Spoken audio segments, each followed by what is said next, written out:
Well, I can tell you for sure, spirits are high as we have arrived at the final day of this IFA Nations Cup.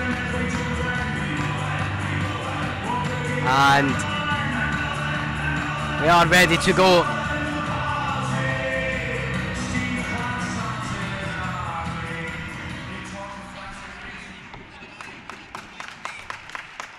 And we are just about ready to go.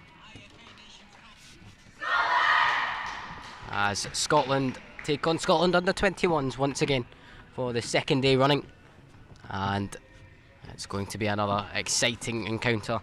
Of course, just yesterday when the two teams faced each other, it was the under 21s who came out victorious with a 4-2 victory,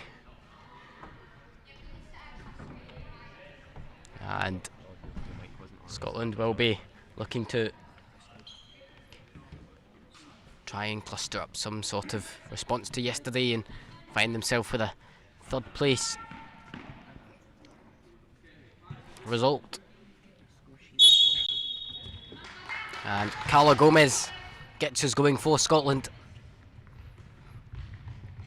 and it'll be interesting to see how this game differentiates between yesterday's fixture.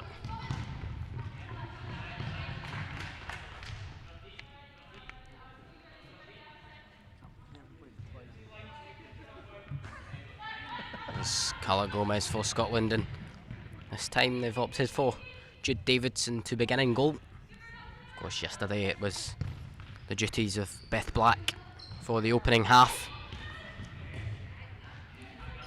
It's Katie McKenzie into Emma Edwards for Scotland.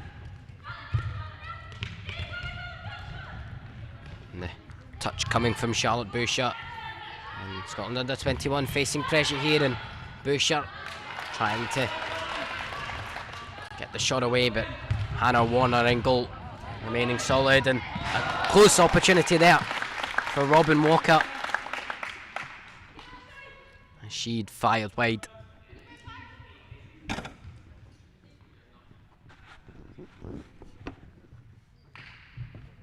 it's now back with Scotland once again.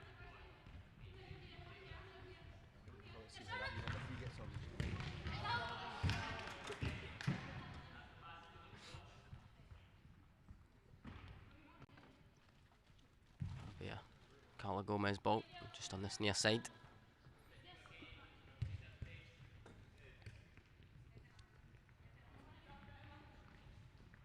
Katie McKenzie with it for Scotland, and to Charlotte Boucher. It's played forward, and Chloe Brierton got the touch on it. Now Boucher with it across to our captain Gomez.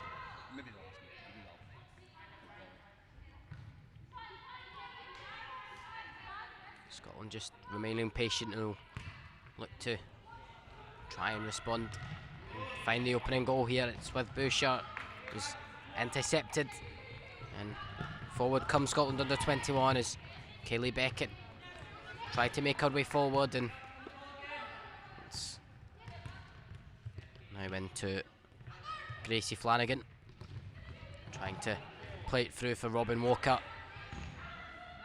It's won back by Kaylee Beckett, the under 21's captain, and here she is again, Kaylee Beckett taking the strike on, and Jude Davidson was able to match it, producing the save.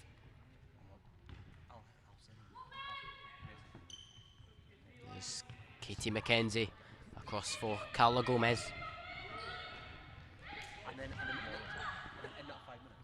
Now Charlotte Boucher with it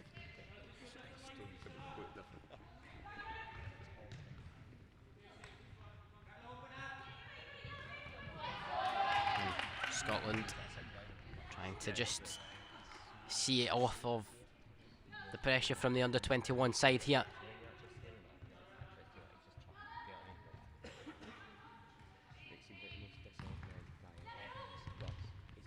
It's played through and intercepted there by Kayleigh Beckett, and she's still going here, Beckett. Picking out her options, Gracie Flanagan with it now.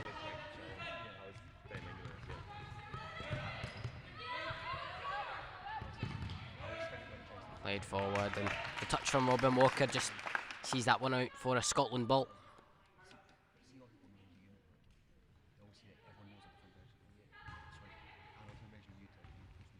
Oh, Gomez now. Katie McKenzie with it for Scotland. Trying to flick it on for Charlotte Bouchard, but the under-21's coming forward here and flicked off of the head of Carla Gomez, and Scotland look to come forward once again. Pressure from Kayleigh Beckett on Carla Gomez, but she dealt with it well. Gomez trying to play it into the path of Bouchard, and the under-21s can try and muster something up here.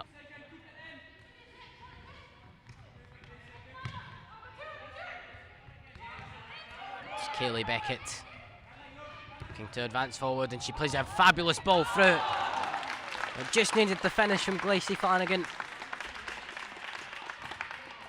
And it was a great attempt for the under-21s there. Was very unlucky not to see the goal.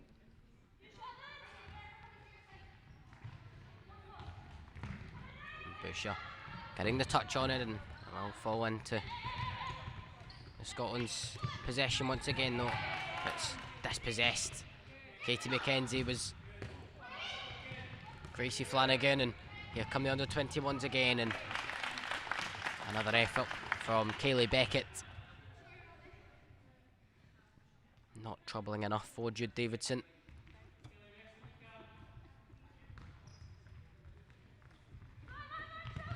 That one will sell out for a under-21 ball.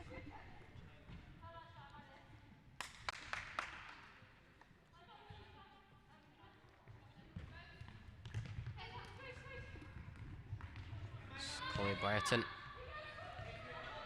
Plus to Emily Sharples, one of the 3 goal scorers yesterday in the 4-2 victory. And it could fall through here for Flanagan, but will sell out.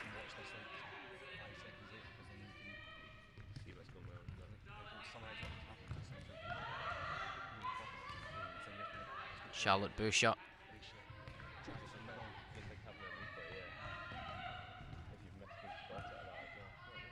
Bouchard with it once again here.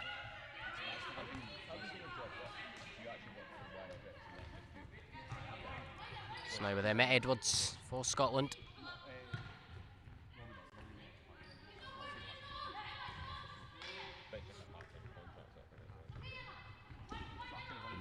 Pressure coming here from the other 21s. Charlotte Bouchard.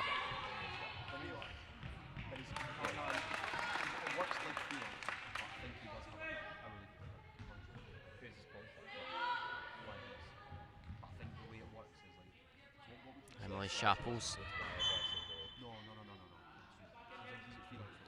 Something spotted by the official, perhaps the ball was off the line. It'll be a Scotland ball now. Now, Katie McKenzie.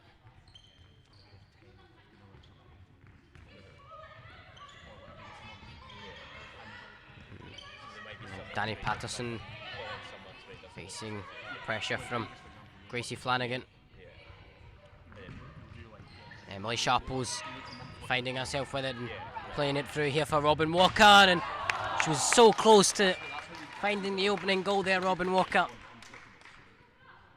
She managed to do it twice yesterday, and she came close to another goal for the under-21 side. It was unfortunate.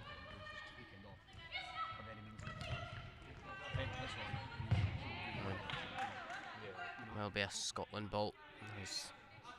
Robin Walker had managed to take down Emma Crawford.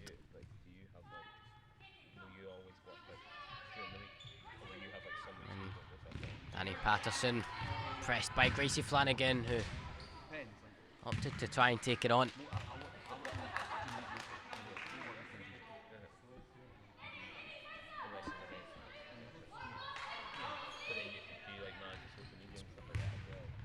Forward, but into the hands of young Hannah Warner in goal.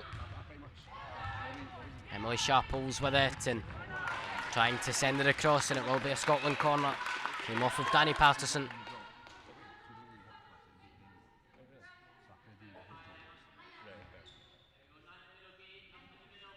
Sharples looking to play it in and picking out Chloe Briarton. Firing wide.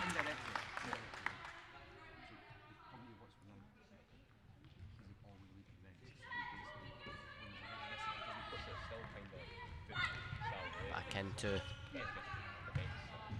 feet of Danny Patterson, but she couldn't quite keep it in and thought it would come on the 21s, and Gracie Flanagan was trying to weave her way through, and she's under another corner.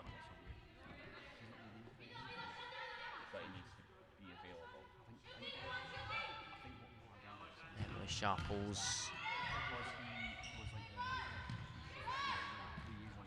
picking out her options, and Robin Walker was one of them. She took it on from range, wasn't a million miles away.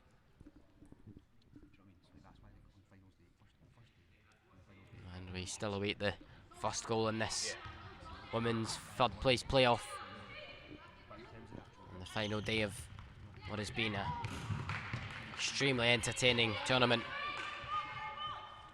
Katie McKenzie just missed the ball and conceded that on the 21s. Here they come now, it's Chloe Brighton. She's doing well to skip away and flex out. Another Scotland under 21 ball.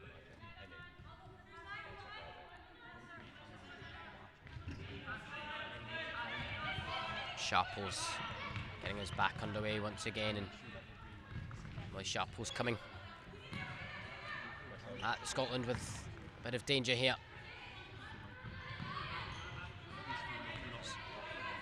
Sian Fairfield in to Chloe Brighton, return to Sian.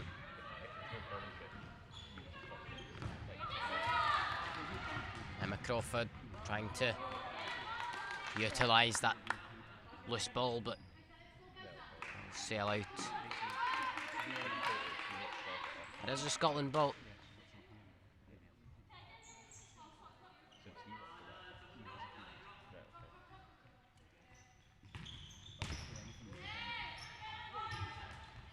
Scotland looking to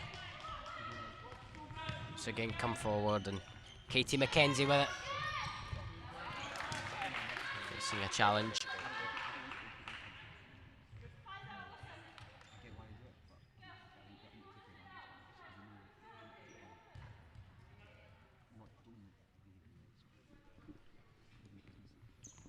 Kesa Phillipson will be the one to get it back in once again. Playing it into Katie McKenzie and back with Phillipson.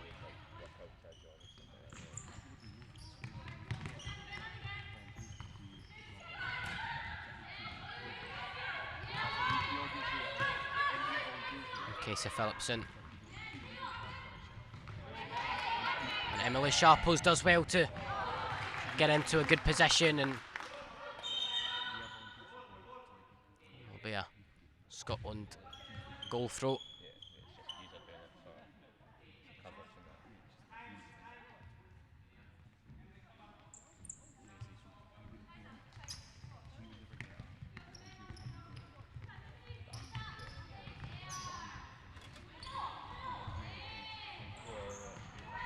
Well, follow the way through for Pugh. Caitlin Pugh across to Langley, and Langley coming in to replace Ellie Gray, who is not with the Scotland under 21 side today.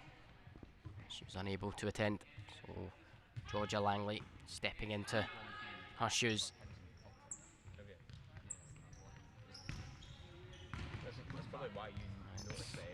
With Casey Phillipson. And it's a great challenge there from Sian Fairfield, and Georgia Langley's effort tipped out by Jude Davidson.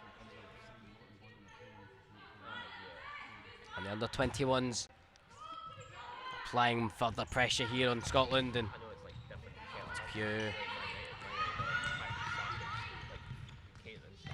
coming forward. Sian Fairfield.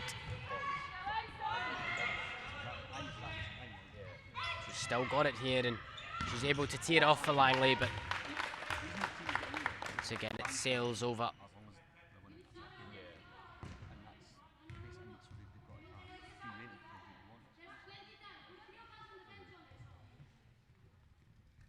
It's with Casey Phillipson once again on this near side.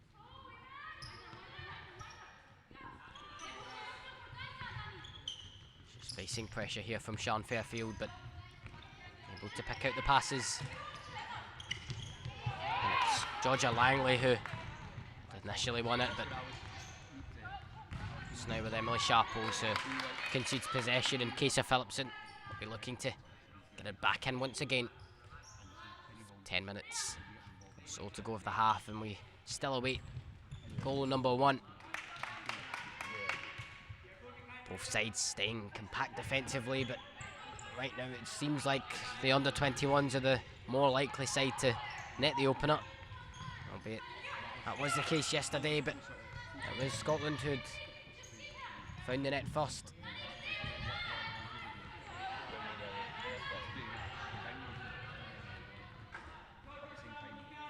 For a Scotland ball.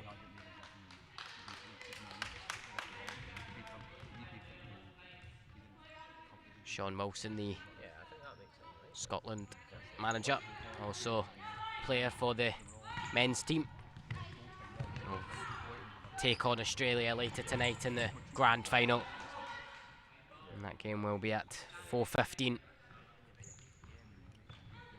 That promises to certainly not disappoint anybody anyway, especially with the thriller of a game that Scotland faced yesterday. Here goes Emily Sharples, and she's going to take it on, and once again another shot towards goal, but no result so far. And we are going to go into a timeout here, and two teams will come together, figure out the tactic and a way to try and find a opening goal.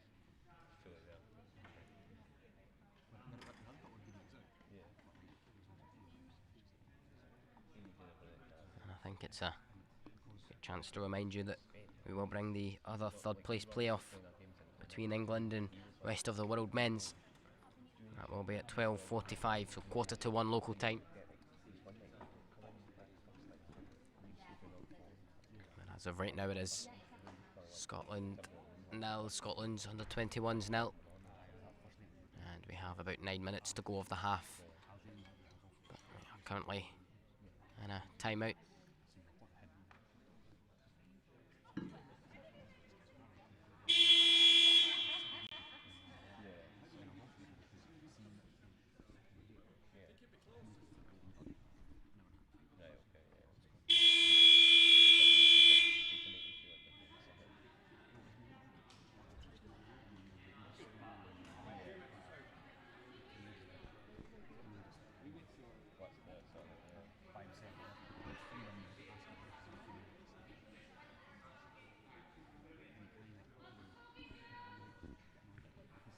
And we are ready to go now once again as we look to restart with 9 minutes on the clock here.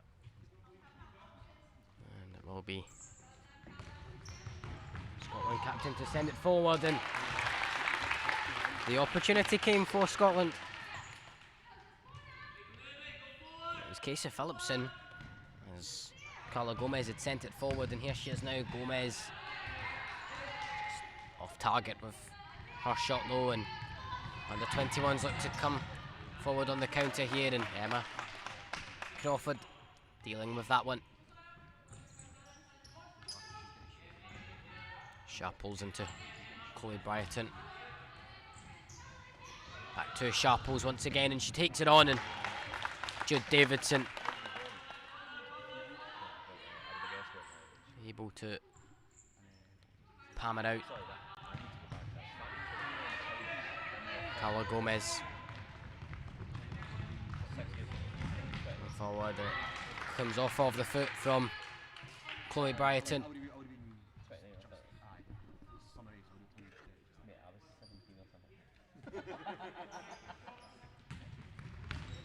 It's fired forward, and it's Kaylee Beckett to clear.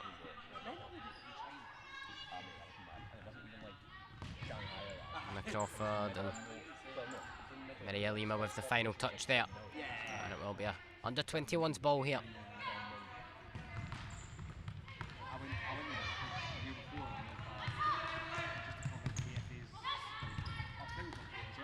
That's good play from Scotland, but it's intercepted by Chloe Bryton, and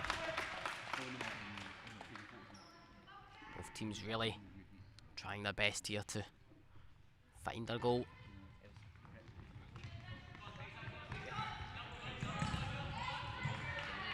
Kaylee Beckett happy to just knock it off of Casey Phillipson, and the 21s back in possession.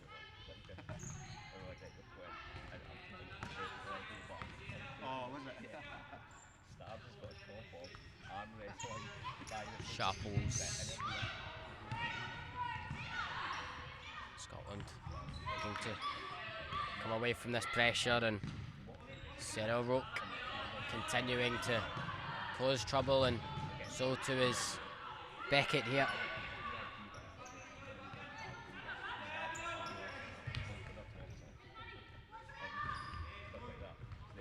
Carla Gomez flicking it forward into Emma Edwards' path. Casey Phillipson couldn't get the cross into the direction of Maria Lima.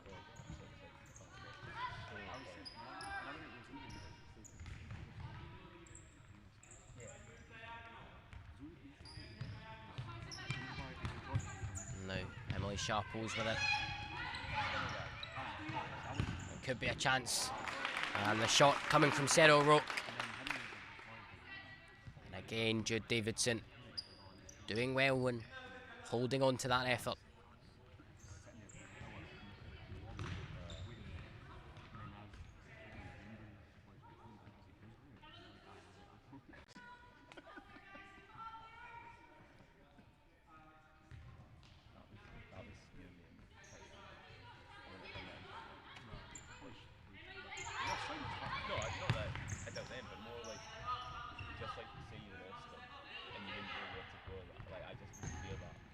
Sent forward, and Emily Sharples just unable to get the correct touch, and we'll sail out for another Scotland ball here, and they'll get to come forward, and Carla Gomez trying to advance, but it was Sarah Roke who got the touch, and Scotland have a corner here.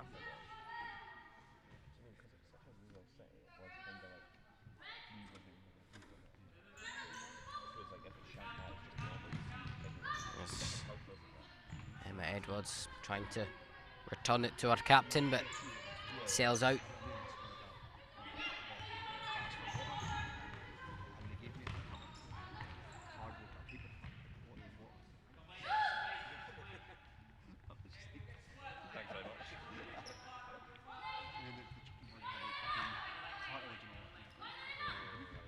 Charlotte Bouchard back to Emma Edwards here.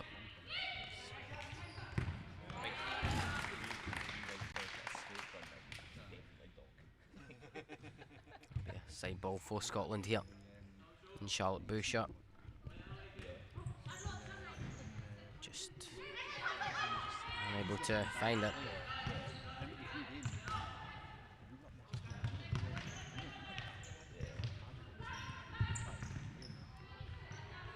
Coming Scotland under 21, and they took it on, but Once again, another effort goes a begging for under 21s here. And Kaylee Beckett taking that on from range. Unable to trouble Jude Davidson once again though. She's been kept busy, Jude Davidson here, facing several shots from this under 21 side.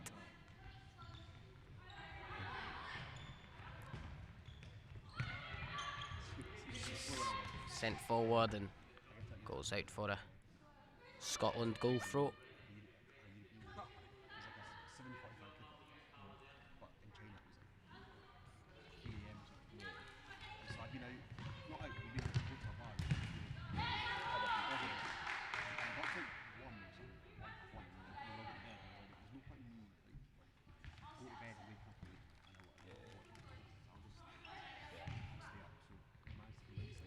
Gomez. Too much on the pass for her, and now Georgia Langley can try and find a way forward, but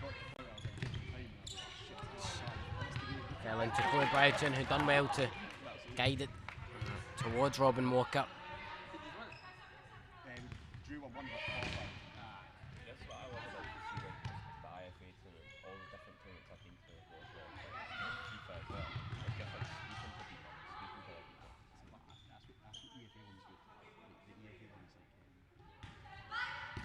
Kaylee Beckett.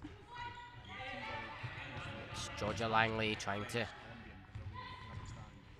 play it forward into Chloe Brighton, and she has it now.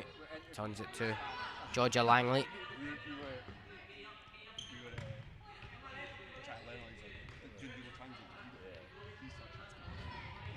Shot coming from Kaylee Beckett off of Emma Edwards.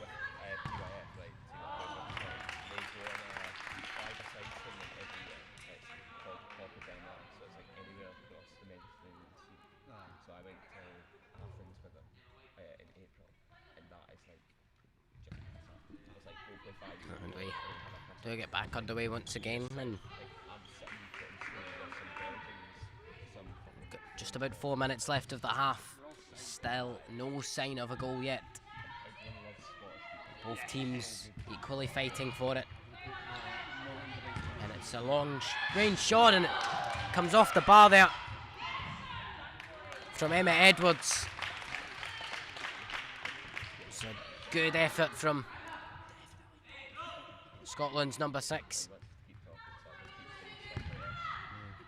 Gomez into the hands of Hannah Warner. Emma Edwards taking it on again, and this time it does go in.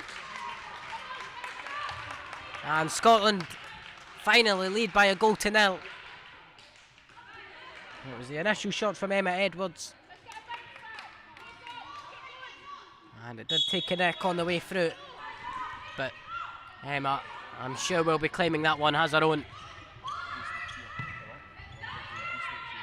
And we finally have the opening goal with just 3.5 minutes of the half left. Emma Edwards doing well and just couldn't reach the second ball.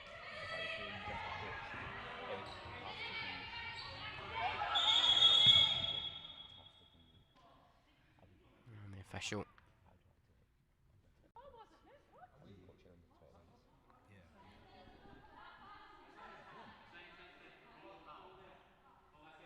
rolling foul there, but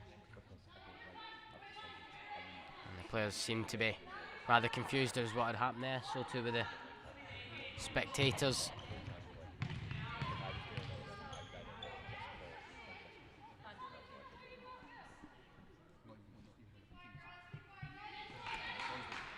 It will be Charlotte Boucher on the near side here.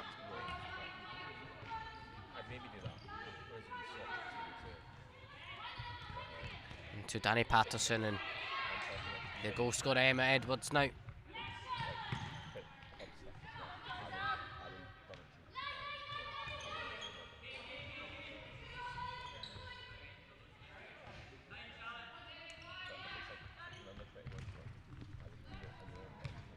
And sailing all the way out from Charlotte Boucher.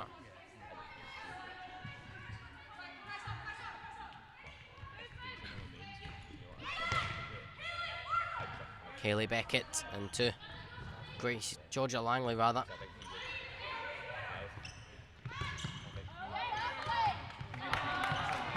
The return to Georgia Langley. She was unable to reach it from Robin Walker.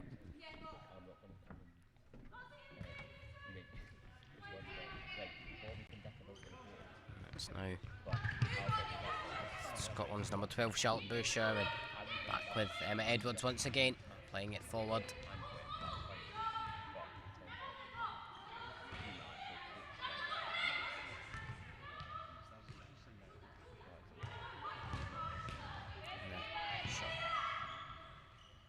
Attempt that was sent forward from Katie McKenzie, met Caitlin Pugh.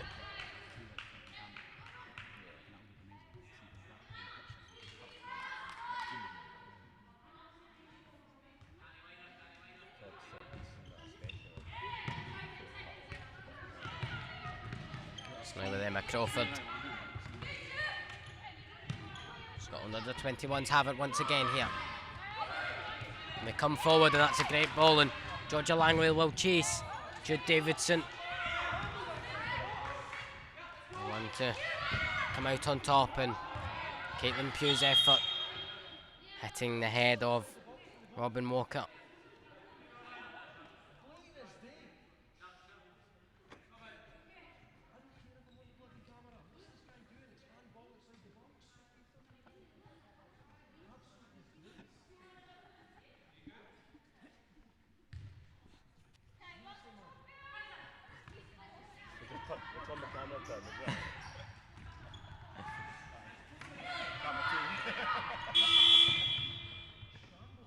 And we will go into another timeout here with 1:36 to go of the half.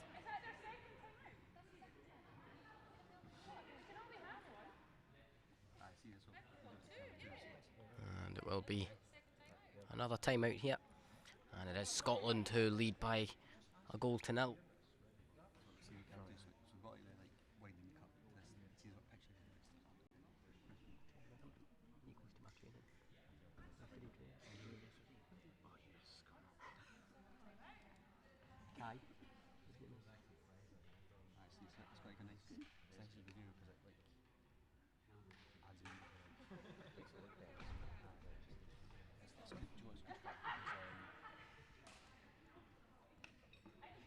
As we approach the end of this timeout, there is the horn to tell the teams, and we will prepare to go again.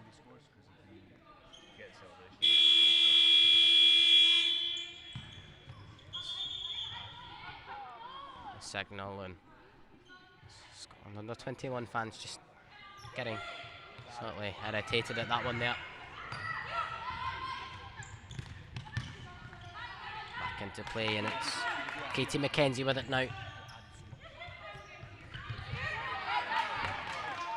Just come off of Katie McKenzie last, and Georgia Langley getting his back underway, and Caitlin Pugh with it. It's intercepted by Emma Crawford, but Pugh and Crawford battling out for it, and Scotland under 21 get the opportunity to break forward, but will sail all the way through once again. And Jude Davidson, with just about a minute left on the clock here. Final 65 seconds. Scotland will look to see it out, or perhaps grab another one just before half time and ease the pressure that sits on them just now.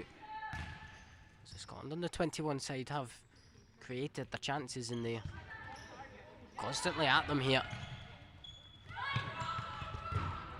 This time coming off of Georgia Langley from Katie McKenzie.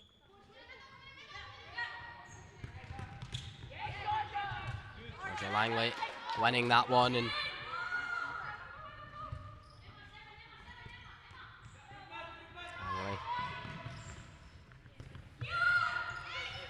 now with Robin Walker, and forward by Langley. Kayleigh Beckett challenging Casey Phillipson for that one, and Caitlin Pugh gets it away from the feet of Danny Patterson.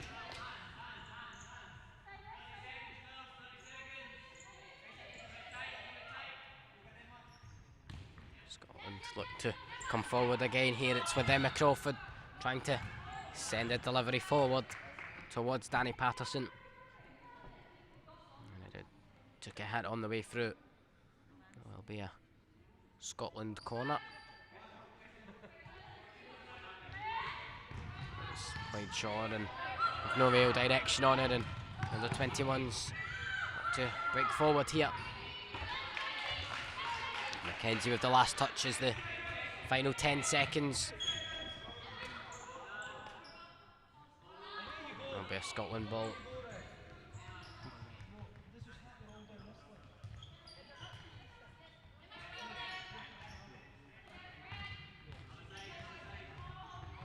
Scotland into the final seconds, and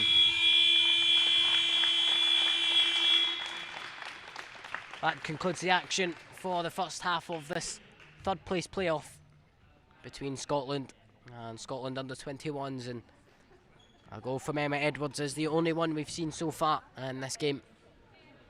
And that is all after the opening 20 minutes, and it is Scotland who lead by a goal to nil.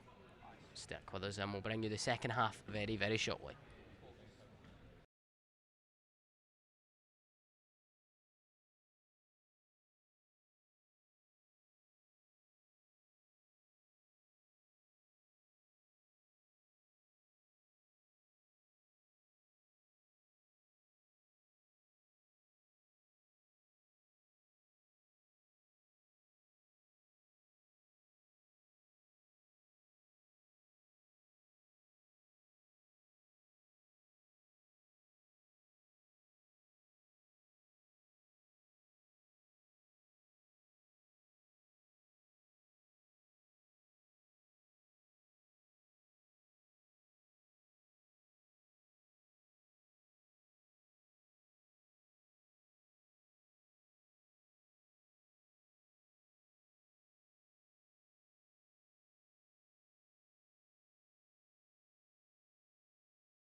And we are prepared to get going again for the second half here.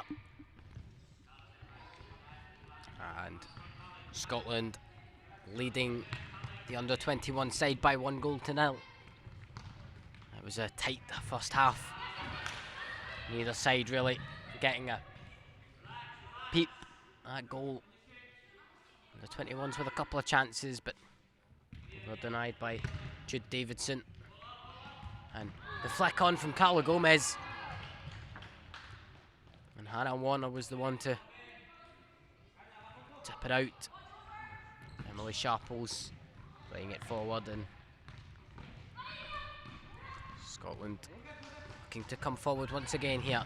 Charlotte Boucher with it. Emma Edwards taking a pop at goal, but fell to Briarton, and this is great play here from Scotland under-21s, and it's kept and held on to by Jude Davidson.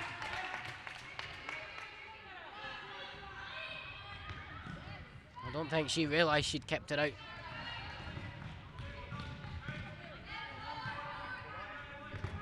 And an effort from Kayleigh Beckett coming off of Scotland captain Carla Gomez.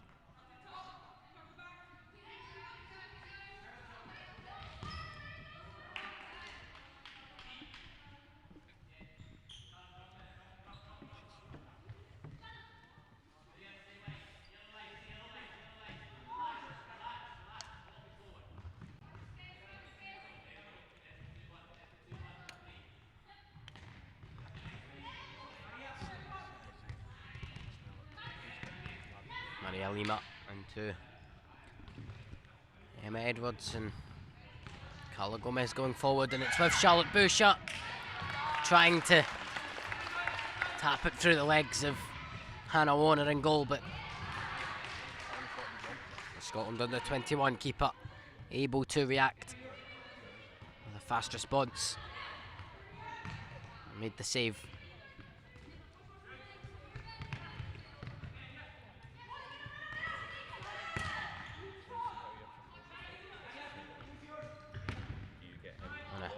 Strong effort there.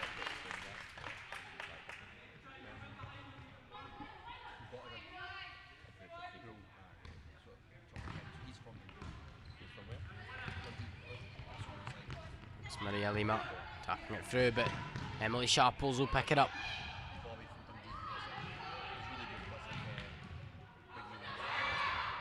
Emma Edwards. Final touch. Giving it to Charlotte Boucher, who took a chunk from the step before she hit the ball there.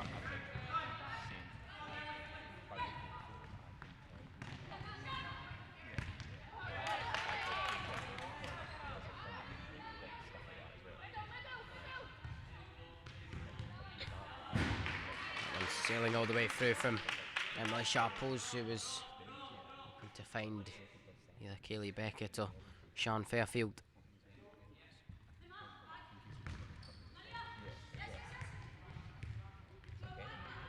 It's Emma Edwards rather, once again.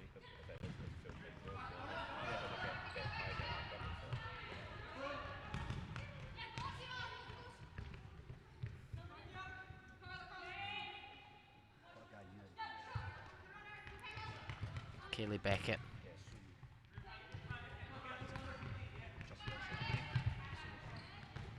It's flicked on from Carla Gomez. She's going to take the strike on.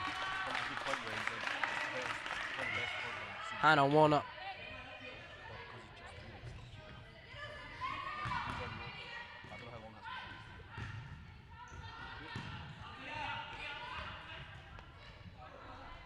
Emily Sharples looking to advance, but Carla Gomez got there. Into the hands of Jude Davidson.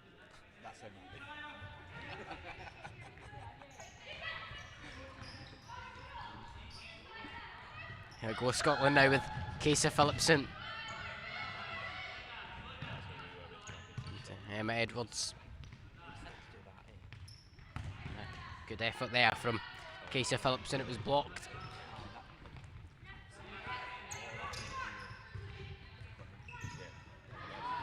And the 21's looking to come forward, and the chase down by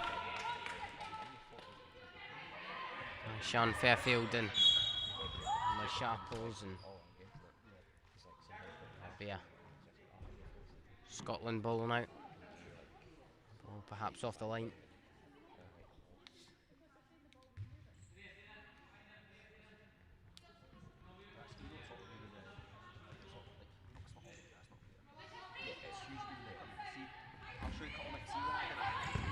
Beckett with the effort this time round.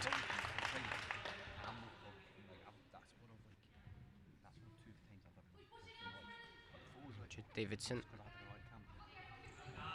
flinging it forward, and it's touched down by Casey Phillipson. Scotland causing danger here, but well defended, and Maria Lima sending an effort out for a Scotland under 21 ball. Oh, and Casey Phillipson once again giving it another go. Once again unable to meet the target.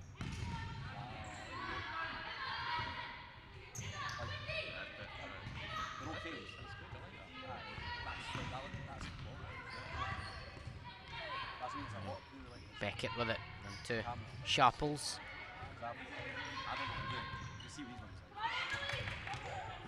Lima with the kick on Sean Fairfield, but she advanced anyway, and now Beckett. See when you had the red banner in the background. That gives like a nice kind of look at see you have these ones that was a bit more like Taking just more than 4 seconds there. Gifting Scotland possession.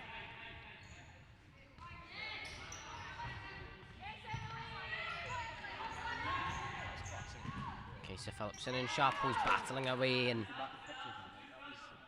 it will be a under 21's corner. And just under a quarter of an hour to go here. Kayleigh Beckett into the side door, just beside the goal. I have to say Scotland defending a lot better, and this second half remaining a lot more solid, compact. Sean Wilson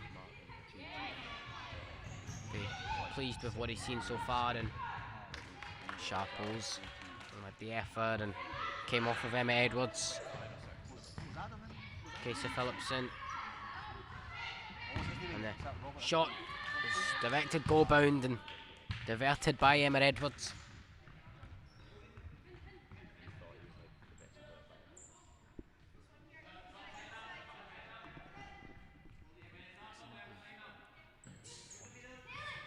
Kayleigh Beckett going down, and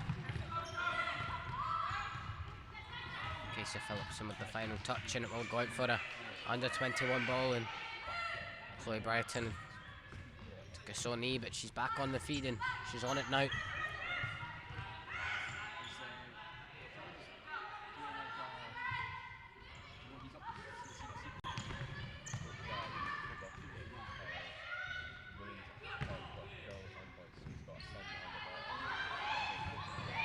It's well played here by on the 21s, and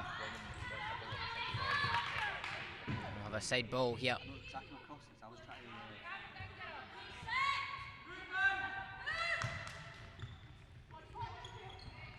Georgia Langley to Kayleigh Beckett, and Emma Crawford challenged it. Played forward, and Charlotte Boucher happy to let that one go out. And we'll go into a timeout.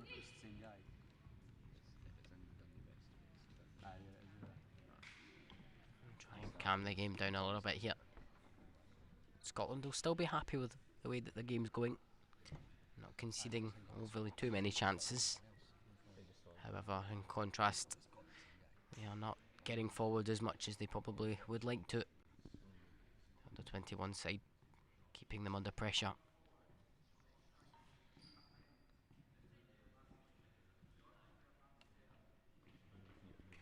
And it looks like we will have quite the different scoreline from yesterday, which was 4-2 by the end of it.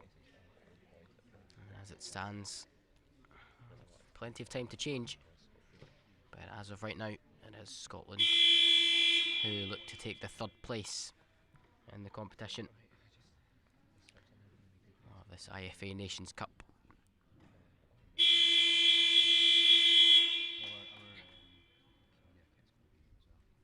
And we have about 13.5 minutes remaining, and it will be a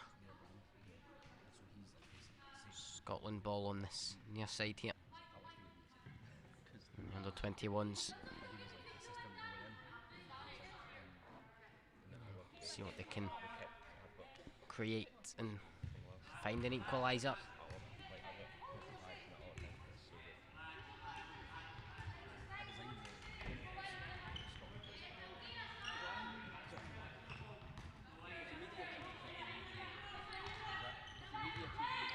Edwards.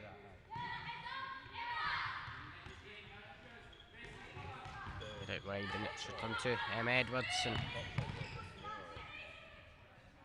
now Katie McKenzie. Back with Edwards. Georgia Langley took it on, and Davidson happy to let it sail wide.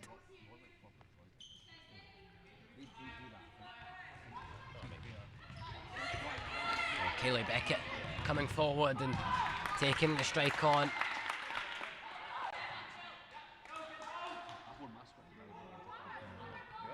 Looks like it will be a Scotland goal throw.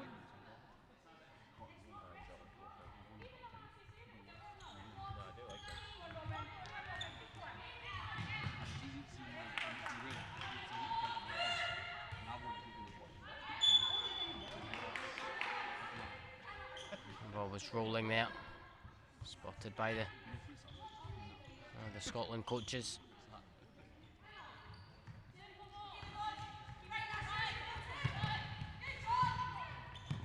Emma Edwards, and Georgia Langley, and off target.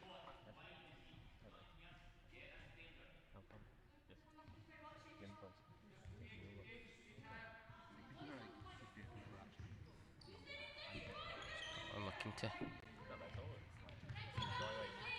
forward and play with a 3-1 just now.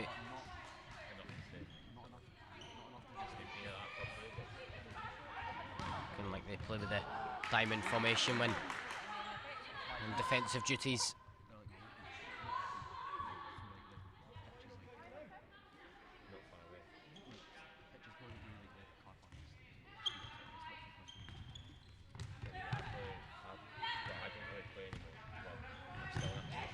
Flicked forward and was aimed towards Danny Patterson.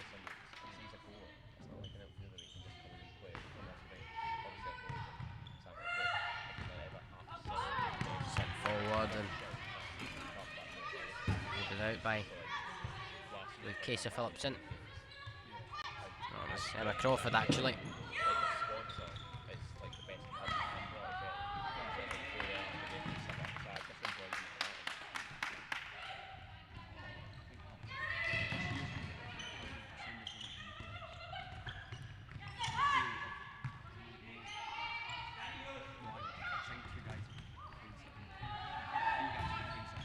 Emma Crawford, she's got options, and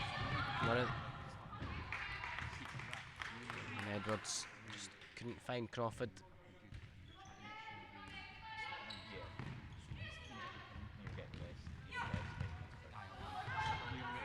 Pressure from Katie McKenzie, and Scotland under 21s looking to try and outnumber Scotland defence here, but Scotland advancing, and Edwards still going here. Came off of Robin Walker last.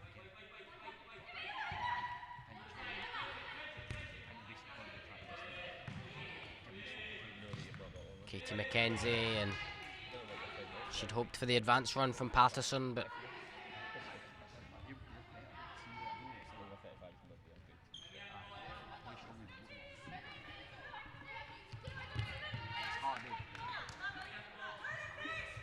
Crawford getting in there, and Caitlin Pugh for the under-21s gets going again, and Robin Walker into Kaylee Beckett.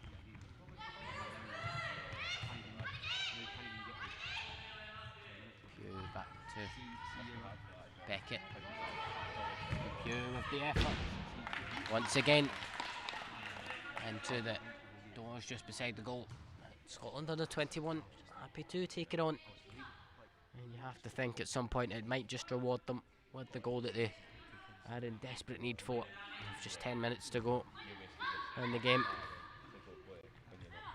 Time is of the essence for the under-21 side here.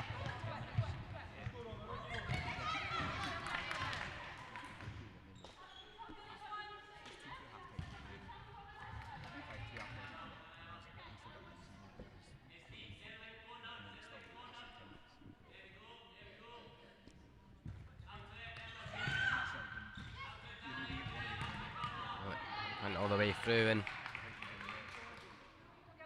like Gracie Flanagan couldn't take the touch on it.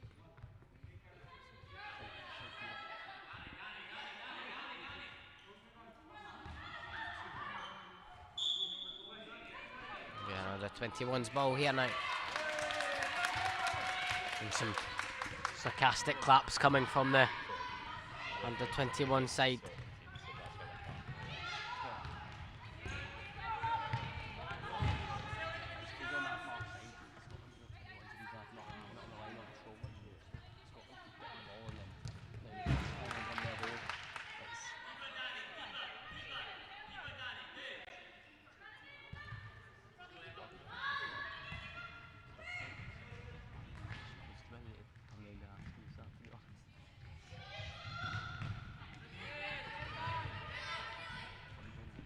Beckett to Robin Walker.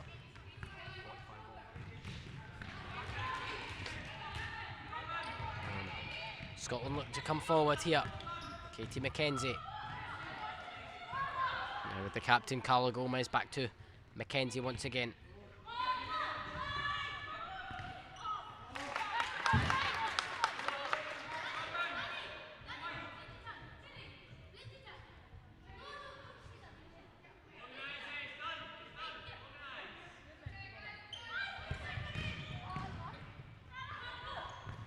Gomez looking to come forward, and Caitlin Pugh couldn't reach it.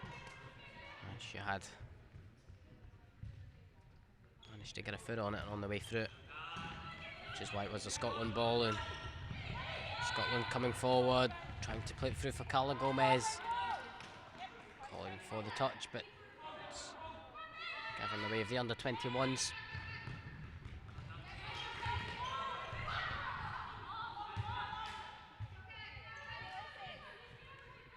Gomez being ever so frustrated.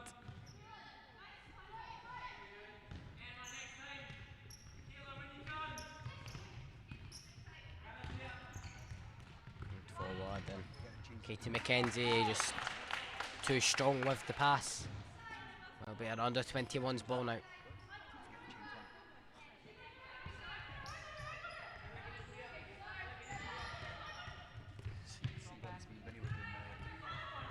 Walker with it.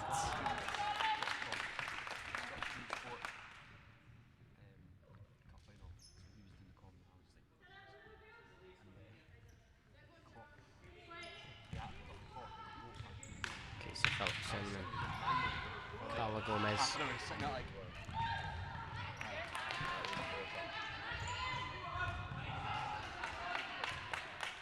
Coming off of Katie McKenzie last, and under-21s running out of time here. Just 8 minutes to go of the half. If they want something from this, they need to figure something out and get a goal.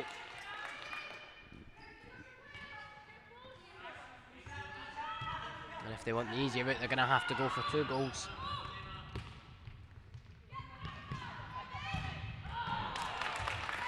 Attempt at goal from Robin Walker this time, and no luck.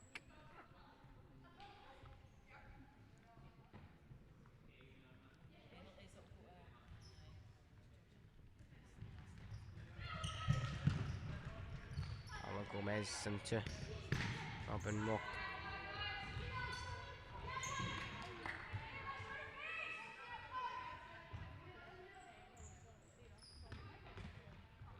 Walker with it. Jude Davidson with some sturdy hands there.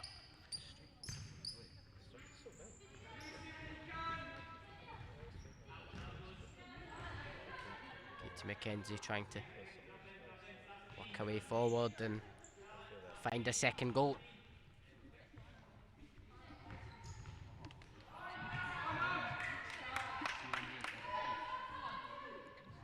The next goal is, you have to say, crucial in this match. Could come from the under-21s, but Robin Walker firing wide. As I say, should Scotland double their lead here, it becomes harder for the under-21s, but if they are the ones to get goal number 2, then it's a whole different game. Emily Sharples. Touch from Katie McKenzie.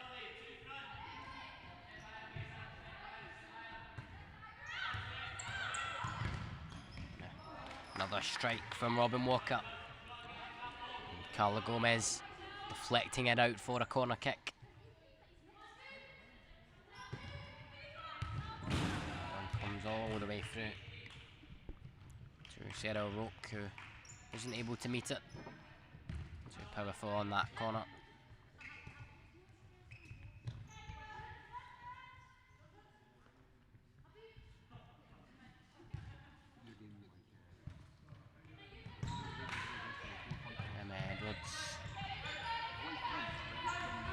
Troubled here, and she goes down from the pressure.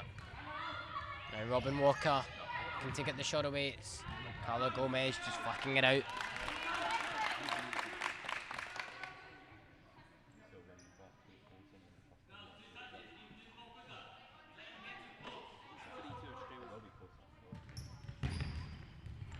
And Edwards clearing up. Anna Warner needs to get her side forward, and she's going to send it to Robin Walker here. Played into the middle, and it's currently with Sarah Roke. Now Robin Walker sending it in. Emily Sharples was there. Scotland looked to hit on the counter-attack here. And a powerful shot there from Casey Phillipson. It's quickly back into play, and Carla Gomez stepping forward.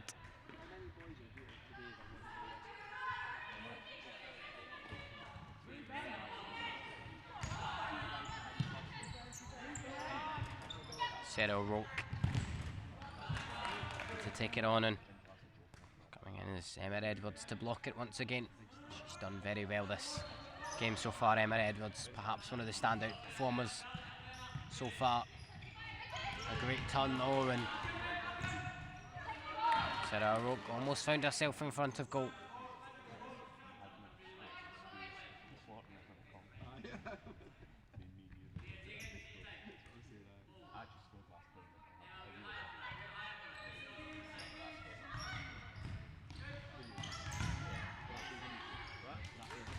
Casey Phillipson.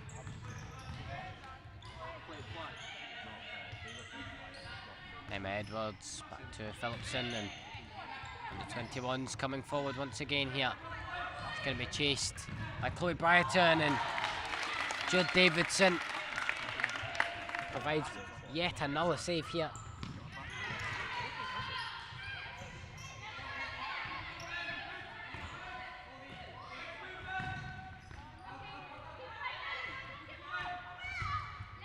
It's flicked forward, and Cleared out by Charlotte Boucher.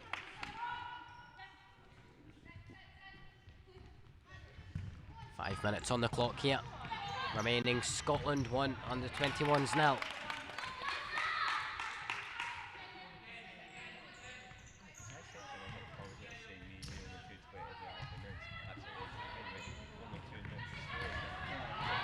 Forward. Boucher. To Maria Lima, but given away. And it's taken on. This time by Sean Fairfield.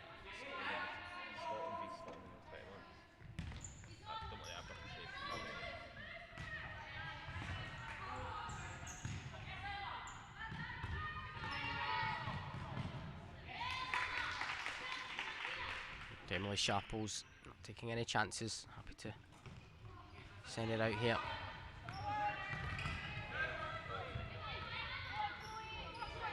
By Brighton.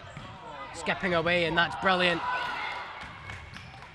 Coming off of Emily Sharples last, but that was a great run there from Chloe Brighton. Certainly deserved the goal, but Jude Davidson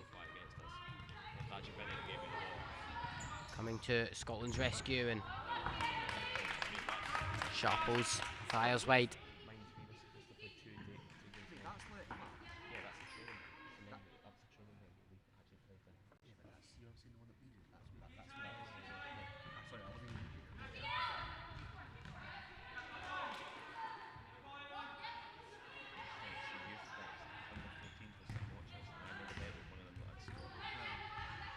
Brighton. Sharples skipping away from Katie McKenzie, and it's played into the middle. And it is a crucial equaliser from Scotland under 21s, Sean Fairfield.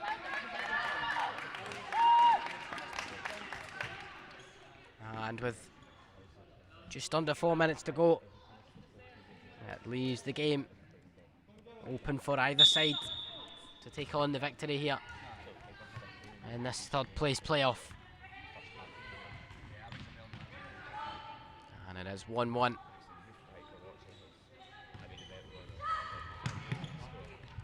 Georgia Langley and able to get the touch.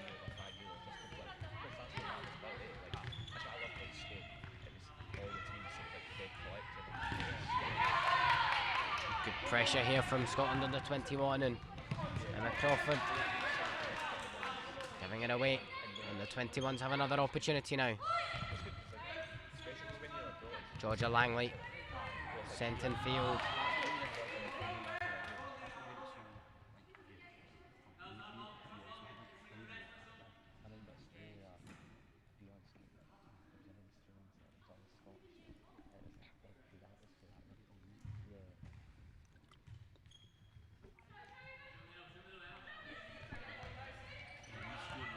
Scotland will have to work hard here if they want to restore their advantage that they held on to for oh so long.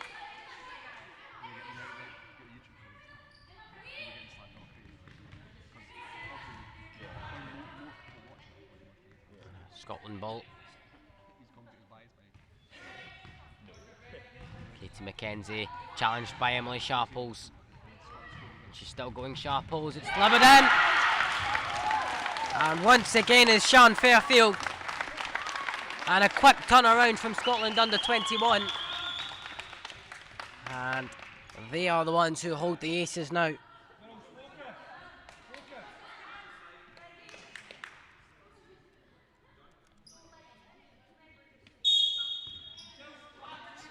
Still just over 2.5 minutes to go though.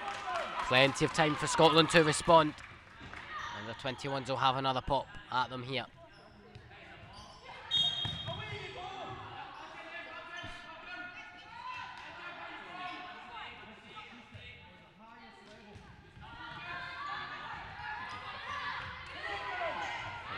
Emma Crawford, Carla Gomez, and coming in was Georgia Langley, who's going to be shown a yellow card for that.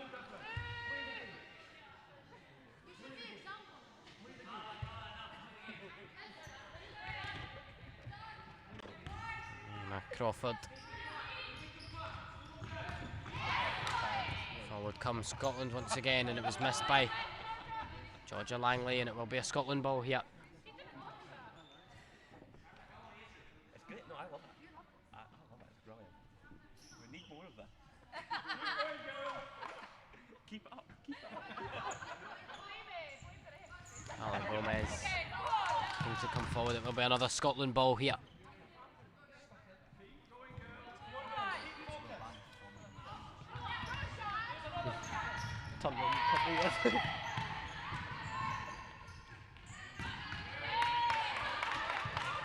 It's with Brighton here. Now Georgia Langley. This game's really picked up here. Now Emily Sharples. All the way through for Jude Davidson in goal.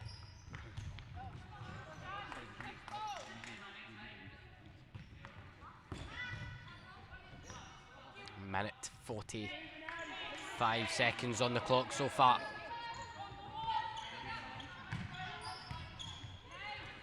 Scotland under 21 with another opportunity here. Sean Fairfield delivering it in, and Georgia Langley couldn't reach it.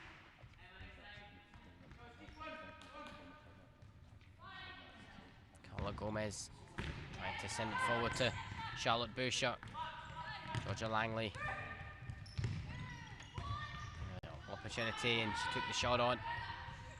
Casey Phillipson into Charlotte Boucher. Boucher back with it once again here.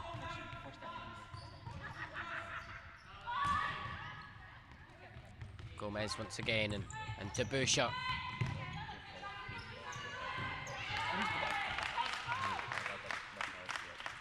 Came off of Sean Fairfield last. And the final minute is going to be oh so thrilling here. Charlotte Boucher. Now Phillips. Gomez flicking it forward, and Scotland trying to fight for a late leveller here. The 21's looking for what would be the killer goal.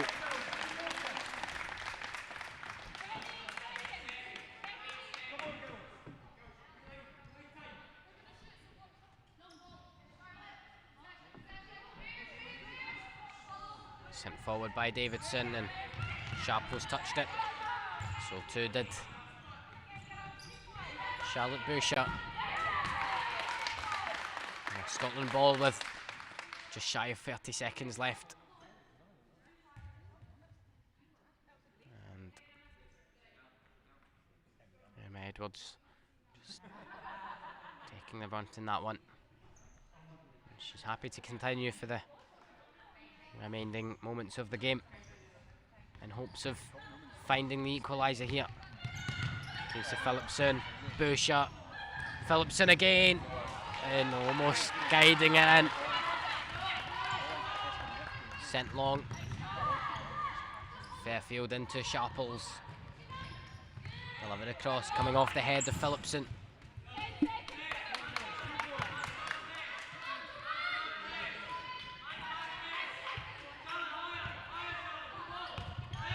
Langley. Nice kicking in. 6 seconds to go. That's all that's left for Scotland to find something going forward.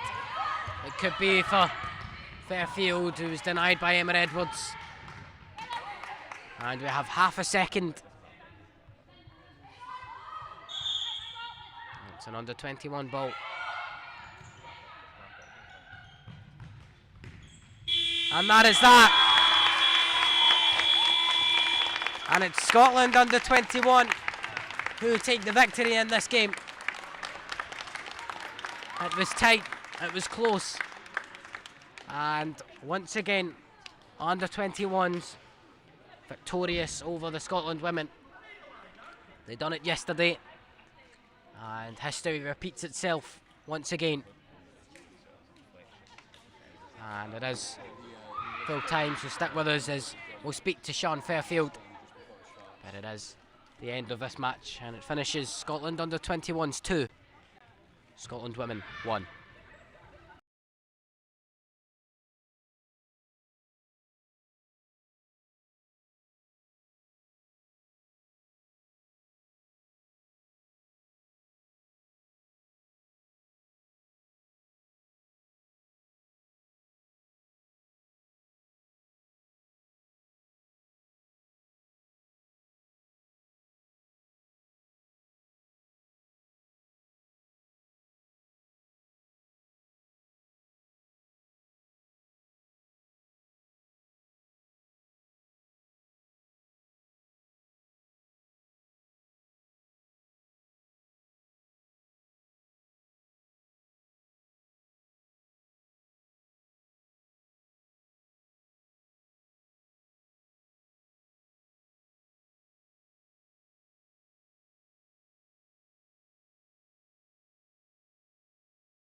Juries, We had no team at the beginning, so we had to come from different parts of Scotland, create a team and play. And I think the girls that we played against, they're quite fast, they're quite strong, and they're quite fit. And, you know, you can tell they play together for a long time, and they're syncing, they're just playing passes, 1-2. It's great to see because they're younger, you know. I'm actually happy to see that growing because we don't have much futsal in Scotland for women. So, yeah, it's a hard one. When you lose, it's a hard one, but yeah. And of course, you managed to hold on to a lead for a vast majority of the game, and just towards the end, it just let slip. And do you think it was just a case of fatigue, or was it just? Exactly. I think, yeah. We were tired, so we had a bigger squad, and we got an injury the first match. Then the second match, we got another injury.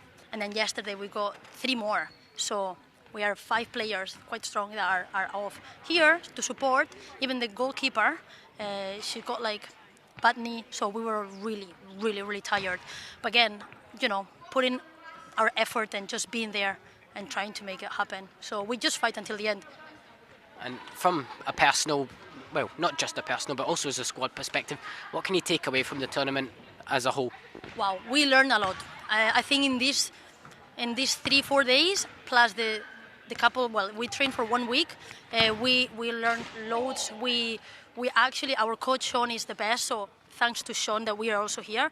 So we actually learned many patterns to stay together and to adapt to different situations, because usually when you play football, because that's most of the girls' background, you just stuck to a position. And then in futsal you have to adapt. So that's what we got from a really good experience. Yeah, well, thank you very much, Carla. And we're also joined here by Sian Fairfield, a double for you. Sian, and you are the game changer. So how did that feel for you? Yeah, it felt amazing. Obviously we went 1-0 down, and then so that was obviously quite disappointing, but we just kept playing and kept doing what we knew to do and just kept getting at them, and we were really happy to get the goals back and obviously win it. And of course, 2 times, twice a lucky number, beating the Scotland first team. Is that inspiring? Because obviously there's a large age gap between yourselves and the first team. So how did that feel, being an under-21 side and doing it twice in a row? It felt amazing, obviously. It's good to be able to come to this competition and compete, especially with most of our team being extremely young. It just felt really good, but obviously really well done to that team. They gave us really hard games, and it was just amazing to get the opportunity to play against them. And what experience from yourself can you take away from this? Because there'll be plenty more tournaments. I'm sure that you will come against teams such as, you know, the Scotland first team again, and teams like you have, such as Australia and the USA. So what can you take away from that one? Just to keep competing and like not giving up, even if you go down and stuff like that, and that sometimes you will lose, but just to learn from the mistakes previous in the competition and keep improving. Yeah, well, I'd like to congratulate you, Sean. You were voted today's player of the match, and I'll give the honours to Carla Gomez to present you with the trophy. Well done. Thanks very much, ladies. Thanks for your time.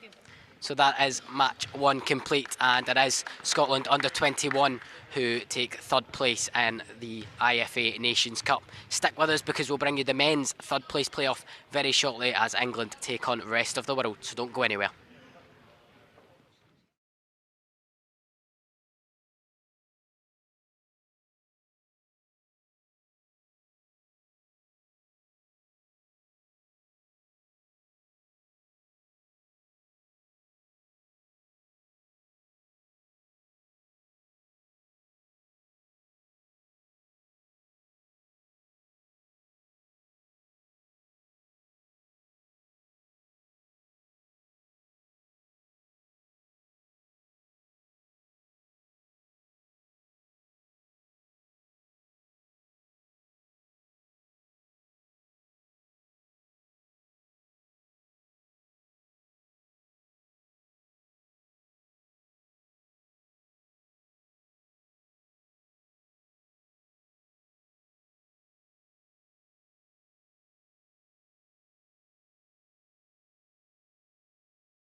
welcome to match number 2 of the day, and it's another third place playoff that we bring you.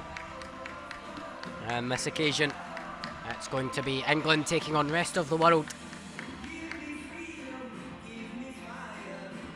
and it is one that's going to certainly entertain a strong England side. Really put Scotland to their paces last night, and we're unfortunate not to see the victory. However, it's a new story today, it's a new opponent, and it's rest of the world. National anthem of England. And we'll go through the national anthems now.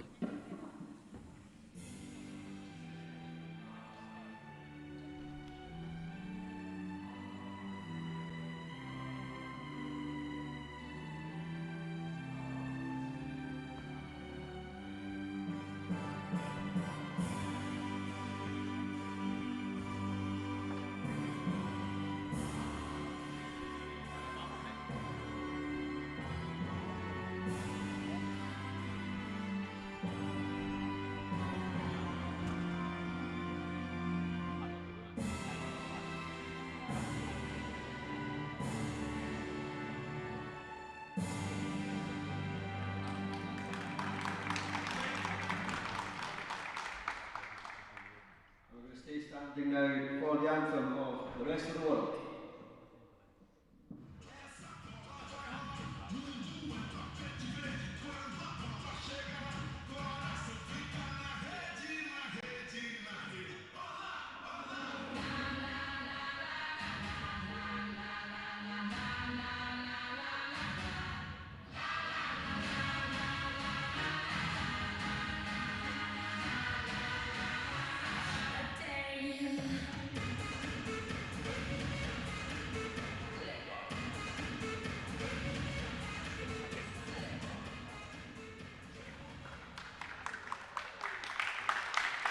And with the two national anthems played, two sets of players will shake hands here before we get underway.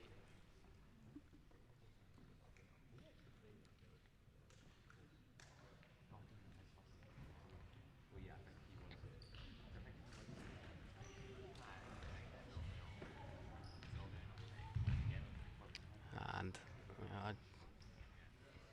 just about ready to go now.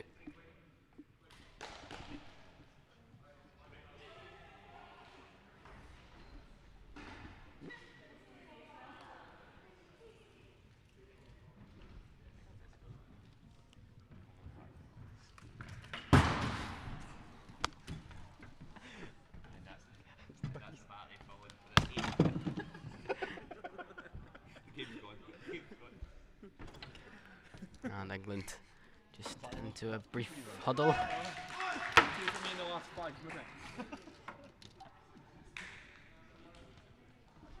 And it'll be a thrilling watch here.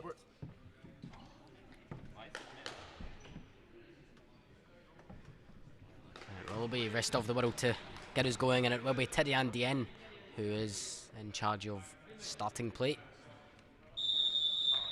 And he does get us underway. And this third place playoff, and England already in possession now. It's Carlos Jose forward, and Dominic Stagg got the touch on there.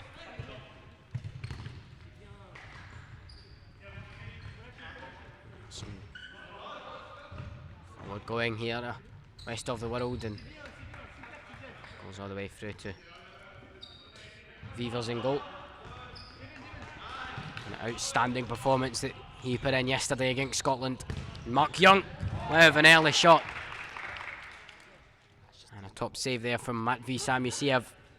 And we're quickly back underway, and it's Ollie Lightbound to Theo Francis with it here. Sending it towards Lightbound, who hoped to flick it in but wasn't able to do so.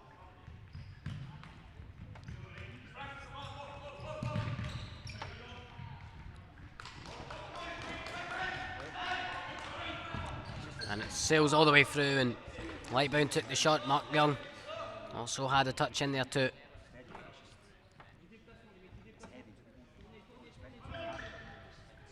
Rest of the world look to come forward once again now. It's Teddy Andien to Mai trying to flick it behind for Carlos Jose and Mark Young, and the attempts from Ollie Lightbound. Out for an England corner. Francis, and coming off the foot of Mael Mai. Mark Young once again having another go, and this time he turns it in. And England with the 1 goal advantage. And Mark Young had the early goal inside of 89 seconds. This rest of the world restart us here. It is Mark Young. Now Lightbound with it, and to Theo Francis. Mark Young once again. And Dominic Stagg playing it through, searching for Mark Young, and rest of the world can try and come forward here. It's taken on, and the follow-up from Carlos Jose. Just sailing past the post as Mael Mai did a lot of the work there. Now Teddy Andien gets a chance to come forward for the rest of the world and goes down under Dominic Stagg's challenge.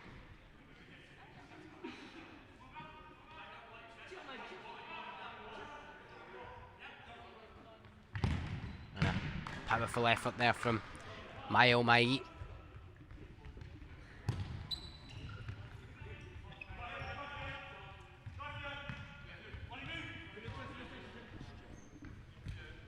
England leading by a 1-0.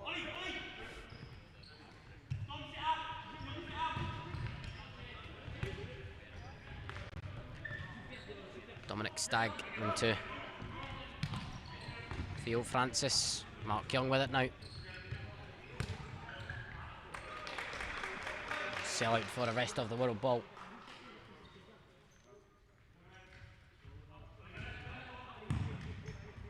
Carlos Jose trying to play it forward, and Dominic Stagg with it again, and Ollie Lightbound back to Dominic Stagg.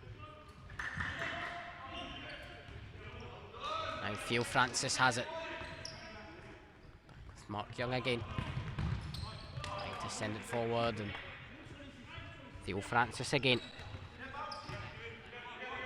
Mark Young, Lightbound, back to Mark Young, and trying the effort, and it will be an England corner. Intercepted by Carlos Jose. Dominic Stagg once again with it, and Mark Young veering in front of goal but couldn't turn it in.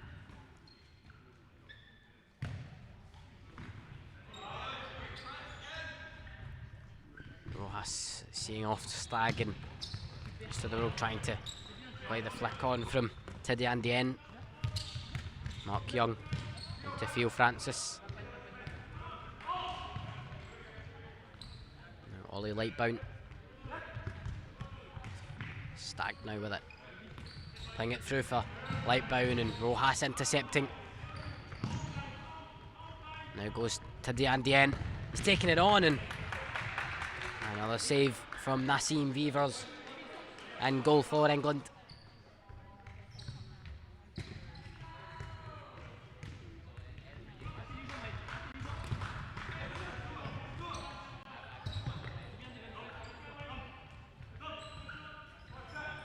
Mark Young now with the attempt, and swinging at the back post was Ollie Lightbound. Eager to fire that one in. Now, Teddy Andien, and he loses out.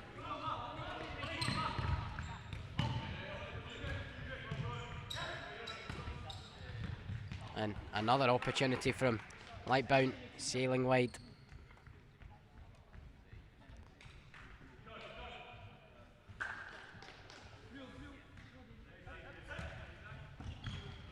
Rest of the world going again here. Effort heading towards goal from Mai.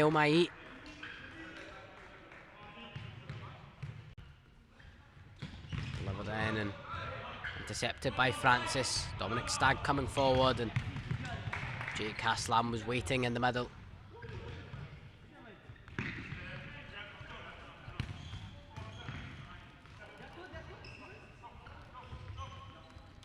It's Dominic Stagg. Theo Francis and Dominic Stagg at the back post area. Just willing to turn it in, but off target. And it is only 1-0 to England. Here come rest of the world. And it could be here for rest of the world. And a shot from Teddy Andien. Once again denied by Vivers. Theo Francis to Stagg. Haslam. Carlos Jose trying to see off Lightbound, and it came off of Lightbound last.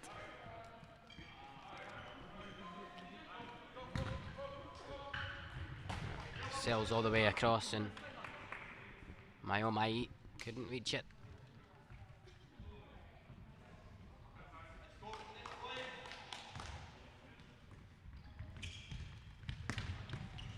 Haslam. And Francis now. Now with Harry Burrow. Delivered into the middle of the area, and Carlos Jose the man to clear it for rest of the world.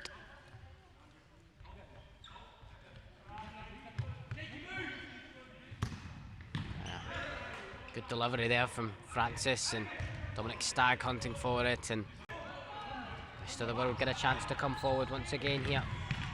And it was taken on from Teddy Andien. He had the option of Mai to his right hand side, and he didn't want to utilise that option. Joe Lightbound quickly back in. Harry Burrow and Haslam trying to guide it in.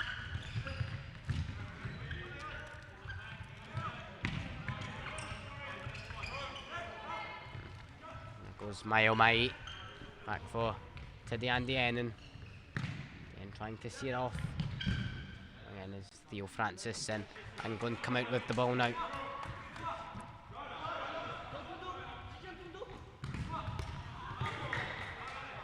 Teddy Andien with another opportunity. It falls back to him, and now Carlos Jose, and off the face of Nassim Vivers. Top save to deny rest of the world. Jose trying to find Dien, and Carlos Jose almost getting the flick through, but wins a corner instead from it.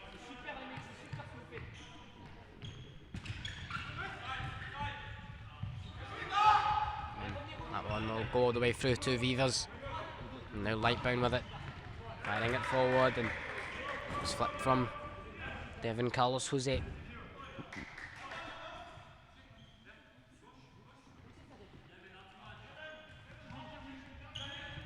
And a great finish there from Harry Burrow. And it sailed into that corner. And England with a 2-0 lead now.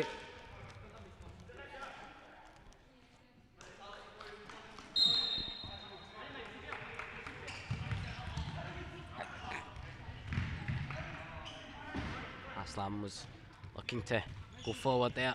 Now Theo Francis, Lightbound with it, sent in, and once again Haslam lunging in, but no connection made.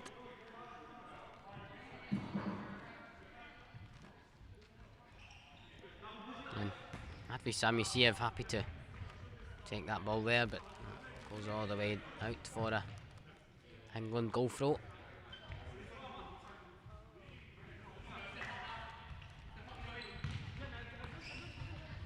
Here's Lightbound and just heading in the wrong direction with that one, and Tiddy Andien looking to counter quickly, but it's halted by Francis, and now Haslam gets past.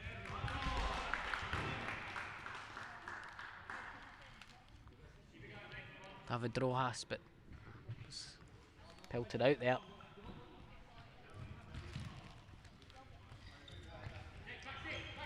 There's Lightbound again, trying to seek out Harry Burrell.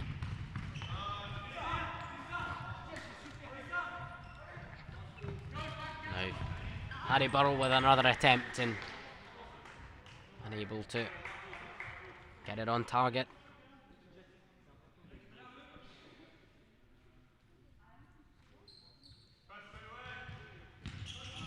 And Rojas seeing off Jake Haslam, and Burrow into the path of Lightbound, and Samu Siev gets down to make the save.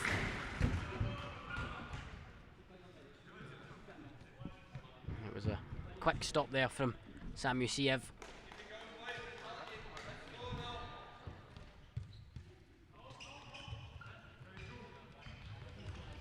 Now Theo Francis, Harry Burrow with it now.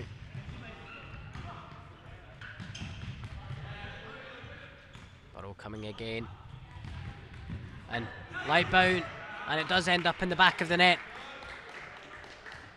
And I think the last touch came from Tiddy Andien.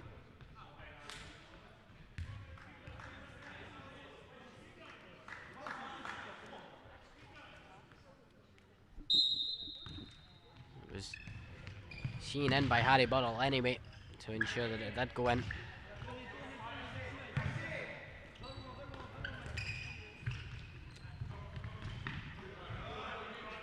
There's Rojas with it.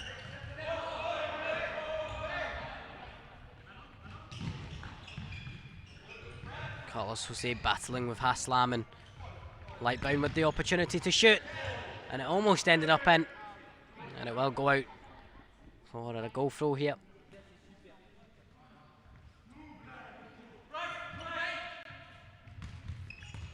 Lightbound battling with Dien.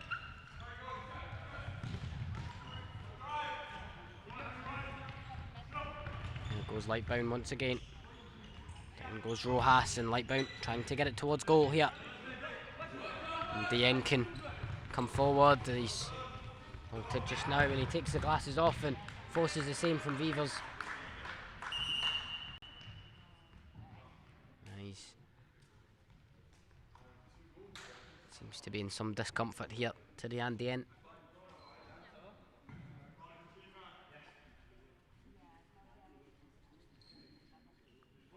Seems content to carry on.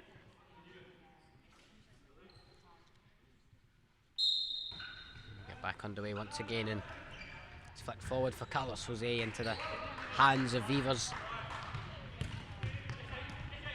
Now Jake Haslam. Follow the way to Samu Siev. 10 minutes to go, and England leading by 3-0 in this first half. The rest of the world, and Dominic Stagg with the touch.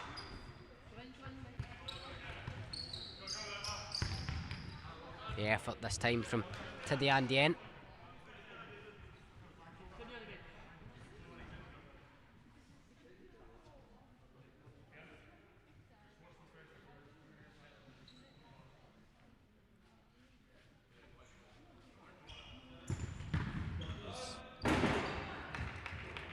Another direct effort, causing Evers to avert the danger. Now Dien into Rojas, and another save from Vivers. He's really impressed when he's played. And Nassim Vivers just constantly producing save after save.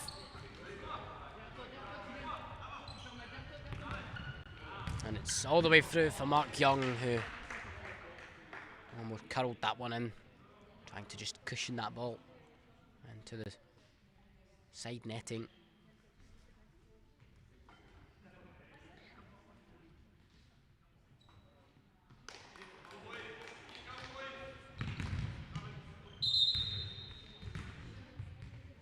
official spotting something here. Perhaps Samusiev.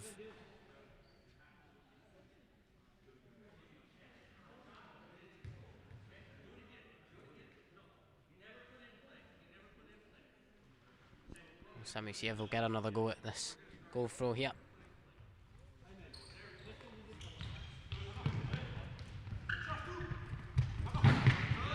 Mark Young tapping that one out.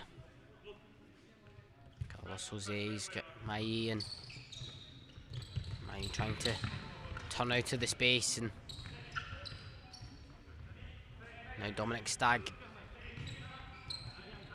into Theo Francis. And that one will sail all the way through and allow the rest of the world to regain possession.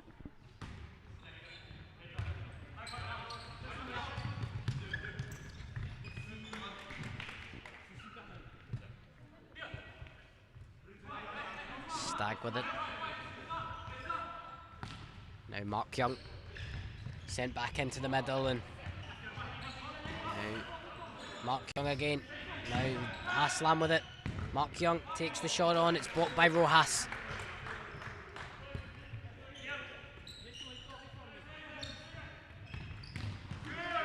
Tadiandien intercepting Francis's ball, and Francis will now look to attack. Once again, Theo Francis into the side netting of the outside of the goal.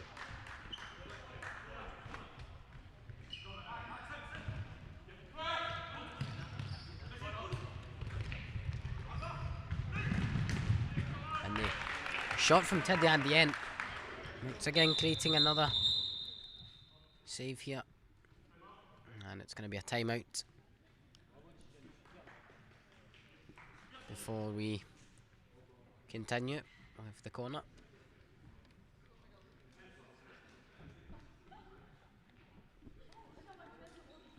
So the road will just get a quick drink keyed and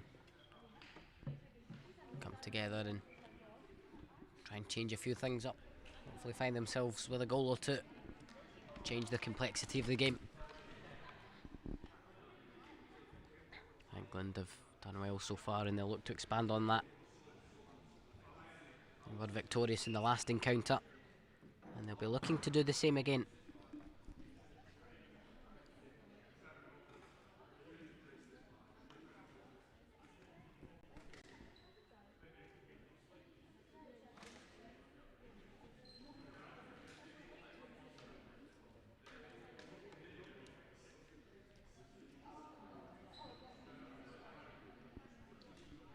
As both sides receive instructions from their coaches.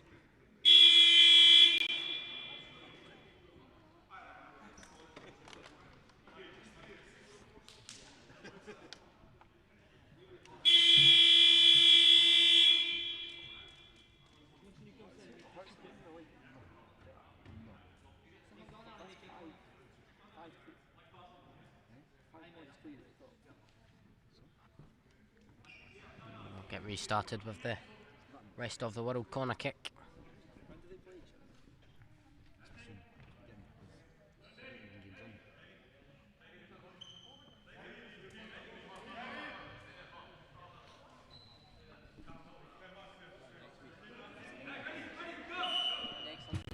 And the delivery, and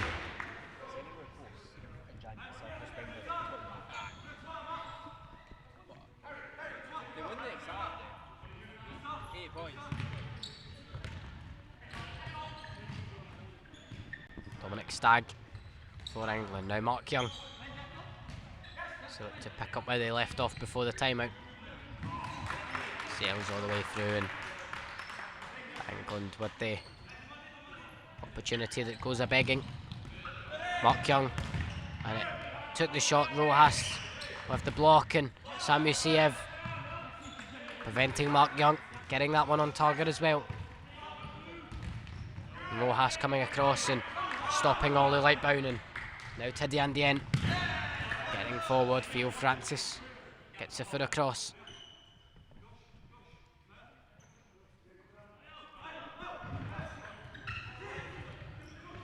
And the shot from Mayo Mai, deflecting wide. Was delivered in, and Rojas had made the run. He was being tracked closely though, and Rojas dealing with the pressure from England and giving them a corner here. Ollie Lightbound and Dominic Stagg can't get it out. Rest of the world looking to try and break forward, and it will be a rest of the world ball. Rojas getting a touch on that one, and now Mark Young out to Lightbound, blocked by Rojas. Doing well defensively here, David Rojas. And Theo Francis.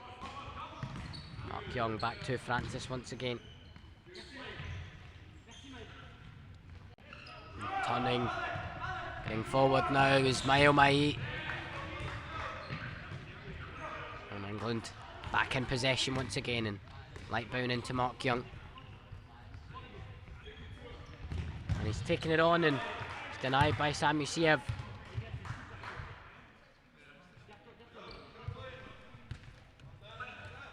And Dominic Stagg. Mark Young. Rojas there. So flicking on to his goalkeeper, and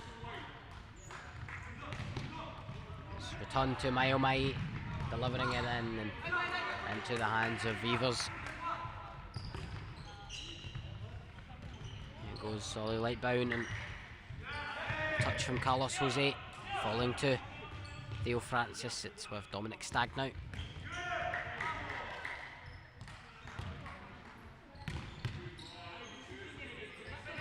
Francis to Dominic Stagg, and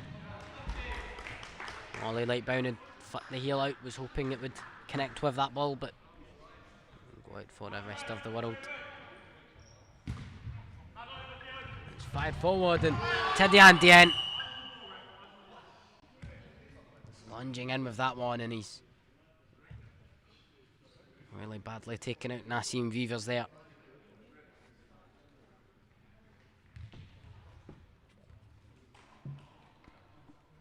So one for the England goalkeeper, who wins the foul.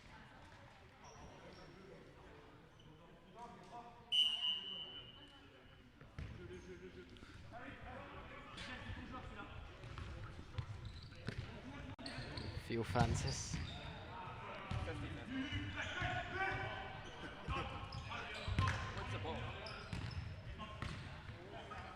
Francis once again.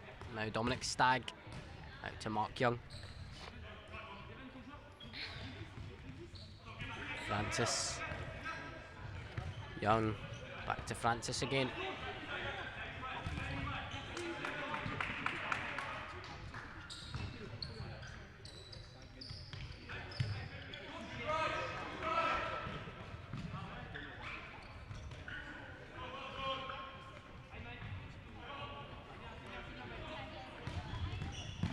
Stagg playing it through for Lightbound, and Rojas dealt with it. Carlos Jose. It's again denied by the strength of Theo Francis. And an opportunity there for Teddy Andien.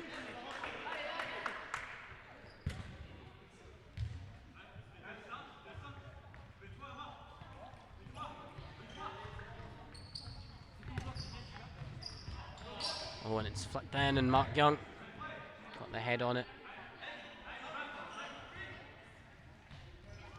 Now Mayo Mai sent into the middle, and Nassim Vivers with it now.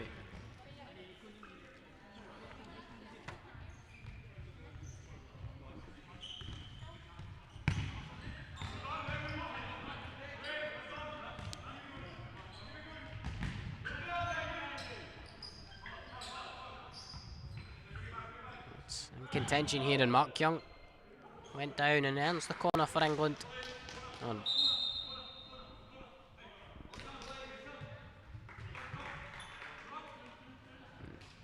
Joe Lightbound will be introduced here, and it's now Dominic Stagg. Out to Theo Francis, and his shot deflecting off of Devon Carlos Jose. There'll be another corner here. Francis, Lightbound, and there's a foul given the way of rest of the world.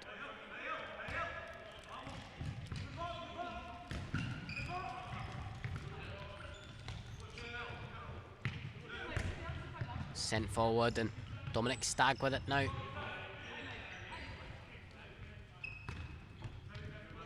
Lightbound with it. Taking the shot that came off of Rojas.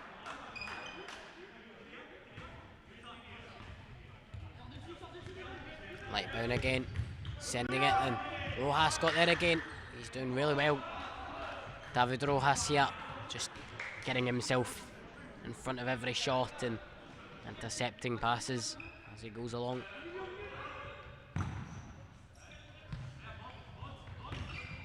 Francis, and does end up in the hands of Samu Siev, and Carlos Jose trying to skip forward here. He's twisting and turning, and he done all so well, and down under the pressure of Theo Francis.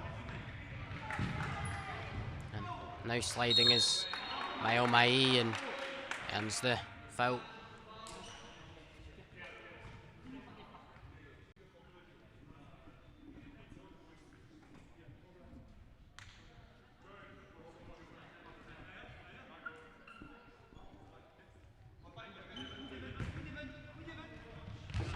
And all the way out.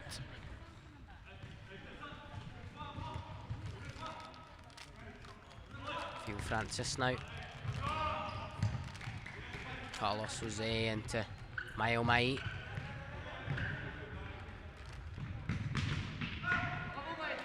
Beavers will collect that one. Just coming forward again here, looking to find another goal, and it would have been had Matvey Samusiev not got a hold of Lightbound's shot. Ball just too far ahead of Carlos Jose.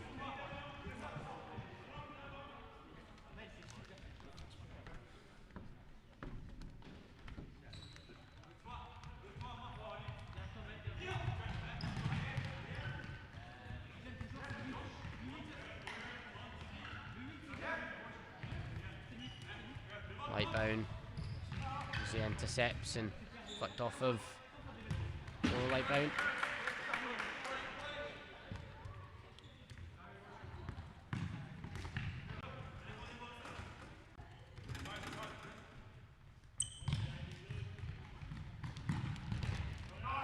Coming off of Carlos Jose, and out for another England ball.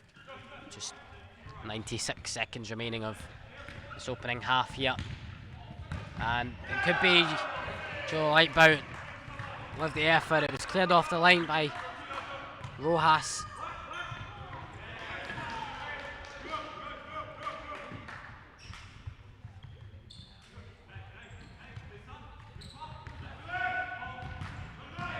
Rojas getting in there once again, and he's having a really good game here, David Rojas.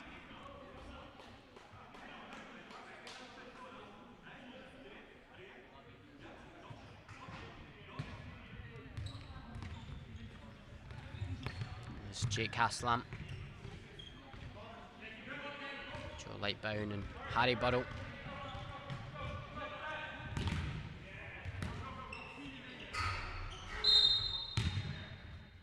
One sailing out. There'll be an England ball here as we enter the final minute of the opening half of this third place playoff in the men's category. And it is England who lead by 3-0, and Joe Lightbound with the effort. Rest of the road hanging on well here, not letting England get any more. Again, it's worked defensively from rest of the world. Samusiev not taking any risks and fires it out. And Carlos Jose gets it forward. And a shot from Harry Burrow.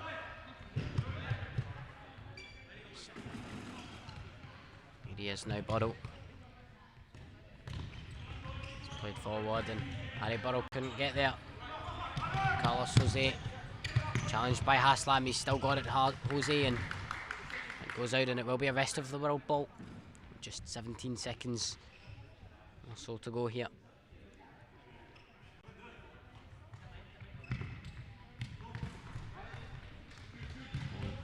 Great turn from Rojas and couldn't place the pass in the right direction, but receiving praise for the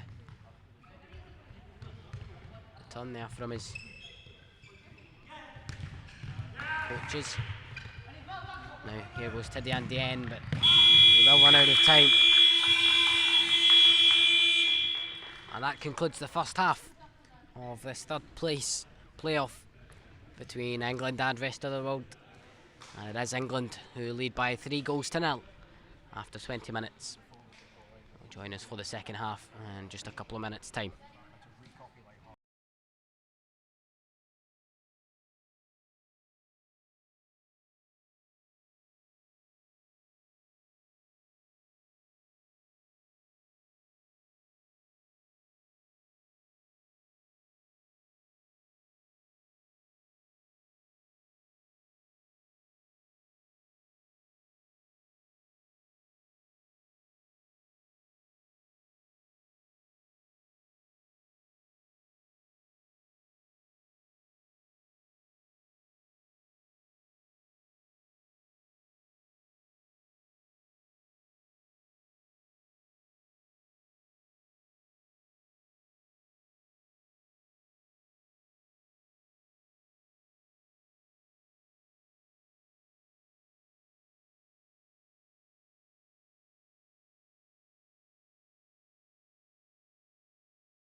Ready to go for the second half, and Lightbound gets us going again as England look to continue and extend the advantage, and a smart stop there from Samusiev, denying that one. And rest of the world looking to come forward. Here's Rojas.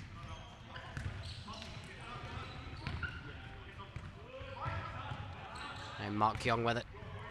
Into Lightbound once again, and Rojas dealing with it defensively. Mark Young picks it up though, and it will go out for an England ball.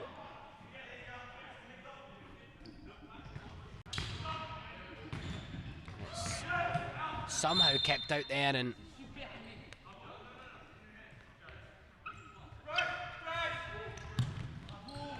Carlos Jose now.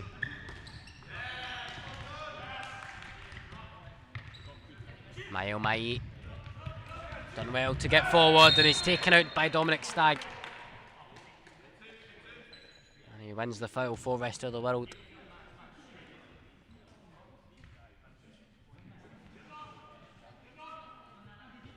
And an opportunity here for them to get a shot at goal.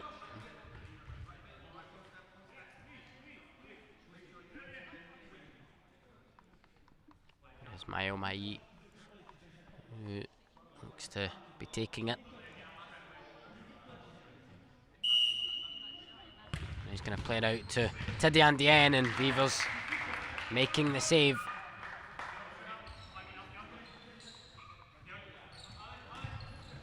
Now Tidiane Dieng skipping away and trying his best to get a shot at goal, and he does so, but blocked by Francis. And now Carlos Jose with the effort. Sailing out. Just a reminder, we will be able to bring you the action from the grand finals later today. First up, it is the women's grand final as Australia will take on the USA. That'll be a great showdown, and I hope you'll be able to join us for that one. Mayo Mai playing it off with Dominic Stagg, and it's tactically smart from him there.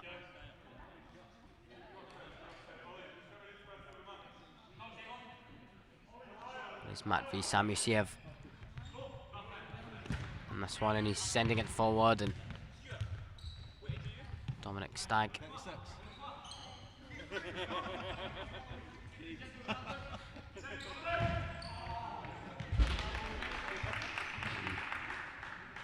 Effort from Theo Francis, sailing over.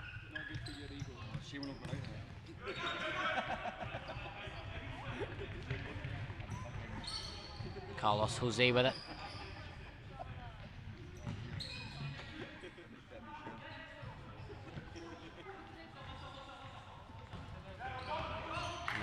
To the Andy N, and a great save from Weavers, and he has to punch it away.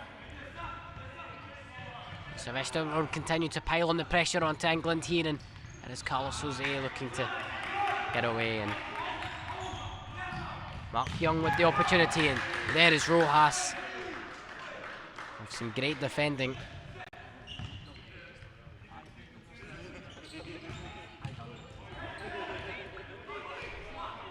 Now Lightbound with it into Dominic Stagg, and England have a fourth.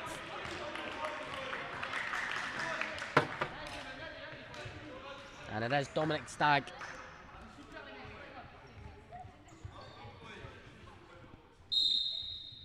Rest of the road get us going once again.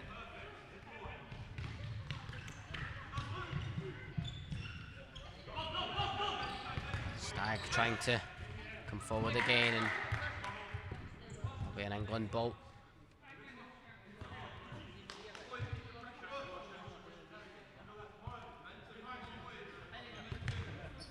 Here's Mark Young.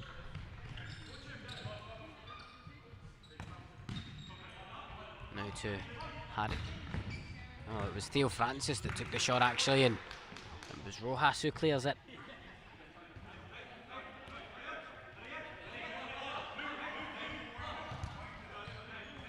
Francis taking it on and blocked by Rojas once again. Now going is Tidiane Dieng and Mark Young and to Vivers, who there's no choice but to send it out.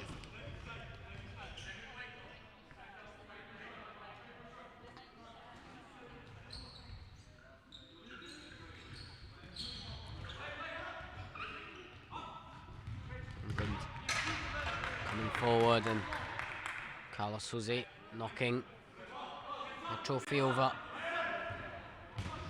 Oh, and it's, I think he's broke it.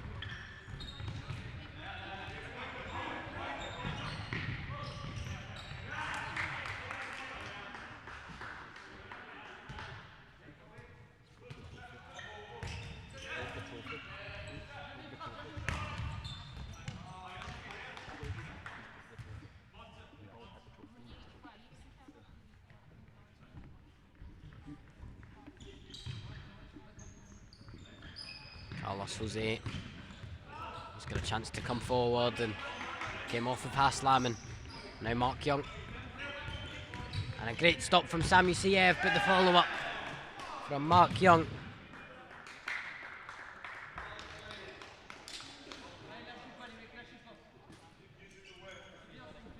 And it is 5 for England.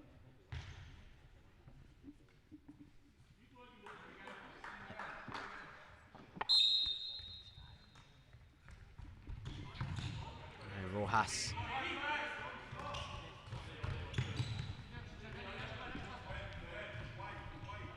Dominic Stagg just unable to find his teammate Jake Haslam on the far side. Coming off of Mark Young. Another rest of the world ball.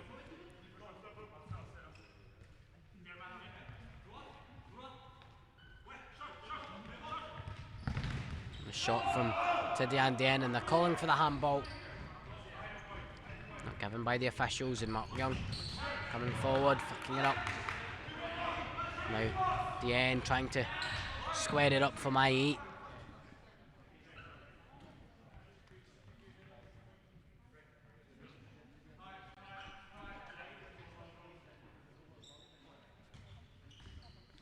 Carlos Jose. An interesting tricking his opponent there, but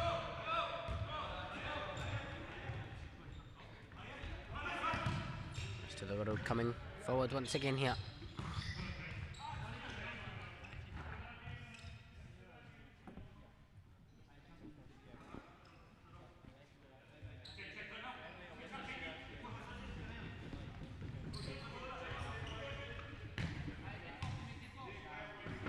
Dominic Stagg. Mark Young with it now.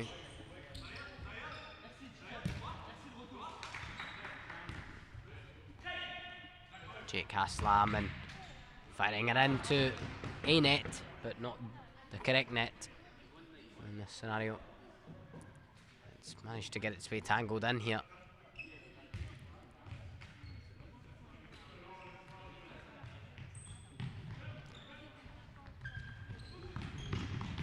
Play it forward for Rojas, but couldn't quite reach it, and now Dieng skipping away and still going here to Tidiane Dieng, and he's played it across to Mai, who hits the bar. Was it over the line? It is a goal. And rest of the world have pulled one back.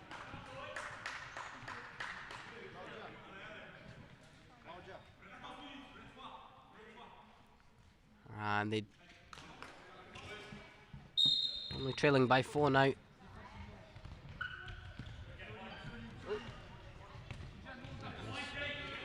Tidiane Dieng was the one to turn it in.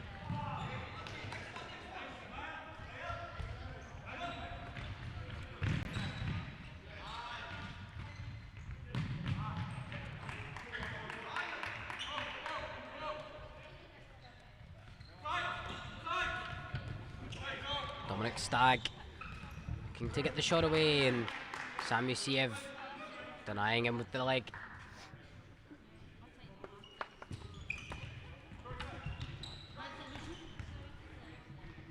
Rojas slam for England, and Lightbound letting it all through for Stag, and there'll be another England ball here.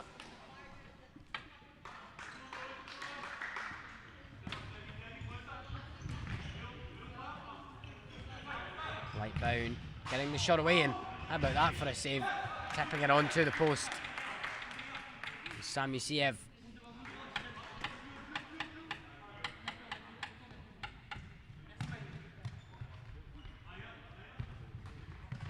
And coming off of Carlos Jose, and came Harry Burrow.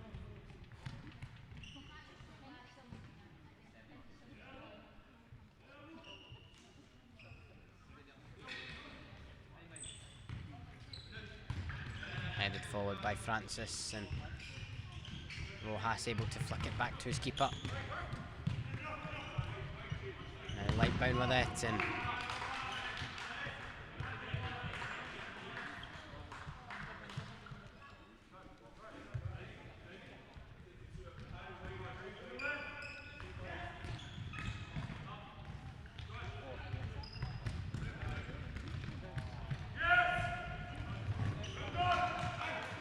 to the Andy N into Beavers.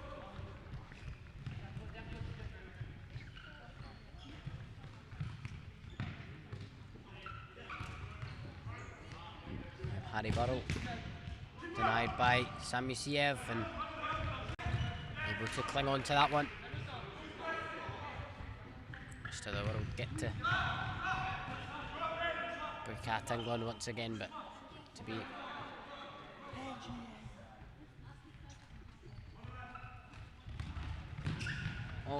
it will end up in, and it is 6-1 now.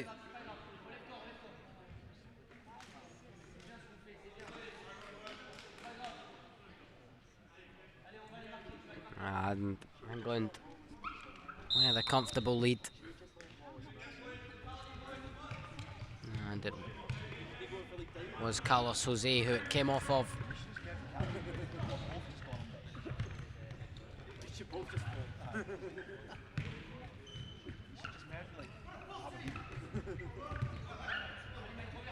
Now forward coming England again.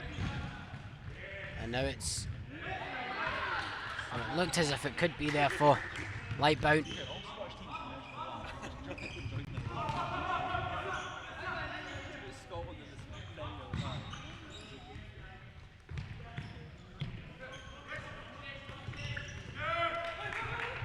It goes to the Andy N.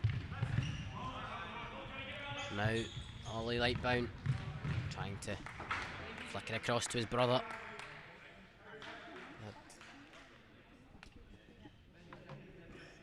Too far ahead of him.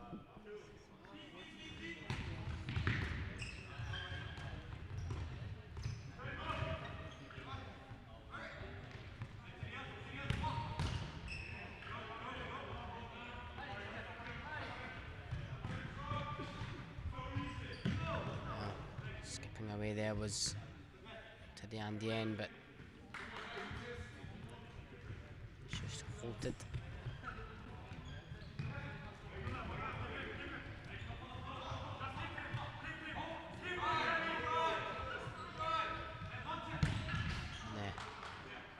Attempt from Harry Burrow this time.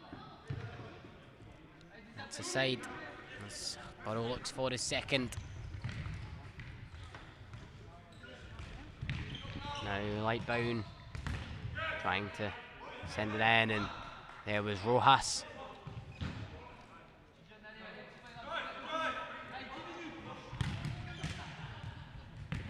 And Lightbound playing it over.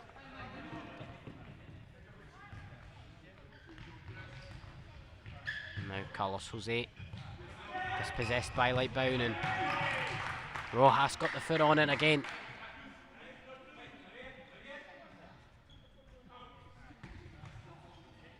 Feel Francis blaring his effort over the top. Here's to the Andy N. And the official letting that go the way of the rest of the world.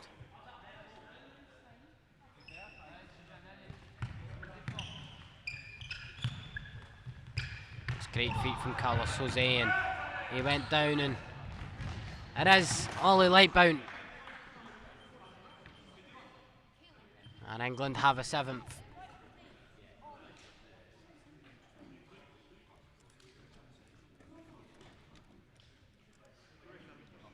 I think it looked as if Carlos Jose was wanting the foul. But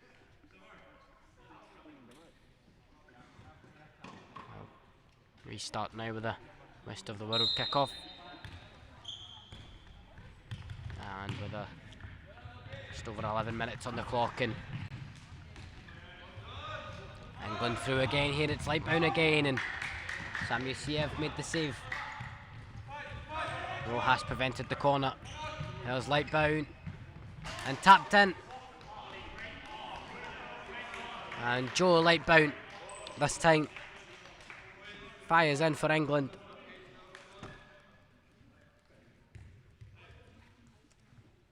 And they now lead by 8-1, but we will have a timeout here before we restart. And a deserved break for both sides. Rest of the road done well to hang on, but just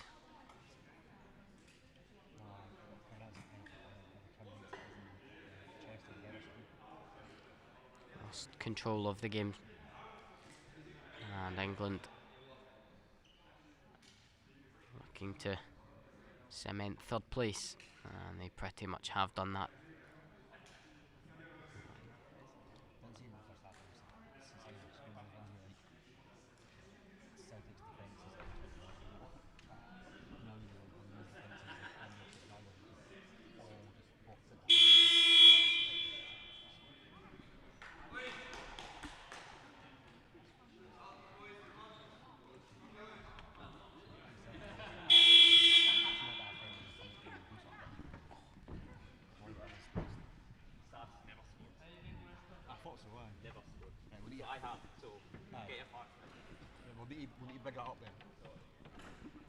It will be Tiddy and the end to get going once again as we restart at 8-1 here.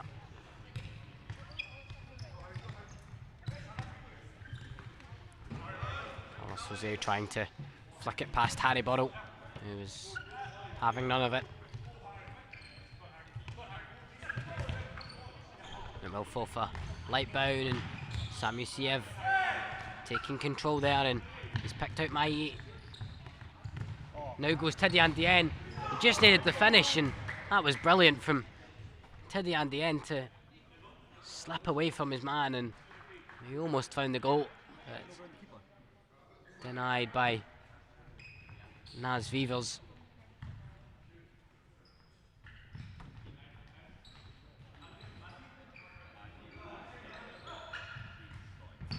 And the shot from Mai Mai blocked, and Mark Young coming forward now. Mai trying to skip past 1 and 2, but can only manage 1.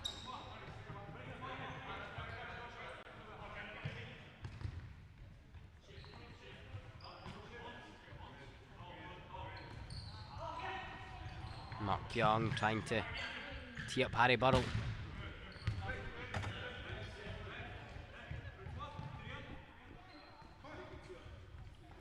There goes Theo Francis for England.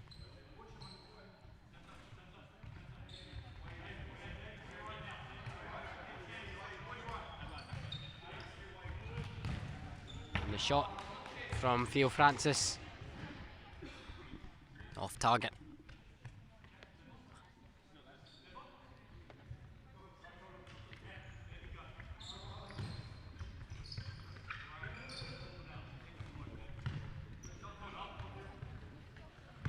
Andy N looking to close to some magic once again. Oh! And that would have been quite spectacular had that one gone in.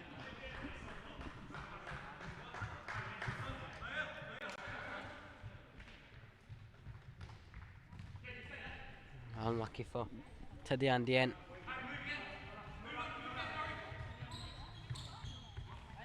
who tried the Rabona, but couldn't pull it off to get it on target. It was a good effort though.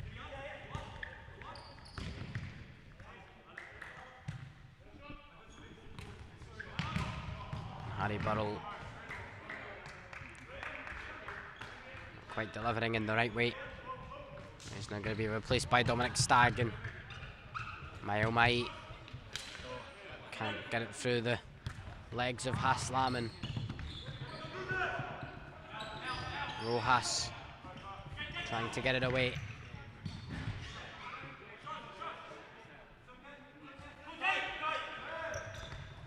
Going is to the Andy end, but I'll go out for the rest of the world ball. Mai coming short for it. Dominic Stagg able to get in the way there. Stagg, Mark Young and Sam Yusiev got the hand on it, and DN trying to get at England here, and he's earned himself a corner kick.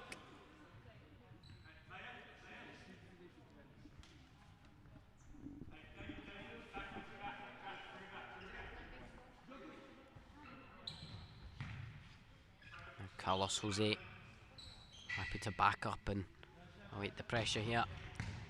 Now Rojas to Dean Dien, taking the shot, blocked by Francis. Now Jake Haslam. Mark Young and Haslam across. Stagg now with Young. Mark Young, and somehow kept out by Matvey Samusiev.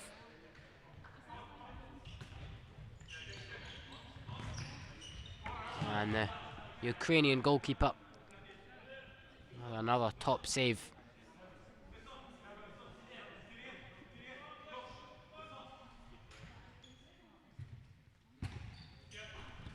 And Theo Francis, Mark Young, and Dominic Stagg came in, and so too did Jake Haslam, and it's kept out. Fired forward, looking for Mael Mai. Mark Young's going to chase it on.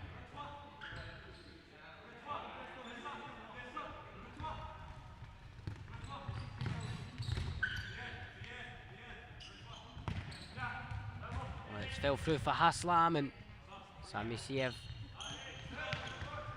can hold on to it, and to Dean Dien, tumbling down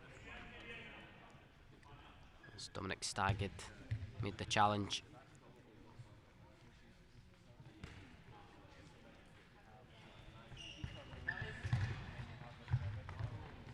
Now Carlos Jose faced by Mark Young and Haslam, and doing well to hold it off here. Rojas flicking it through really smartly there. And it's Mark Young on the opposite side, but Dominic Stagg goes in alone. And England with yet another.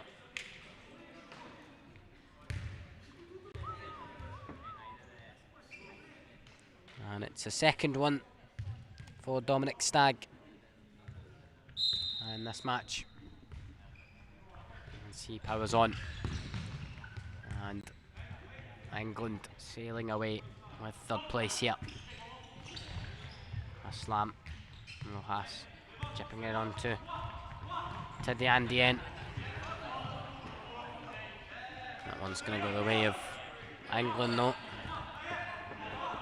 Mark Young on Haslam, missing what looked to be a gaping goal there. And he's hanging his head. I think he knows that really should have hit the back of the net there.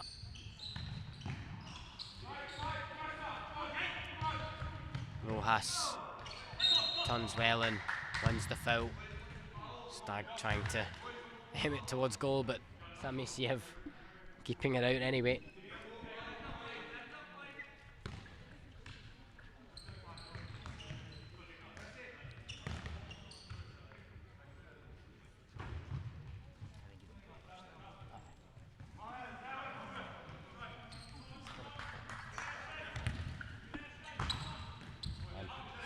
Samyusiev, and Rojas got the touch on it, and another England ball.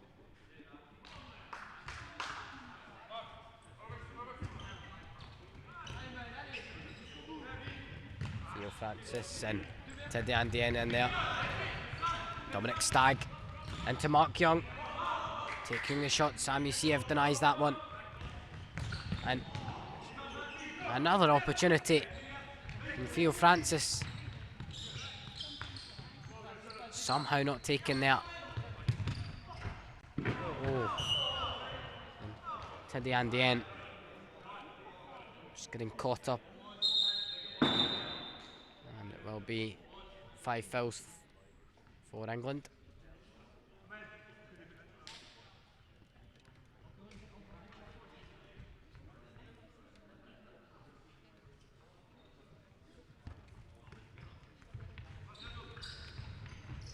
Goes Mayo Mai, and he opted to try and get the shot away anyway.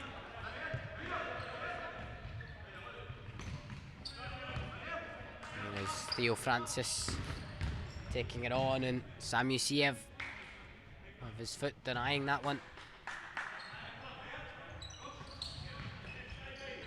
Ollie Lightbound in towards Mark Young, and Dominic Stagg completes the hat-trick for himself. And he makes it goal number 10 for England. And in a similar fashion to the last time these two faced, England running right. Mark Young looking to twist and turn, but Samyusiev done well, and Carlos Jose twisting and turning, and Teddy Andien had space, but he took it on, and what a finish! Boom! That was special from Teddy Andien, and out of nowhere he pops up with a quite sensational finish.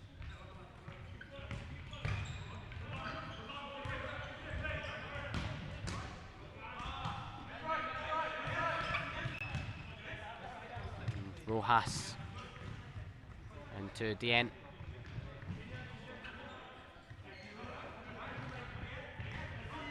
And here he goes again here to the Andien, but Ollie Lightbound gets there first.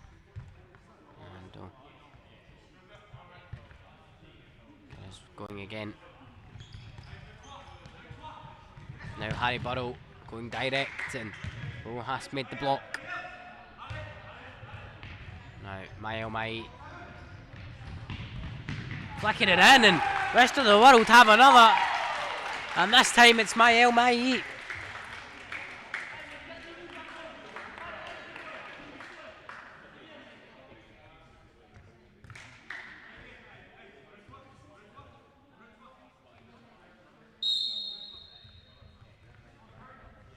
And Mayo Mai doing well, but England with the response.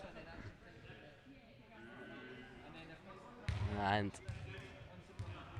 it was played through, and Ollie Lightbound ensured it made its way in. And a quick response from England. And they come again here, and Lightbound sailing wide.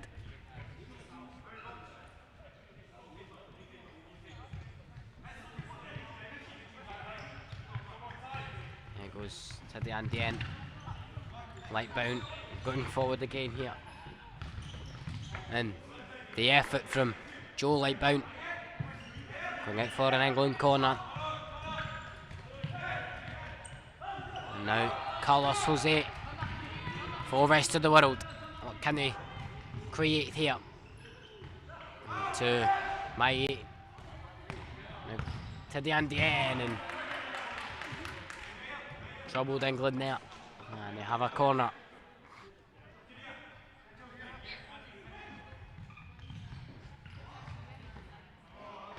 Right, we'll go out for an England ball though.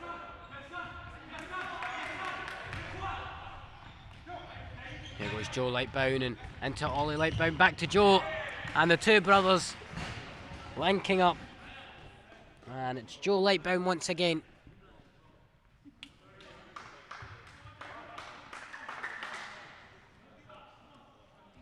And England make it 12.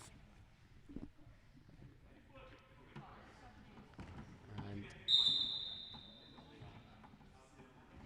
have to wait for restart of play, which eventually does come in. Rojas trying to get it forward, and to the Andy end takes the touch well, trying to slip it through the legs of Theo Francis. Harry Burrow coming forward, and Ollie Lightbound firing in once again, and he's putting on a show himself as well here.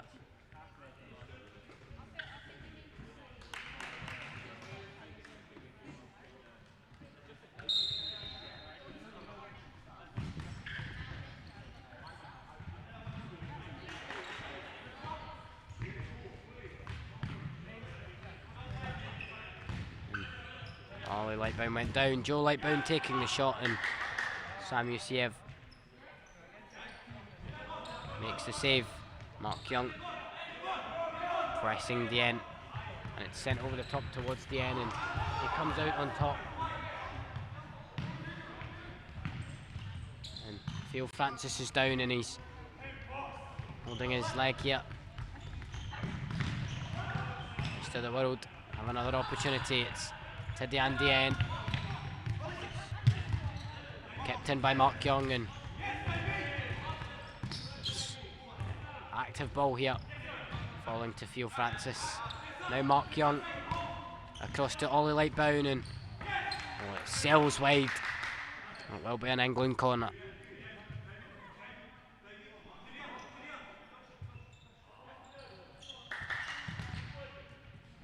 Joe Lightbound, and another corner as just over 2 minutes left. Theo Francis gonna take it on, and he does find the net, and from a great distance, Theo Francis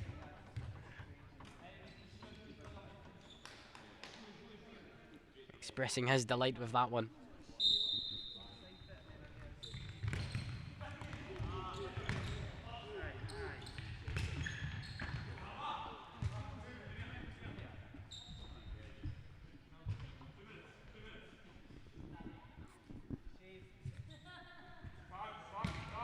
Lightbound, and Ollie Lightbound missed it, let it slip under his foot, but it's smiles from him in the meantime. Here goes Tiddy Andien. Goes the way of rest of the world.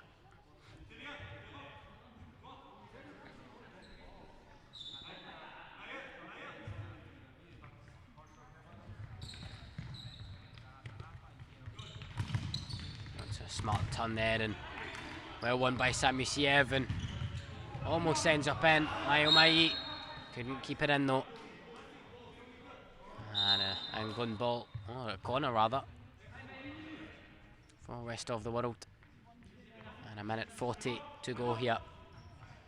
101 seconds left of futsal for these two sides in the Nations Cup, and the long distance shot from Joe Lightbound makes its way in.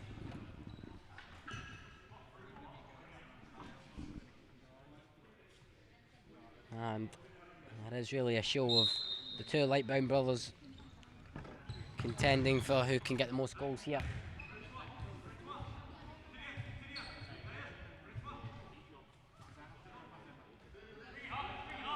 Both on free at the moment.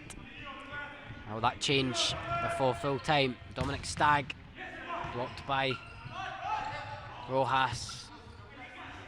Now Joe Lightbound has another goal, and Rojas blocks it. Mark Young off the post.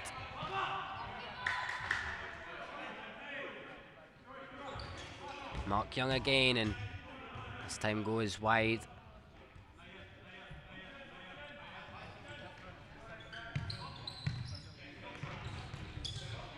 Mark Young battling against Samusiev, and the final result in England corner.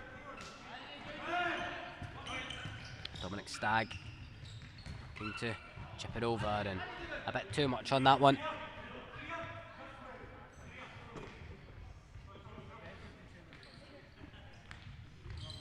As we enter the final minute here, and Mark Young across to Dominic Stagg.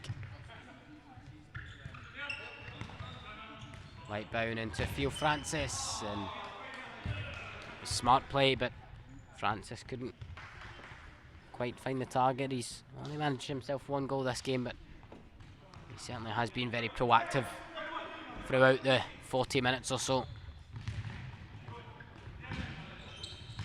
There goes Dominic Stagg playing it forward, and too far ahead of Harry Burrell.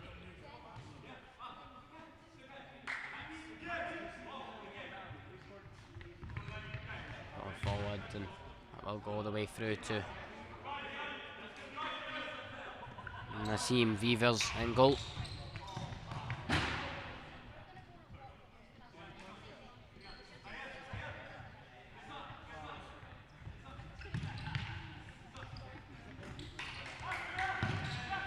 Mai coming forward and doing well. Can't quite keep it in though, and it will go out for an England goal. Side ball rather. Dominic Stagg coming forward for England, and a good block by Rojas. Tidiane Dieng trying to get his shot away and fell into Mark Young. Now Dominic Stagg. It's the final 5 seconds. Dominic Stagg. Tidiane Dieng trying to turn, but that is full time. And England once again sail away to victory. And the third place playoff, and it means that they do take the third place title. And they'll be happy with that performance as it finishes in this IFA Nations Cup third place playoff match between England and rest of the world. And it is England 15, rest of the world 3. Stick with us and we will hear some of the words from some of the England players very, very shortly, so don't go anywhere.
I'm here with David Rojas from Rest of the World. First of all, David, well done. You had a good personal performance and you done really well, you know, staying really solid at the back. How was that for you? How did you feel? Felt great. Just exhausted. I had to do a lot of tackling, and there's no subs or anything because we got some injuries, so it was a lot of work, but it was good. And what have you been able to think of the tournament? What can you take away from this tournament? Because it's not been the easiest 4 years, but kind of as a new kind of team together, you've done well at times. So what can you take away from that? It definitely helped us like train together with chemistry. But I mean, we're not really futsal players, but it was a good experience learning from it, and yeah, it was fun. And of course, you say you're not all futsal players. Do you think there's potentially a future career in futsal? Is this something you would come back to? Yeah, I mean, I had a lot of fun. I played a few games when I was little, but this is yeah, I missed it. It's fun. Yeah, well, thank you very much for your time, David. And we're also joined here by the two Lightbound brothers, Joe and Ollie. First of all, boys, congratulations, winners of the third place playoff. How did that feel for you, Joe? Yeah, it was good. We set out after yesterday thinking it's only up, we've lost 2 games, but we showed ourselves in the Scotland match yesterday that we can fight and we can fight for one another. And we came in today thinking, yeah, we should probably win at the standard we've been playing at, but it's never easy. And we showed that in the first 10, struggled a bit, but when we got our foot on the gas, we really turned it on. Yeah, and there was some real chemistry between the two of you, obviously being brothers as well. I mean, he's linked up really well across the park and set each other up a couple of times, so obviously that the hard work coming in from training as well. So how was that for you as well? Yeah, it's always nice to be able to play that sort of football where we're able to sort of set each other up and bounce off each other. I don't know whether it's an actual connection we have or whatever, but no, he just seems to be in the right place at the right time. But yeah, listen, I thought we were a really good second half.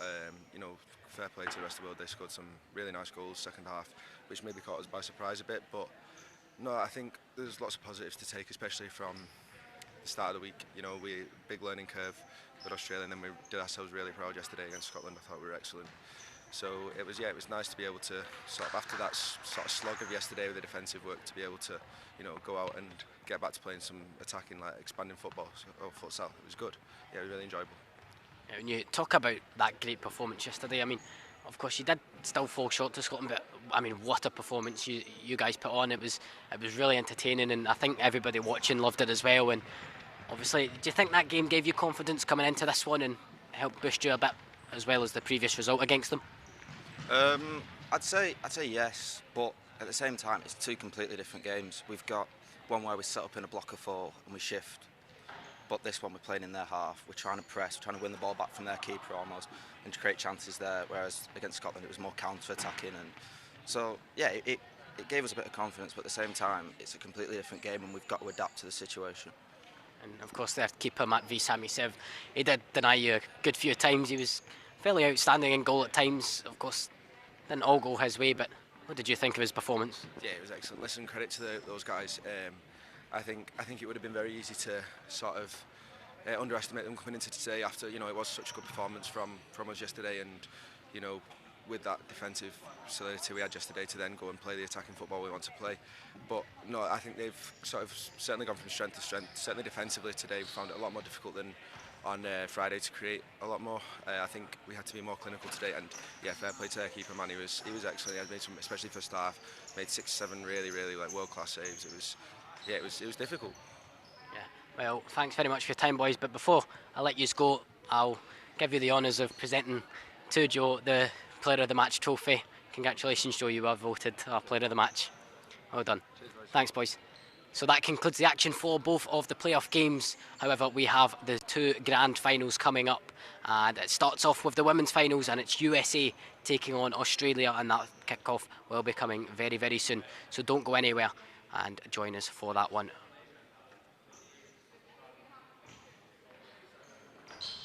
You okay? Cool. Thanks.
Well, a warm welcome to you as we prepare for the almighty grand final.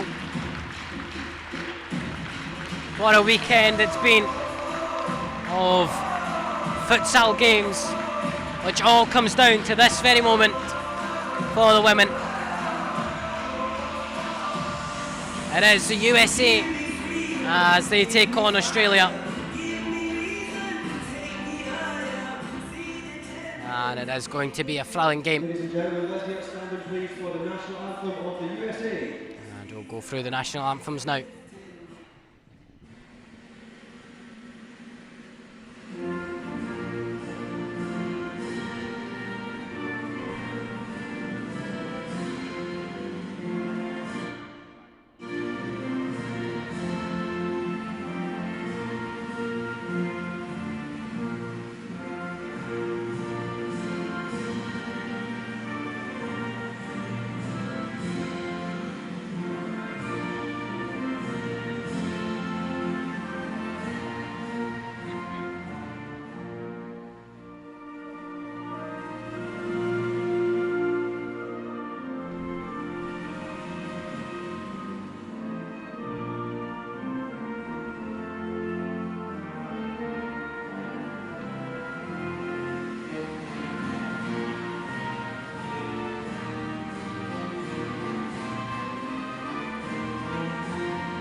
We'll now go on to the national anthem of Australia. Let's make up standing please for the national anthem of Australia.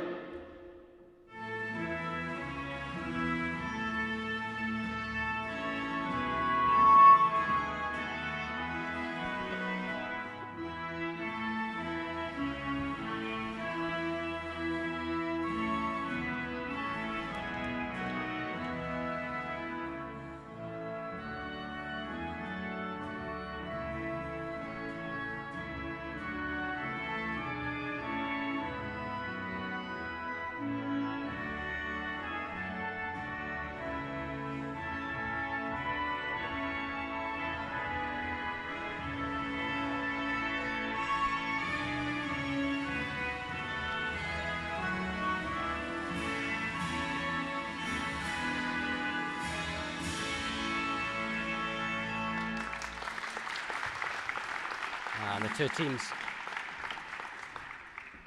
just before we get started, we'll go through and shake hands very briefly before preparing for a big moment.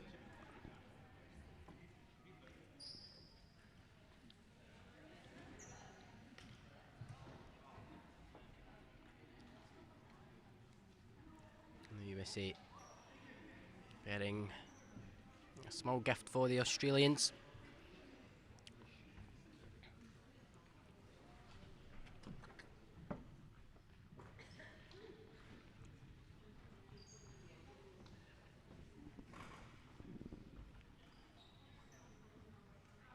And we are just getting on with the coin flip for the kick-off.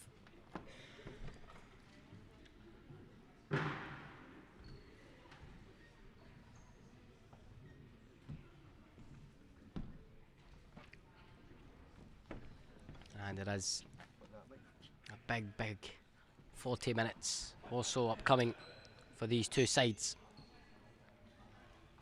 I'm Kane Maxwell, I will be your commentator for this match.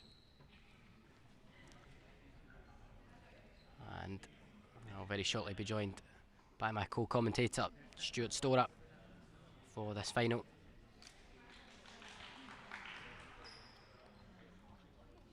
And both teams just preparing themselves with each other, getting their team talks in.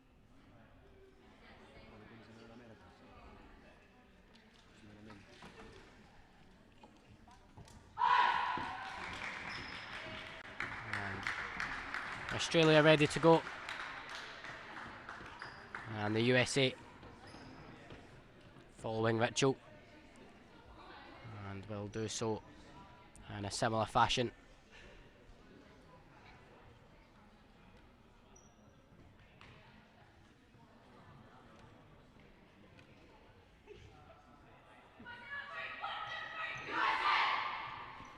And we are now ready to go.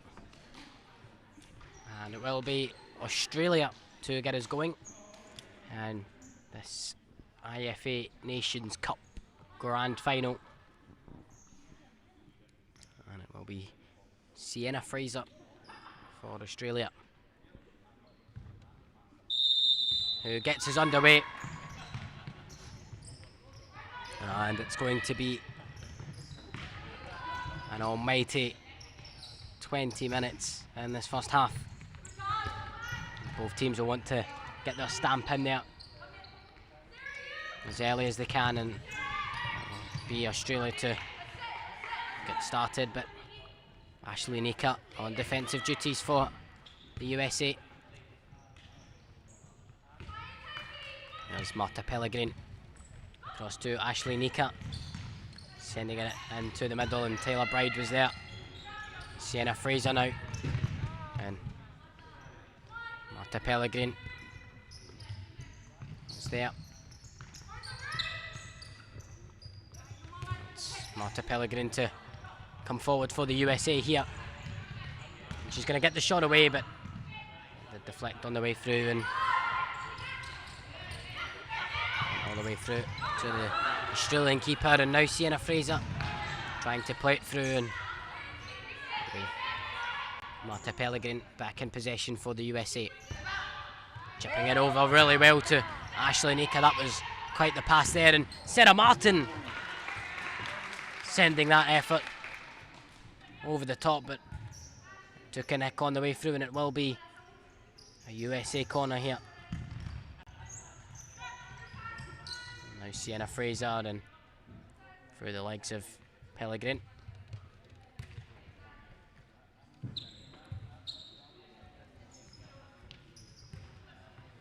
Now Ashley Nika.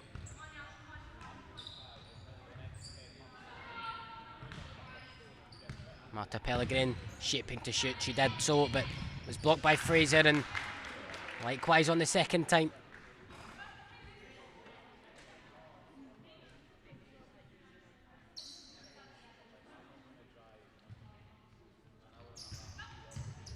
And Sarah Martin's effort well high and above,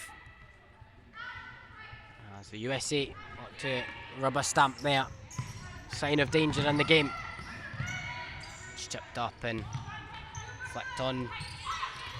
It's now with Tara Andrews, who took it on, and Fernanda Godinez is the one to get a firm hand on it, and here goes Marta Pellegrin for the USA now.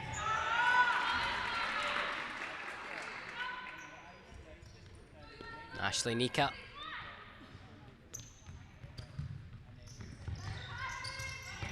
USA, and it was a good vision from Sarah Martin trying to pick out Pellegrin, but it was intercepted.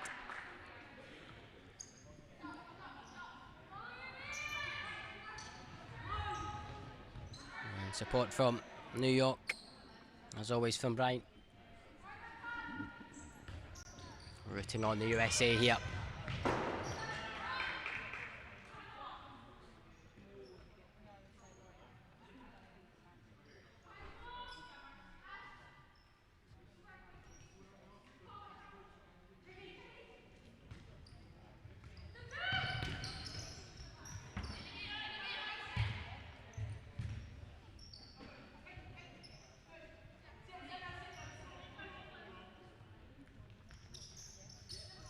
USA coming forward again, and it's Marta Pellegrin this time. Crucial touch from Tara Andrews.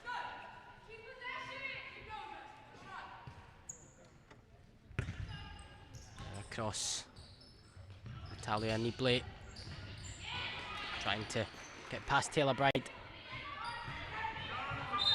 Marta Pellegrin, and that ball will go the way of Australia. Stuart, it's been a close opening few minutes here and no side able to break the deadlock as of yet. No, it's definitely tight. It's what we expected from the two stronger teams in this competition. You know, and it's like any final, isn't it? Neither team's going to want to come out all guns blazing. They're going to want to sort of sound each other out a little bit, get to know their opposition a little better. They have played each other already, so they're going to have a good idea. But yeah, it's what you expect in a grand final, isn't it? Here is Sarah Martin for the USA as they look to break forward once again here.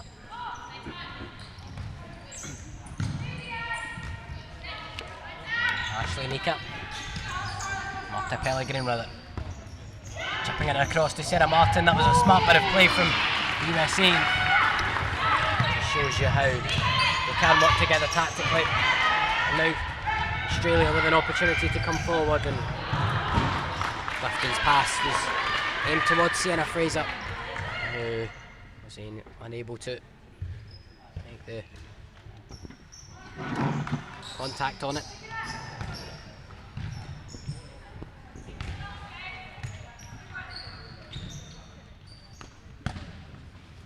Talia Nibley for USA. It's played forward, and Marta Pellegrin sending the ball in, and Nibley got the touch in the middle, but couldn't quite manage the ball. And the other end, it was Tara Andrews, who looked to be in, but just out of reach for her.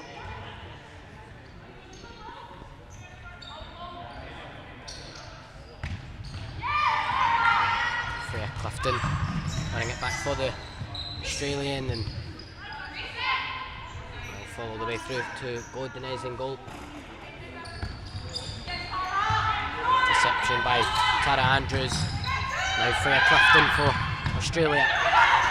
Back out to Tara Andrews. Now Freya Clifton once again. She's going to take it on. Godinez saves. The follow up from Fraser, and they'll go out for an Australia ball here. Yeah, remarkable double save there from the USA keeper. She got down to save the first one, and then did really well to save the second attempt as well. Challenge from Fraser, and it opened up the goal, and Tara Andrews, and it's messy, it's scrappy, but eventually Fernanda Godinez held on to it, and she'll be grateful to have had the support. Yeah, two really vocal sets of support here. It's really great to see the atmosphere in the Nations Cup final here is brilliant. Although it's easy to get into a game like this when you've got two strong teams giving it everything, isn't it? It's not just the ones here in Perth offering support coming from both USA and Australia across the live. Many people watching in for this grand final. Yeah, we got Brian from Long Island, New York, who's supporting, well, USA obviously.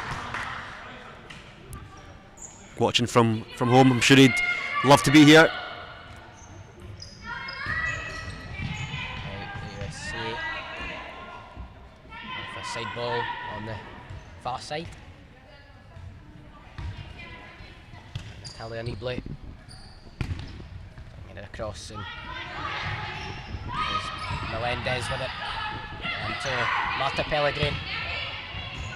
Natalia Nibley shooting, and it was a close effort.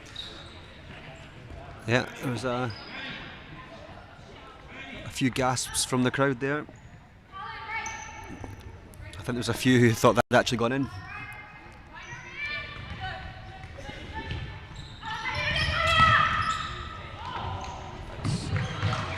Wise from Tara Andrews trying to slip it through to Sienna Denholm, but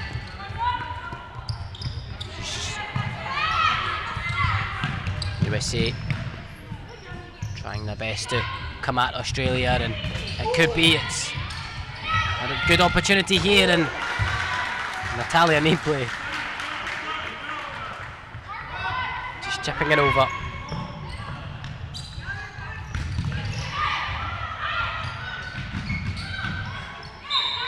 And it will be a Australia ball now.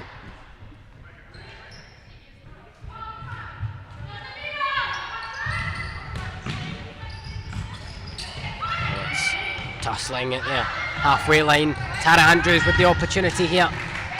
It's dealt with for now.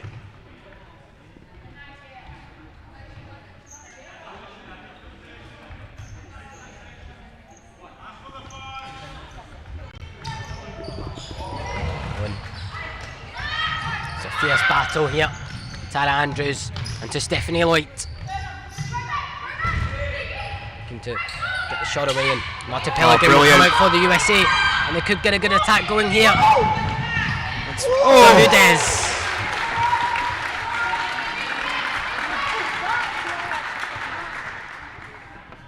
I thought that one was going to nestle in the net there, the way the deflection seemed to just wrong foot the keeper. Stephanie Lloyd tapping it out. It will be another USA corner now. Brilliant feat though from Marta there on the counter, wasn't it?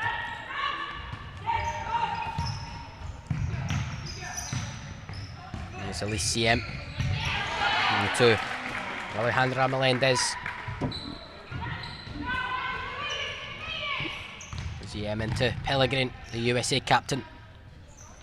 36 years of age, I believe. 36.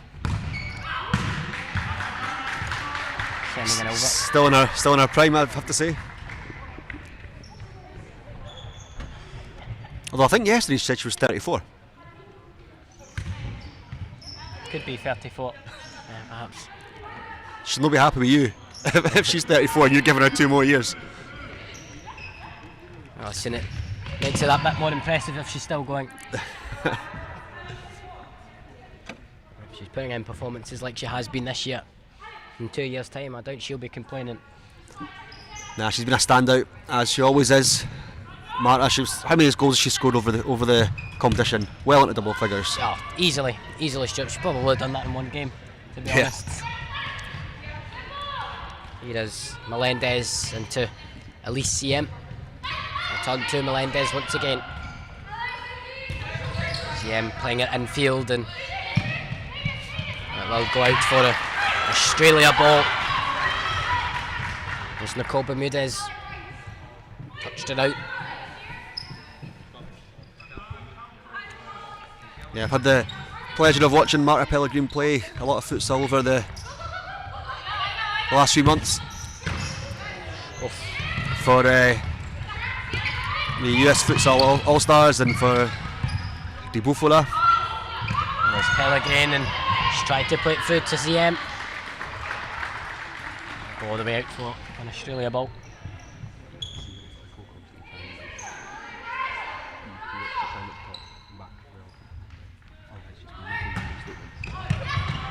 Here is Pellegrin once again, coming forward. Oh, it's a good opportunity there from Melendez.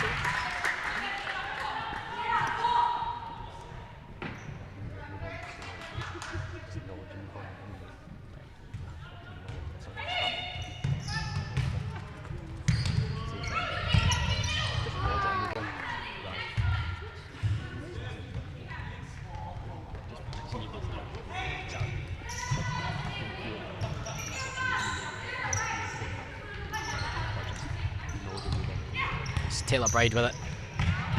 Just out of reach for Stephanie Lloyd. Will be up to Ashley Nika to get it going again for the USA. Sarah Barton forward to Ashley Nika. Cross to Elise CM. Picking out Melendez, and comfortable claim in the end for the Australian keeper, and it's fired forward and it's flipped on by Adana Greentree.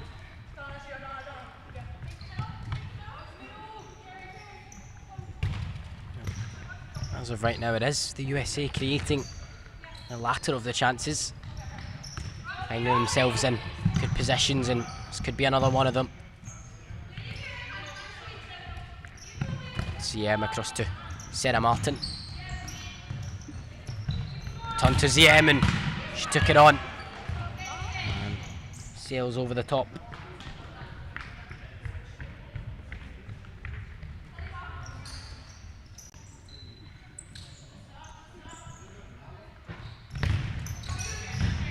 Forward, and Sarah Martin just flicking it on and gives up USA an opportunity to come forward.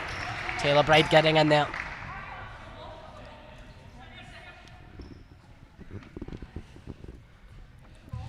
Can you feel the levels of anticipation in the crowd here, Kane? I think as soon as one of these teams opens the scoring, I think the roof's going to come off, because you can just feel it. The crowd here are absolutely buzzing for this match. Yeah, there's been a good turnout. Yeah. Say that for sure. And it'll just take one of these teams to find the net to see what they're capable of. It could be for the USA as Melendez looks to find a bit of space. It's dealt with by Denholm, and Melendez and Denholm fighting with each other to come out on top, and it went the way of the USA. Now Ashley Nika into Sarah Martin. It's an opportunity to shoot here, and she's spotted that one, and Sienna Fraser could counter-attack for Australia here. She's looking for a Dana Greentree, but perhaps took a bit too long there, Stuart. Hey? Yeah. There's a big chance for Australia there. On. At least I have to say, I thought that Sienna Fraser was going to play the ball a little bit earlier, and then when she did, it was just a bit behind her teammates, so it was a difficult one. Interesting to see Sarah Martin for the USA cutting inside and going for the shot on her right foot. We've seen her left foot, as we did just there. We've seen her put a few away. I thought she was going to take the shot on her left, cut inside on the right, and that's where the counter started. Yeah, she's one of many who have been prolific in front of goal for the USA. Yeah. Of the large amount of goals that they have scored this competition. And it's Tara Andrews for Australia, and goes out, and it's going to be an Australia corner here. Yeah, just while the corner gets set up, we've got a lot of love coming in for the players from Lisa Denholm. No surprises who she's supporting. Oh, yeah, shout out for Sienna. I thought she was maybe in for Stephanie Lloyd, perhaps, but I'm sure she's supporting all of them. It's a wise ball over the top there from Sarah Martin, and Alicia M with the opportunity going past the post. Yeah, I thought I'd taken a deflection, but obviously not. My eyes are deceiving me quite clearly. Plenty of time that's happened, and USA and Natalia Nibley coming oh so close to the opening goal. And it remains a goalless stalemate for now. Sarah Martin. That was a sole one by the looks of it. Yeah, we were just talking about Sarah Martin's left foot. I'll tell you what, I would not want to get in the way of one of those shots.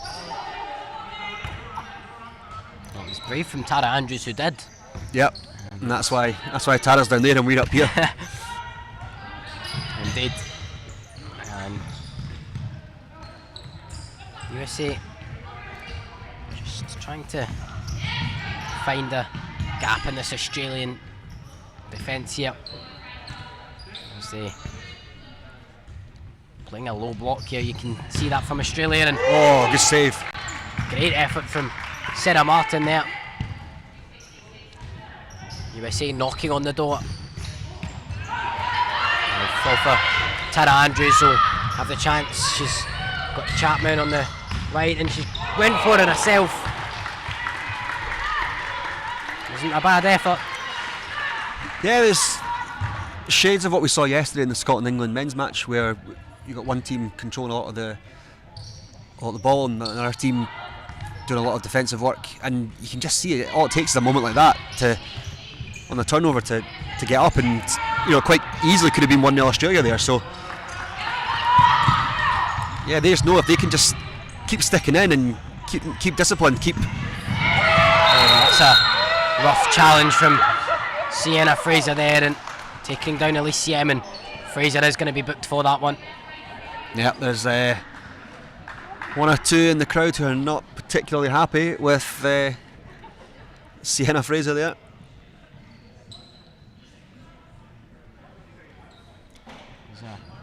I mean, challenge. Yeah, it's a foul, but the referee's dealt with it. Don't think we need to go overboard. It's an opportunity for Ashley Nika to tee it up for Pellegrin, and the shot perhaps slightly underwhelming for a standard of Marta Pellegrin. Yeah, I think Marta will be disappointed in that one. She's certainly good enough to find the net from there, as we've seen so many times.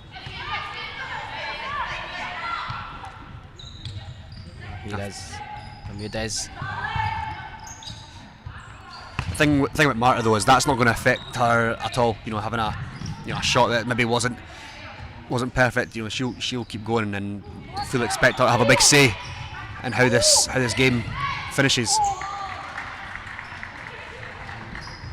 I wonder if the USA will find the opener, because they are putting the persistent pressure on. But just as you did say, Stuart, just because they are putting the pressure on doesn't mean they're winning. Yeah, I mean, we spoke about it the other day when these two teams met. Where, oh, hang on.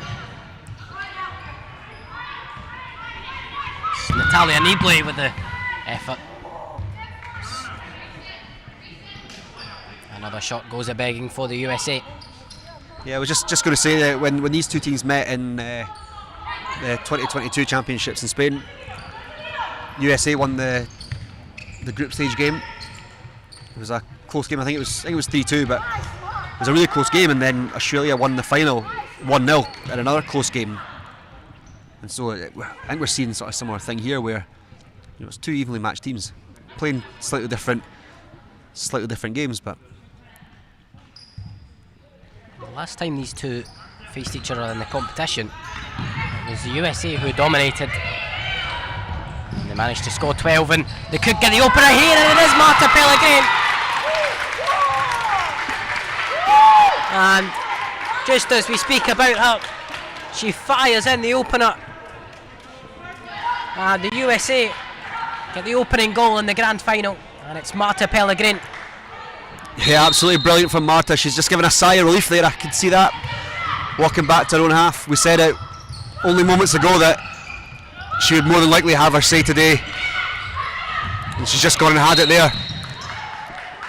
That foul going the way of Australia, but reflecting back on that goal as Pellegrin fires the USA ahead. Yeah, we're giving Marta the credit for the finish, fully deserved, but look at that from Nicole Bermudez. Wins the ball in her own half, drives forward, holds off the challenge and gets it across, and I got to say the little dummy from Ashley Nika was brilliant, and I think Marta appreciated it too. Natalia Nibley with another effort, but yeah, it's a well worked team goal there from the USA, and without a doubt they converted their opportunity. We've still got another half and a quarter to go, so they cannot relax yet. Nah, I don't think anybody will be relaxing until the final whistle goes. It's Pellegrin. Final horn, Peter. Buzzer. I'm surprised you don't remember it as a almighty blast of the horn when it finishes. Yeah, we've been reminded of that a few times.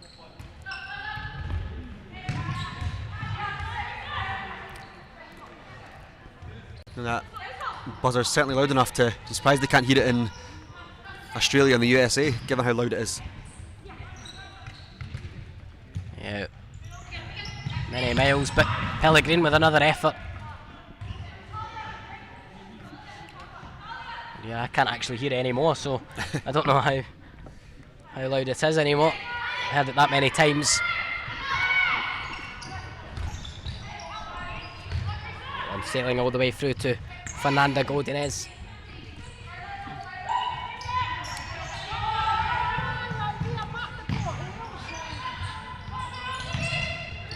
Here come the USA once again, and Bermudez, Pellegrin, Nika, Melendez. Turn to Pellegrin, trying to get the shot away. She was blocked by Sienna Fraser.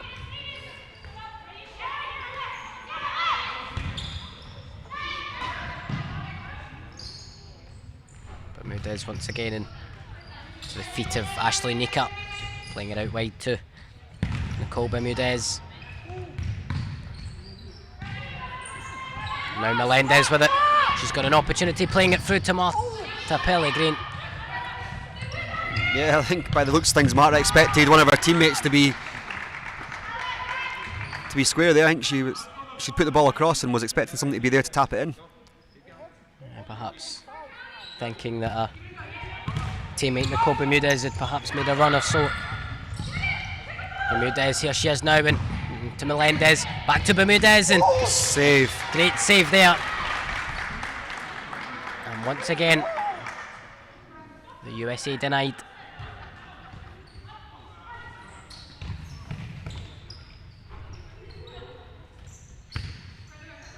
There's Ashley Nika. As the USA hunt for number 2, and it's Pellegrin. Oh, deflected. Good dig there.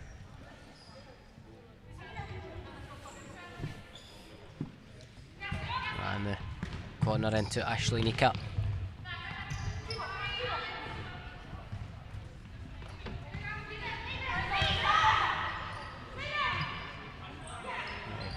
Forward going is Melendez into Nika, but going out for a Australian goal throw.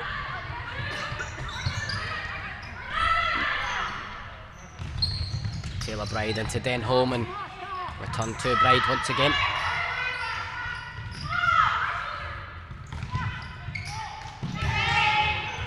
Just catching up in the Australian camp, and back home Taylor Bride likes a bit of rugby as well, from what I heard, so she's multi-sport.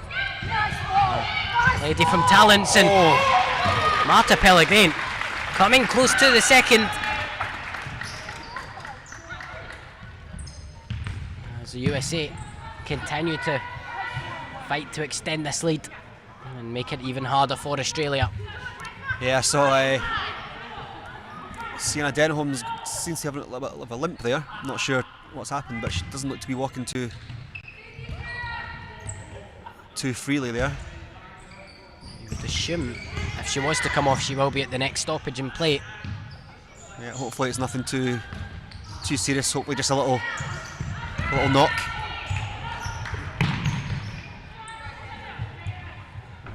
She would have an opportunity to come off here, and she is being instructed to come off. Yeah, George is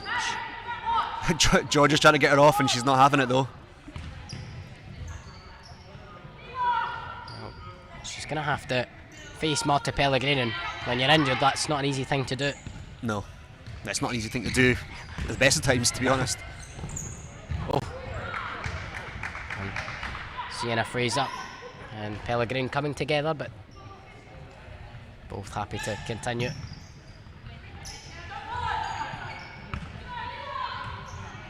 Now, Sarah Martin. Oh, and wow, what a save that is from Madison Marsh. Marsh is really doing well here. And lots of appreciation for that save. Sarah Martin just being instructed to retake that. I believe it was a corner, and she was expecting it to be a side ball, but sent in the middle, and Pellegrin was fought off by Bride. Sarah Martin with it now, and Pellegrin got in the way. She tried to dodge it.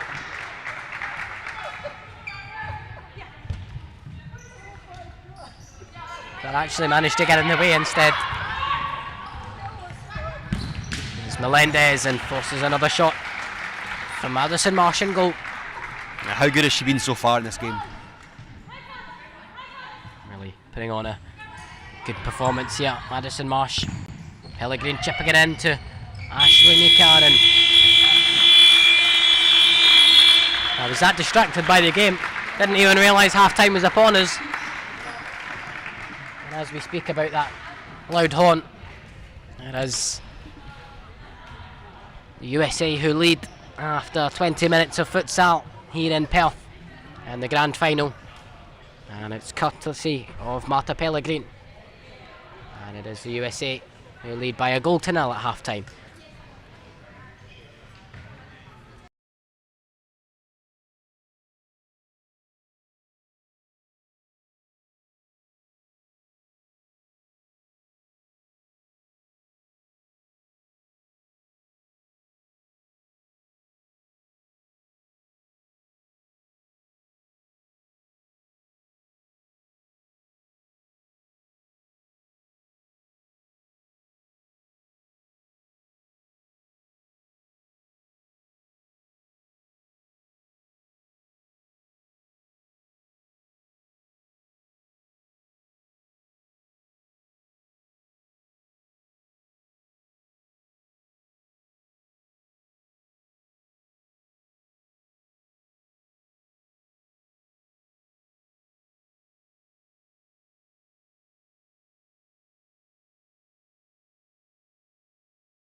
We're back for the second half and already underway.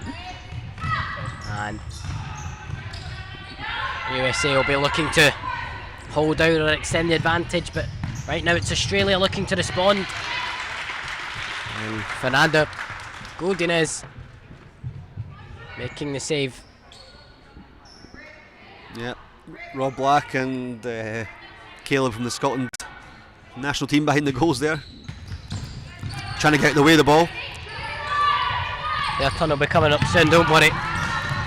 Yeah, well, Rob Black being a goalkeeper for Scotland, he's not going to be wanting to be getting in the way of the ball in the next match. Come across to Sarah Martin here, and Marta Pellegrin, and denied by the post.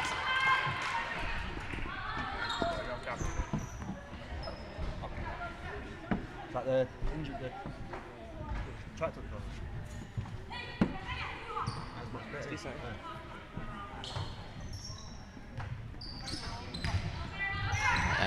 And to Sienna Fraser here, and Ashley Nika gets in the way of it and taps it out.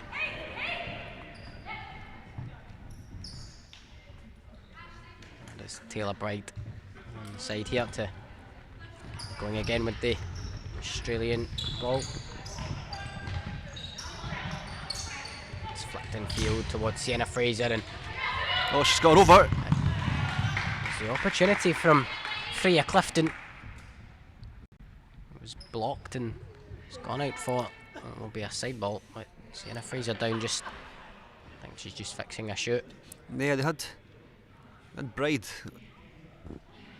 over on the far side there, managed to get across.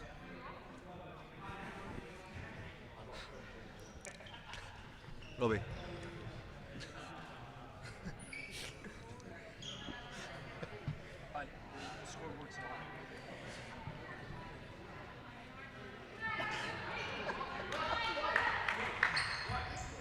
Back underway, and Tara Andrews with the effort. And it's another USA ball. This time it's Natalia Nibley.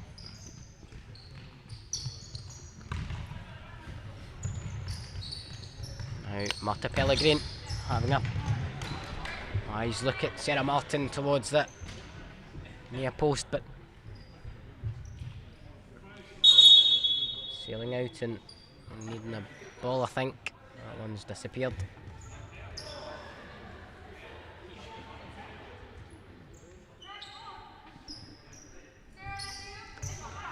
It's going to be Taylor Bride getting his going again, and sailing forward and seen out by Ashley Nika.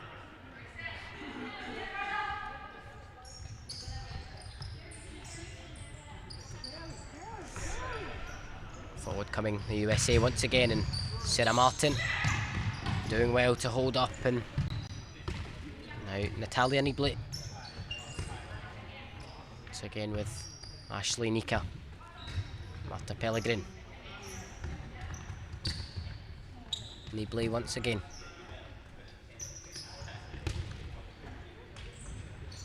See, stringing the passes together and just trying to find an opening here. Sarah Martin with it. Spotting Ashley Nika making a run from the back post.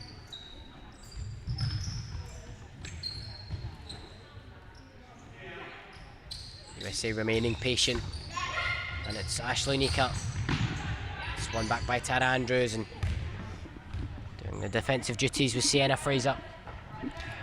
Yep, they all are. They're all sticking in defensively there. We said it just before half time, they're staying organised, staying disciplined, and they're going to need to continue to do that if they want to turn this final around. I think they've been playing really, really well, but it's goals that win games. I have to agree with you, Stuart. Australia just holding in there, and if they are patient enough they might get the opening, but it's Sarah Martin for the USA just now. Into Pellegrin, Ashley Nika out to Nibley again. Well, they're not giving the USA many options. No, but you can see the movement the rotations from USA. They're so good at that, and they're so patient as well. Like look at Marta just now. Look at that. Look how relaxed and patient they are. They know that they can completely reset, and they just brought. Look at this. They're bringing Australia further away from their own goals, making space. So we call it a tactical masterclass from Marta. Yeah. But that's what we're saying. US goals win games, and USA have the goal so far, so they can stand there all day if they want. They're just trying to see if they can draw Australia out that bit more and perhaps have somebody commit to pressing, and Australia not letting the USA get what they want, and obviously so. I do get the feeling that Marta was maybe trying to make a bit of a point there. Goes Sienna Fraser for Australia. Challenge from Taylor Bride, and goes out for a USA ball. Yeah, I think Marta was trying to make a bit of a point there that it's maybe not too thrilled at the way that Australia are kind of sitting so deep. I'm trying to just tell them, you know, we can do this all day. You're the ones who need to score. Sarah Martin with the effort, and firm hand coming from the Australian keeper. Ashley Nika towards goal and intercepted by Clifton. Australia looking to break forward now, and it's Marta Pellegrin with a great challenge, and once again she can use her options and looking for Ashley Nika, who just couldn't control the touch.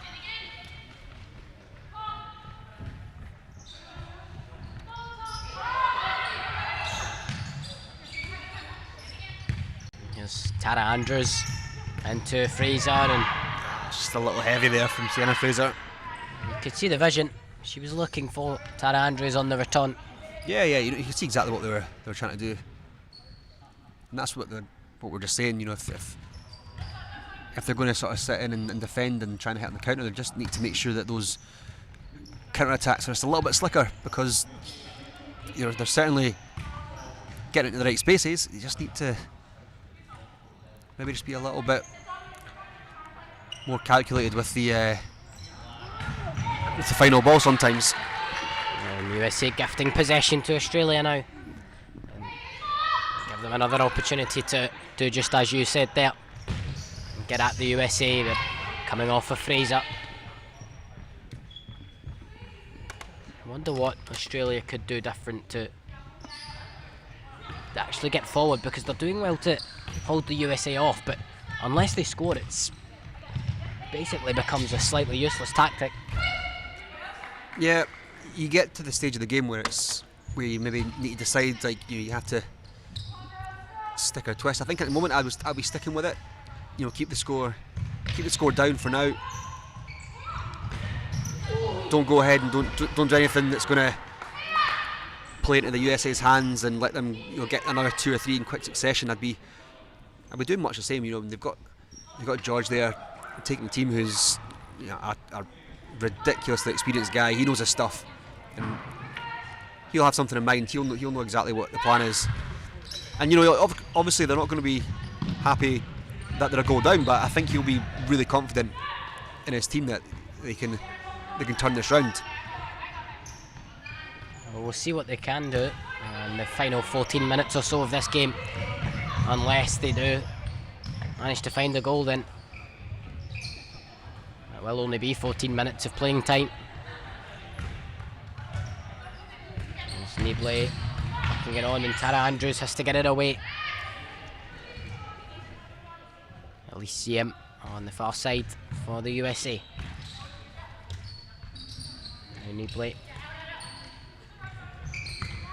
You can just see it shifted ever so slightly, and USA get the second, and it's Natalia Nibley, and it is a 2-goal advantage now. Yeah, really good goal from Talia there at a good time. Had to say that. Really enjoyed that. The first touch on the right, turns and finishes it on the left. There's a shot pull on Brilliant Pellegrin. skill.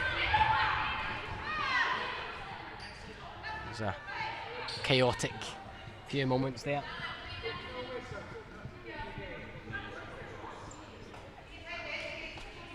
Marta Pellegrin just telling the official she's not happy with how that decision went. It's a quick ball forward from Australia, and now with USA's number 7 here. Tara Andrews goes down, and it's well blocked by the USA here. Australia can help in the counter though. It's Tara Andrews going from distance. Not troubling enough though to beat Fernanda Godinez from there. Yeah, our good friend Mario Gonzalez from the USA celebrating Talia's goal there. He'll be delighted. Yeah, it's been well worked from the USA. You have to say, as well deserved to the way they've been playing so far. Yeah, good goal. It came at a really, really good time for them as well, I'd say. We're just saying about how, you know, if Australia can keep the score down, keep things tight for as long as possible, it gives them a chance to counter. And that second goal is going to mean that, you know, we're talking about is you know, when's George going to change things up a wee bit. That might just kind of force his hand a bit more. Doesn't look like they're doing too much different just now. Mind you, in futsal, the 12 minutes it can still be a long time. You wonder what George will be holding up his sleeve in response to the USA setback.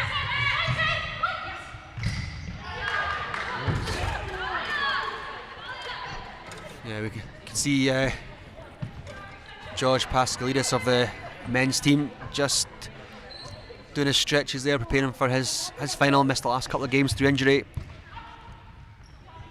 I think he's just preparing himself because he'll be desperate to play today. Yeah, he was being seen on the bench yesterday. Didn't quite make an appearance, but he'll be more than ready to come today. And I reminder, we will bring you the action from the other grand final in the men's category as Scotland take on Australia at 4:15 local time. So join us for that as well. Australian fans, stick around. That one goes out, and it will be an Australian ball. Madison Marsh looking to get going quickly here.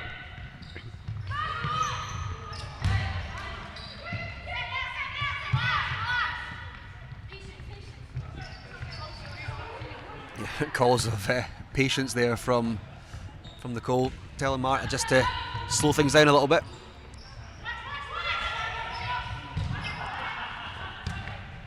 The USA coming forward again. They can afford to play about with it a bit more now because they do hold a 2-goal lead, so should Australia pull one back, they're not entirely under pressure. Albeit they would rather not go down that road. It's Pellegrin once again for the USA. Out to Melendez, and it's in the middle, and Bermudez was looking for it, and she goes down. Then coming from it, Tara Andrews playing it forward, and it's kept in. Oh, is it? It did go out, and it will be a USA ball now, but USA knocking on the door again, looking for their 3rd goal here.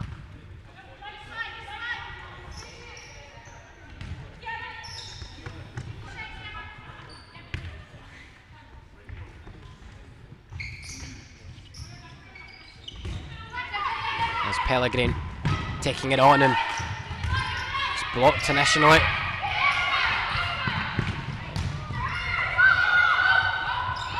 This game moving fast now.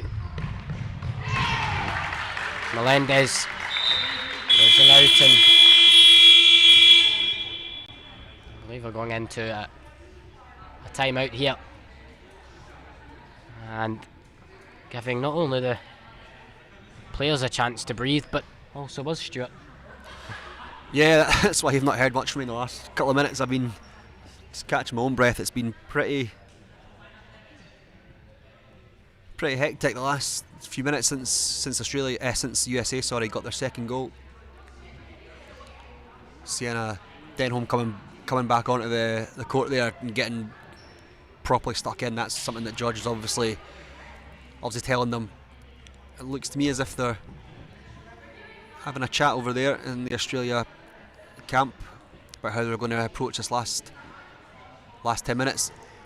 And it looks to me, going by those hand gestures, that they're wanting to get the ball forward quickly. You can see the USA team on your screens just now, and we can have a look at Australia as we can see them. They're really thinking about what they can do.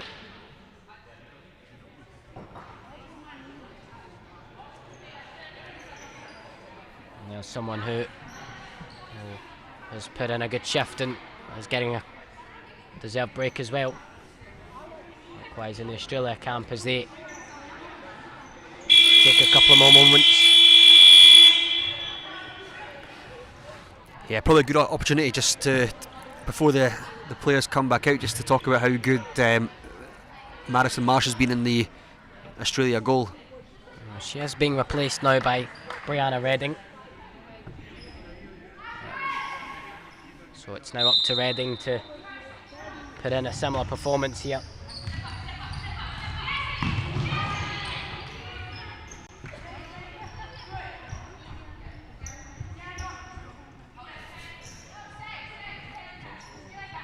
I thought he was just like... With Godinez out to Elysium.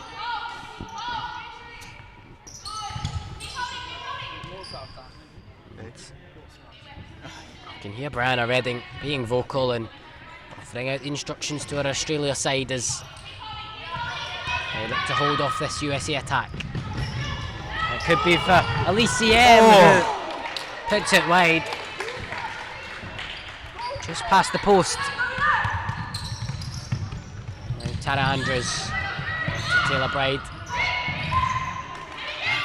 So what, Kane, I was absolutely convinced that was going to be 3 there. It was unlucky from the USA not to have seen 3. Elysium denied. Oh, what a Great touch. touch there. Brilliant. Could be for the USA, and it is! There is goal number 3. And this one coming from the USA's Nicole Bermudez.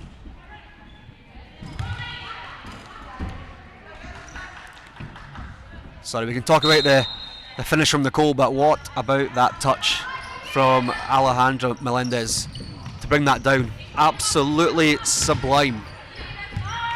Yeah, that is true talent in itself. And just look at that, so proactive, and the ball across, offering this finish for Bermudez, who really stood out in the last game as well. Yeah, Nicole's been great the whole tournament, to be fair. She more than deserves a goal in this final. Could be for the USA. Here is Elysium!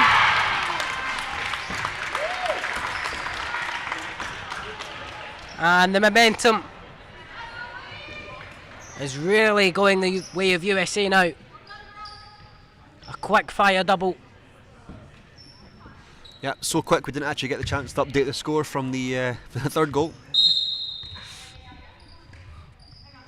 Just showing the quality of the USA there, and Whatever the USA coaches were saying to them there during that last time out has obviously worked, because they've come out like a house on fire, and they've scoring 2 quick goals, and you have to say that it's a long way back for Australia now.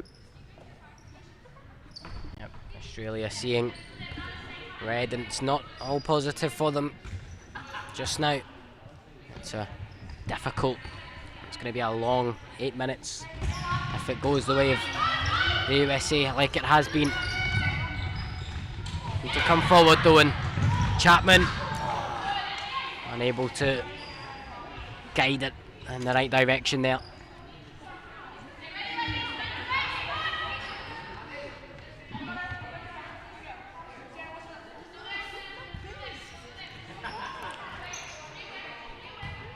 USA just content to sit in their own half. They've got a full goal lead to defend now, so they can take their time. Brian B very happy with the goals there. What do you think the chances are that B stands for Bermudez?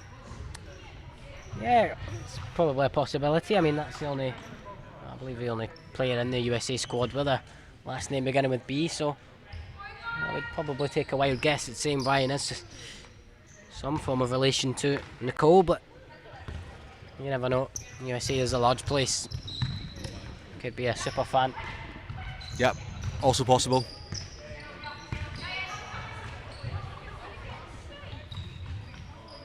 Now,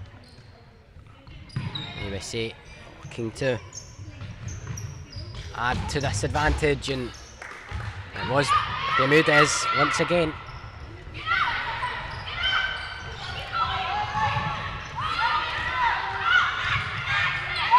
Then home with the strike, and Fernanda Godinez. Well, it looks like going to be another timeout, I believe.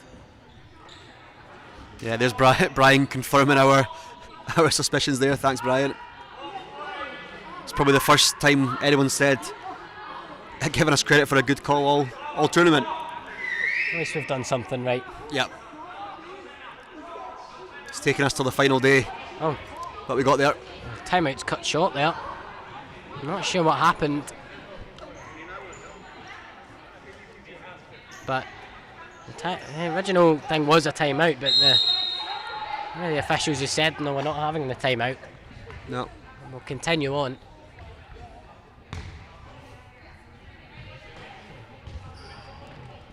I wonder what went wrong between the communication there.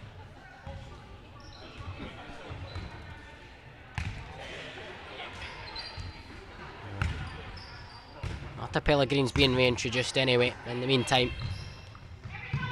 So too Alicia, Sarah Martin in there as well as Alejandra Melendez is on it now. CM. Turn to ZM once again, and she's got Sarah Martin on this near side. She's opting for Pellegrin on the left side, and come on. It was good skill to get past, but I'd just gone out of play, and we'll now have the timeout that the referee had cut short. It was really difficult for us to see on our side whether that ball went out or not.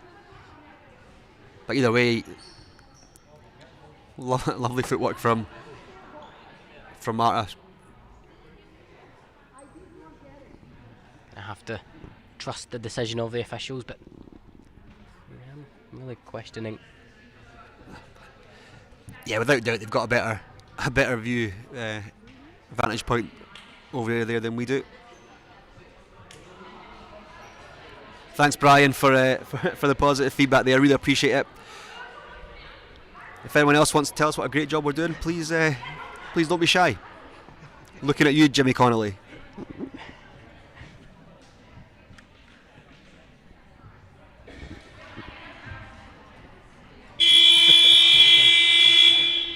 have to ask what the rocket symbolises. As you spell out USA.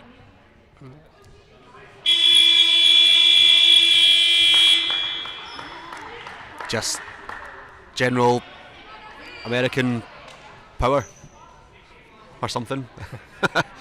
Not sure. Yeah, I think we'll await the verdict of Jimmy to tell us that one. Look at this. Got a pitch invader and Adam Binney. Yeah, Scotland's number 6 getting a round of boos from the fans as he enters the field of play illegally.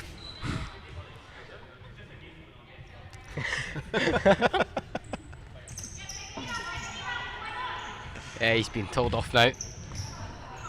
Marta Pellegrin. You didn't even notice. Tara Andrews. It was flicked out by Alejandra Melendez.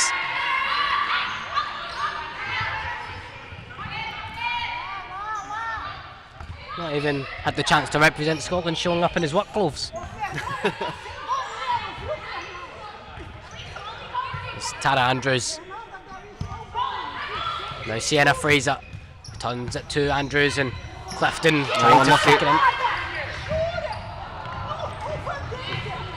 Oh, look at that. Up, wow, what a touch from Pellegrin. Now Sarah Martin.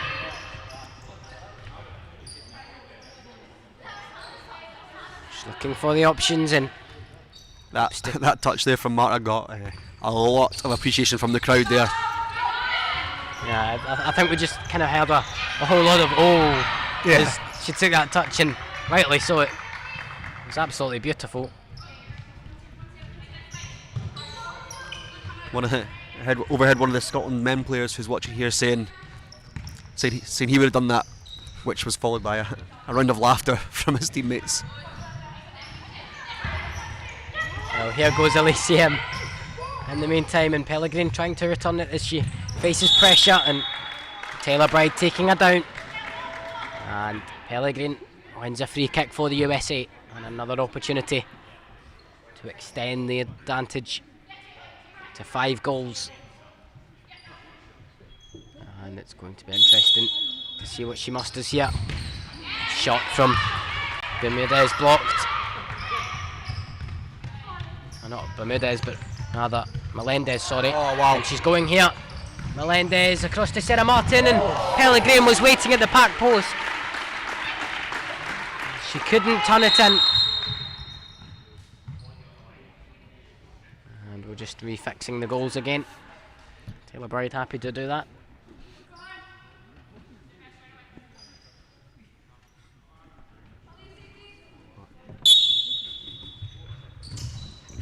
Marta Pellegrin to Sarah Martin.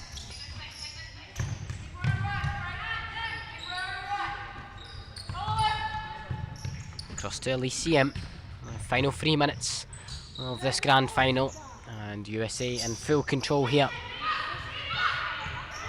Barry must have died. Does not see Barry dead? Does not see Barry died? No, not. Oh, it's another one for the USA. And this time it's Sarah Martin.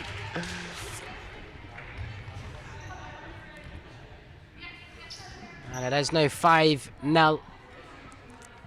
Just to rub it into Australia even more. Yeah, I have to say I would have been very surprised if this game had finished and Sarah Martin hadn't had her say, given how deadly she's been in front of the goal this competition. Well, we've had 5 different scorers for the USA now.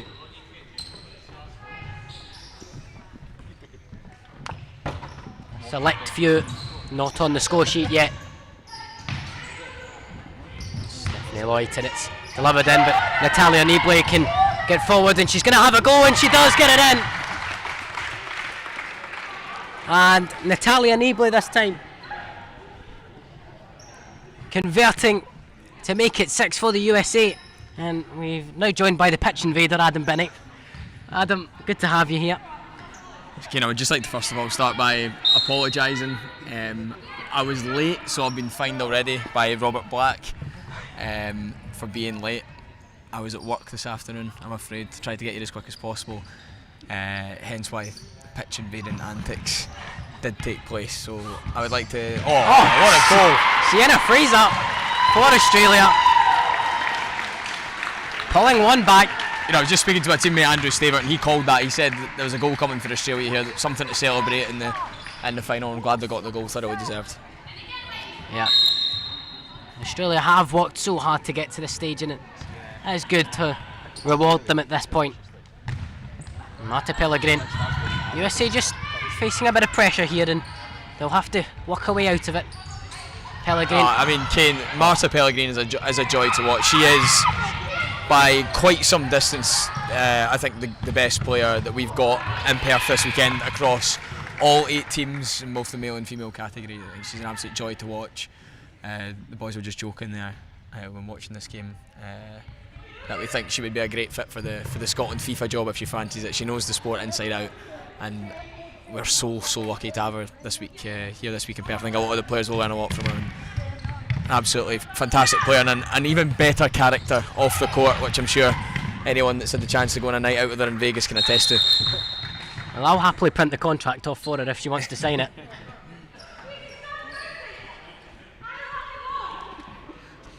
Yeah, have to agree with with Adam there. Not saying anything that hasn't been said already about a top player, and as he quite rightly says, top character.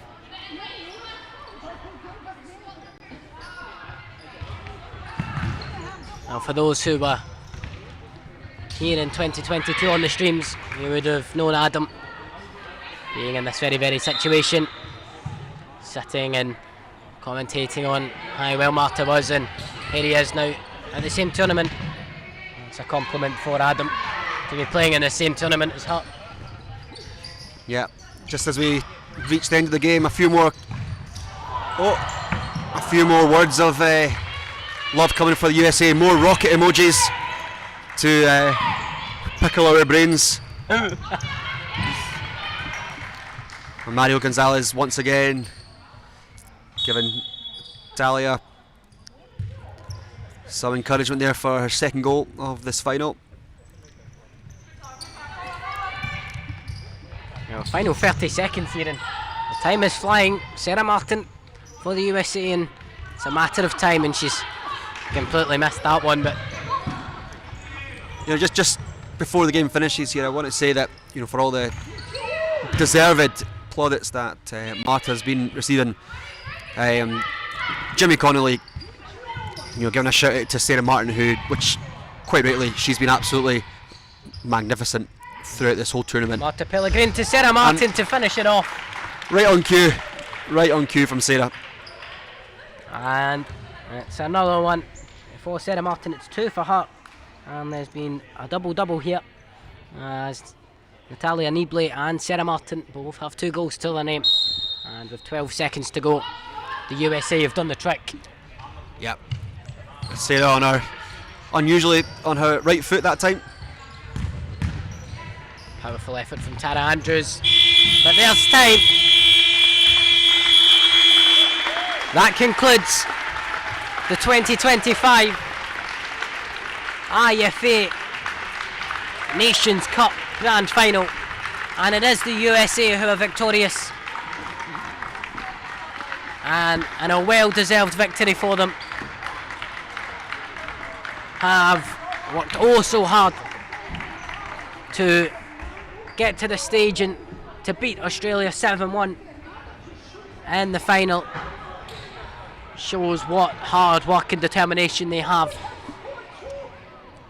and it's been truly magnificent for the Americans, and they can sure go back to the USA with smiles on their faces and appreciating the context of the rocket emojis as the Australia team coming across to applaud their fans, and everyone supporting them, travelling all so far. And USA will be presented, and they will celebrate now as well. Huge congratulations from everybody who's happy to praise them. And Stuart, we have been provided with some context to the rocket emojis. Right, let's have a look at what's Jimmy got to say. The only country to send people to the moon.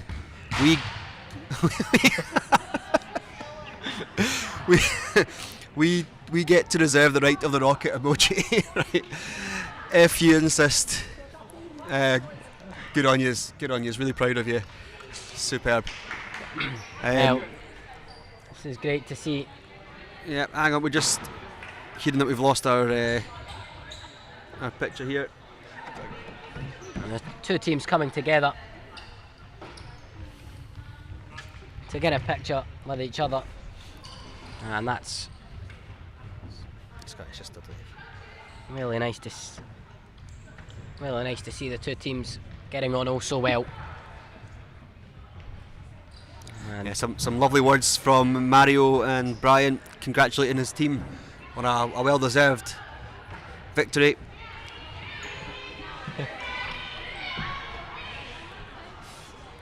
Jimmy Connolly making some references there that I have to be honest, I don't understand. I don't know who Warden Martin is.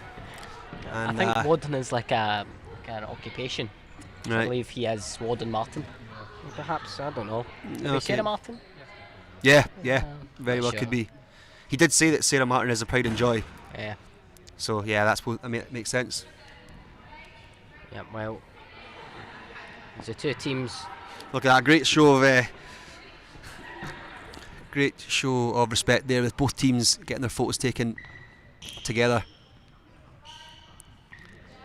It's really great to see, isn't it? Yeah, absolutely. And they now have one more chance, Australia, for some silverware. And the next game approaching very soon, and Carla Gomez, the Scotland captain, up for taking a selfie Yeah. as well. And there we go. Pictures complete, and the celebrations can begin for the USA women. Robbie.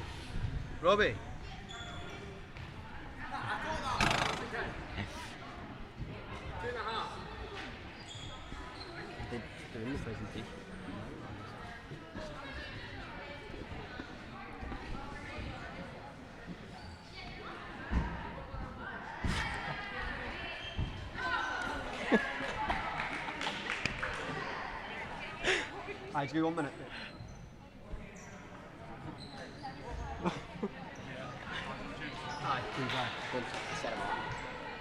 Well, stick with us, as we'll be catching up with Sarah Martin very, very shortly when she completes her celebrations.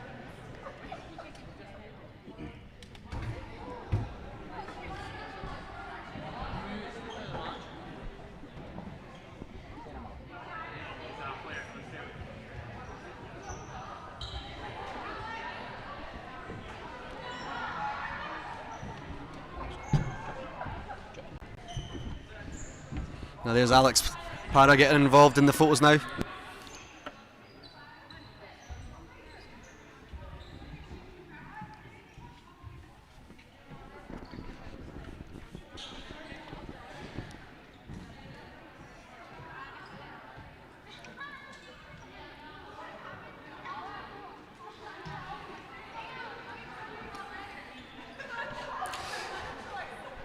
Stay with us, we are going to be joined by Sarah Martin of the USA for a quick post-match interview to hear her thoughts on the match, on the tournament as a whole, and on her performance, where she scored 2 goals to help the USA defeat Australia in this IFA Nations Cup final. We'll also hear from a player from Australia as well. We're just getting that confirmed. So don't go anywhere.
I'm joined with Australian keeper Brianna Redding. First of all, Brianna, come as a Nations. You came close, you made it to the final and fell at the final hurdle, but you have to say it has been a good performance from the team all round. Yeah, absolutely. Our aim of the game was to just make it step up and be better than yesterday, and I think that we've definitely proved that. The aim of the game was to be tighter in our defence, and I think that showed with the scoreline. So I think, I'm very proud of the team. Yeah, we said it in the commentary section that at times Australia seems so compact defensively, and you've done so well to hold Australia off for so long of the game, and then just perhaps a couple of goals from the likes of Sarah Martin and so on, and just kind of brought it down a bit. So what kind of happened? Was it just a lapse in concentration, or did the fatigue kick in? Yeah, I definitely wouldn't say a lapse in concentration. I think, like I said, the aim of the game was to be tight in defence, but if you don't take a risk, you don't get the reward. So I think the aim for the team was just to step up, take our chances when we had them, and unfortunately, USA are a very strong side, and they just beat us on the end. So, yeah. And yeah, as you say, USA a strong side, and of course, facing them the last time, it was tough as well. So, did you hope that? What did you take from that last game into this one that perhaps did work out for you? I think, like I said, the main thing was just to be better than yesterday, and the whole tournament, that's what it's about, right? It's about developing, and it's about walking away better than what you were when you started, and USA pushed us, and that's certainly what we've done. They allowed us to work on that tight defence, and it's something we can definitely take back. The skill from them is incredible, so it's, again, being focused, being concentrated, and really working on the finer things to succeed. Well, you've done your country proud, and you can certainly go back to Australia with a smile on your faces anyway, despite the result. So thanks very much for your time. Thank you. And I'm also joined by the double goal scorer, Sarah Martin. Sarah, congratulations, first of all. How does it feel to finally get to that point? Oh, thanks. It feels great. All of us coming together and just playing super hard. Representing our country is huge, and we all just had a great time playing together, so we're excited about the result. And obviously being such a strong suit, you've always had that kind of reputation that everyone that came against USA kind of went, oh, well, they're a really good side. So how did that feel, kind of just ensuring that you stayed consistent and you got the result? Yeah, that's great to hear, but I think we take every game as a new day. So we never assume we're going to win. We always give our best. We always try to improve on each game. We're not going to be perfect every game, but as long as we get the result and have fun, that's important. What went right today? Because, well, obviously many things did go right, but what can you pinpoint that went right for you yourself? That went right? Oh, I think just taking risks. Anytime I got a chance to go 1v1 or get in behind, I took that, or set up my team to try to score. I think it's not about me, it's about how we all play together, and I think everybody played a great game today, so I'm really proud of everybody. Well, congratulations once again. Another trophy for you this time, and it's the Player of the Match trophy, and I'll give the honours to Brianna to award you with that one. Thanks very much for your time. Thank you. Thank you. So one more game to go in this IFA Nations Cup, and it is Scotland who will take on Australia in the men's final. So stay with us, because that one is going to be just as entertaining as we've had. So stay with us here, and we'll bring you the action for that very, very shortly.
and it's the final game of the tournament, and it's a big one.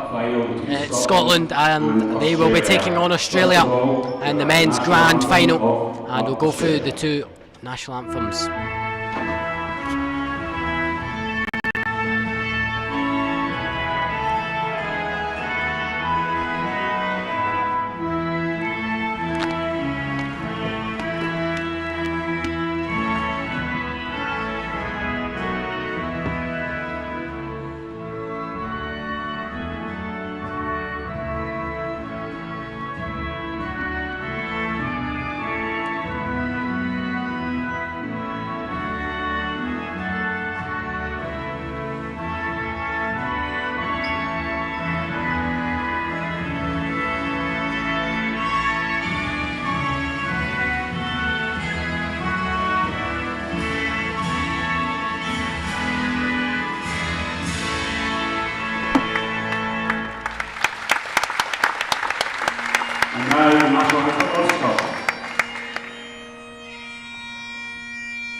Best luck to both teams, let's make some noise! And we are going to be in for quite the game as the two teams shake hands and prepare for the almighty contest, the moment they've worked so hard for, particularly to get to this stage. And you have to say it's certainly well deserved for both sides. I'm Ken Maxwell, your commentator for the final game of the tournament, and joining me as always is Stuart Storer. Stuart, how excited are we for this one? Oh, I'm absolutely buzzing for this one, mate. Absolutely buzzing. It's two good teams, two best teams. And I've got to say, the two captains there, my two best pals on the pitch, Binny and Hixie, and they're also quite good pals as well. Sharing a wee moment before the game gets started, and just to add to the excitement, we're also joined by the USA's Marta Pellegrin, without doubt star player of this competition so far, and we're delighted to have her expert analysis for this match. So Marta, start off, just let us know what are you expecting from this game. I expect a really competitive game. Both of the squads, I know that they know each other very well. They were facing like 2 days ago, so they know where is their strength, where is the weakness things, right? So I expect a really competitive game. Hopefully it's a really like tie match, right? I'm excited for it. We've certainly got an exciting game, and rightly so, Marta. You should be excited because it is going to be an action-packed game, and it is Australia who will get us underway for the last game, and it's Aidan McCabe to get going. And Australia seeing the return of George Paschalades, having missed the past 2 games due to injury, but he's back in the squad and he's ready for this final. And Scotland and Australia both battle it out now. McCabe with it challenged by Sean Wilson.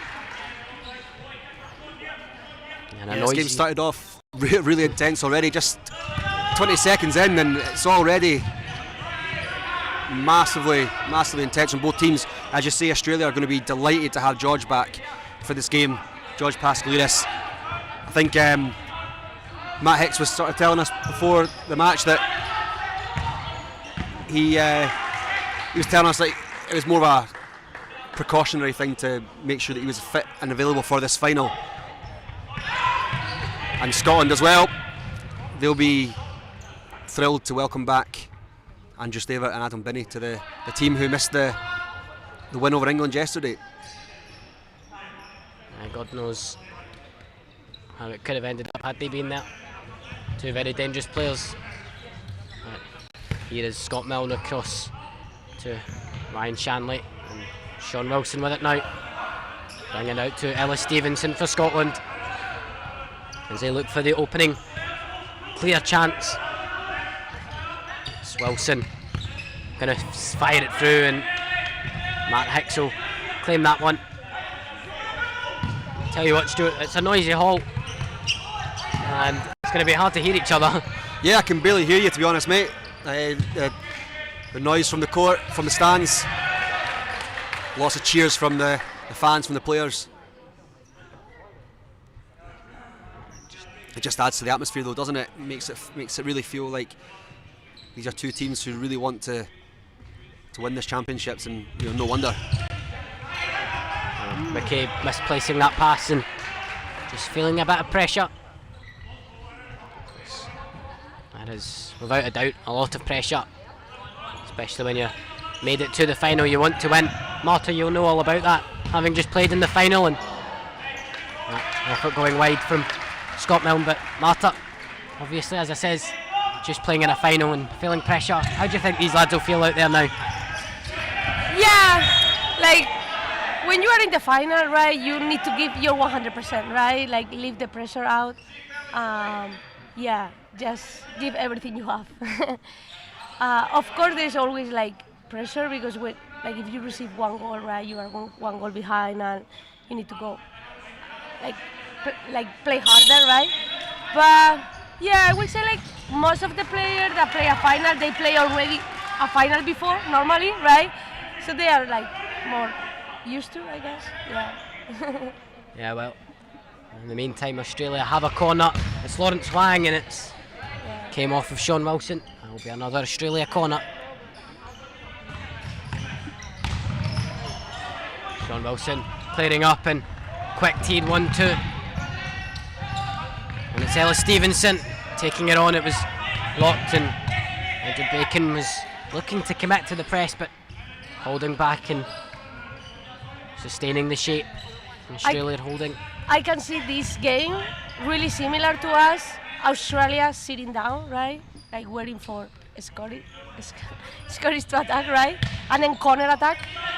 And then if you see Scotland, they are pressuring, they want the ball, right? They want to dominate the game.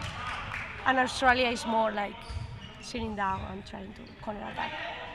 Yeah, well, already it's been a fast 2.5 minutes opening, and neither side breaking the deadlock just yet. Plenty of time to do so. Stevenson into Sean Wilson. Scott Milne with it now. Back out to Stevenson again. And the shot from Shanley goes out, and it will be a Scotland ball. We've seen over the last couple of days, we saw England sit in against Scotland and kind of frustrate them. And Scotland, did run out 3-2 winners. We saw the Australia women do the same against yourselves, Marta. I suppose my question is, there's a benefit to playing in that way, but ultimately it's goals that win the game. So if you're going to play in this way, in this style, what do you have to do to make sure that you don't only keep the opposition from scoring, but that you get your goals yourself? So you mean to, like, I am the one that are pressuring, or the one? It's Wilson, and it's in. Scotland lead. And I'm terribly sorry to cut you off, Martha, but Scotland taking the lead, and it was a clean finish. And Scotland leading by a goal to nil. It's up to Australia to respond. Great play. So you're asking me if I am Australia, what I need to do, or if I am Scotland? Australia. Yeah, if you're Australia. Odds. Another one for Scotland. And it's Ellis Stevenson this time. And it's a quick fire one. Scotland appear to have caught Australia out. And they find themselves with a 2-0 lead already. I don't think it matters anymore. No, I was asking, if you're Australia and you're sitting in and you're playing deep because you want to limit your opposition's chances, but ultimately you still have to do something to get the goals. Yeah. How do you make those two things work? So I will say you need to be really compact, and as soon as you get the ball, just run, right? Like do a corner attack. So, but the composure defending is really important. Like block the diagonals. Like also there is a point that you cannot get more down, right? Like there is like a line that you need. This is the limit, right? So I would say like the 10 meters, like 12 meters, you cannot get more down. So there is a limit that you need to say, okay, until here, right? And corner attack. So be really compact. Just corner attack with the keeper. It's a really good strategy. I rather don't do it. I am more like the other way. I like to pressure, have the ball, right? Go for the game. But it's another strategy. Well, I'm glad we finally managed to hear what Marta had to say. It took a while, but we got there in the end, and Fairweather looking to come forward again.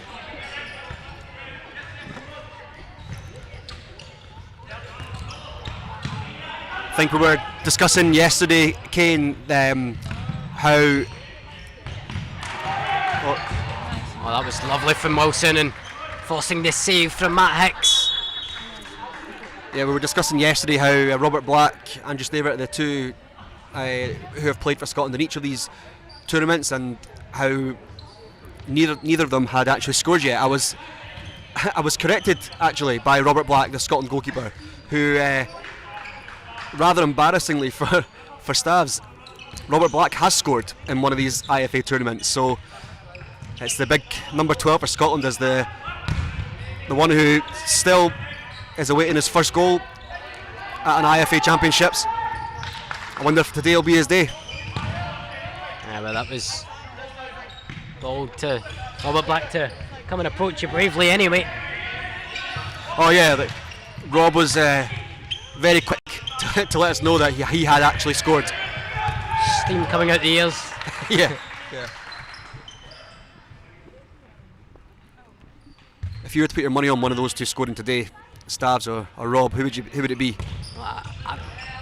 Based on the positions they're in now, I have to say Stavs is probably the more likely, but unless Rob kind of comes out and takes a cheeky effort, then you never know, he could grab one himself. Yep. Just to put Stavs to more shame. Call it 2 for the competition. There's Adam Binney for Scotland, and to Chris Angus now. Back with Binney once again.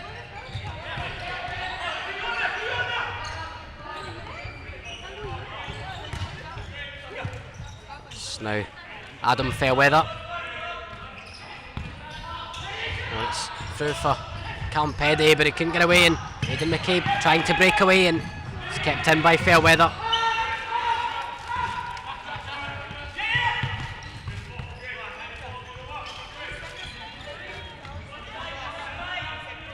Now Fairweather with it. And Binney, and looking for Fairweather, out came Matt Hicks.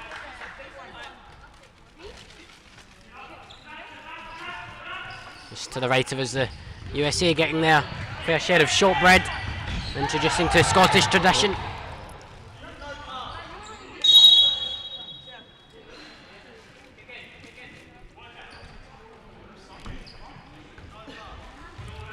Jack Jones and Jack Stewart aren't particularly happy at the challenge there from Andrew Stavert. Stas is very quick to offer a hand and apology, but the two Aussie boys didn't seem to be particularly interested in that. Australia do have a free kick here, which It's George Pascalidis into Jack Stewart from distance into the hands of Robert Black.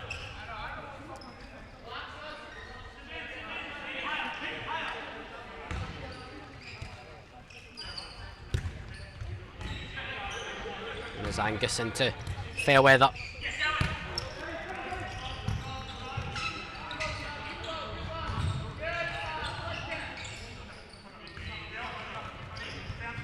Kennedy on the move. Scotland staying active and constantly moving, keeping Australia guessing. Benny playing it through and unlucky. Fairweather couldn't reach it. Yeah, you can see what Adam's trying to do there. Just didn't quite make it through. There's Aidan McCabe playing it back to Jack Stewart. It's coming. Oh, brilliant. Benny's won it back. Now Fairweather with it. Closed down by Jack Stewart and Pascalidis though. Now goes Jack Jones playing it across Aidan McCabe, sliding in and sailing wide. Yeah, Aidan McCabe with, what was it, 7 goals yesterday? Yeah, I believe so, yep. Yep. Expect him to have a say in this game too.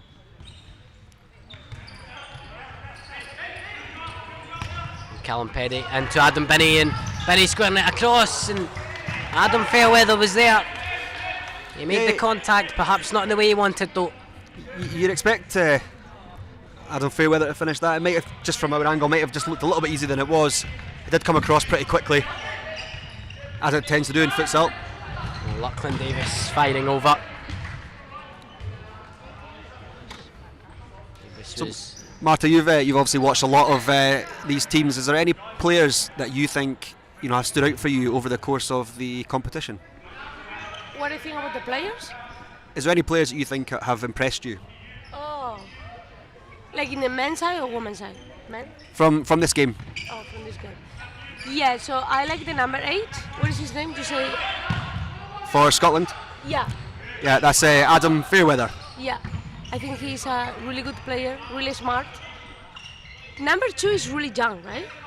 Or yeah, Ellis Stevenson is 17 years of age. 17, yeah, very young player, very, very good player as well. Yeah, I think he has a good future ahead. And then from the Scotland team, I like the keeper. I don't know his name, but I like the keeper. Sorry, from Australia, yeah. Matt Hicks. Yeah, Matt Hicks, yep, very good keeper. Yeah. A top guy as well.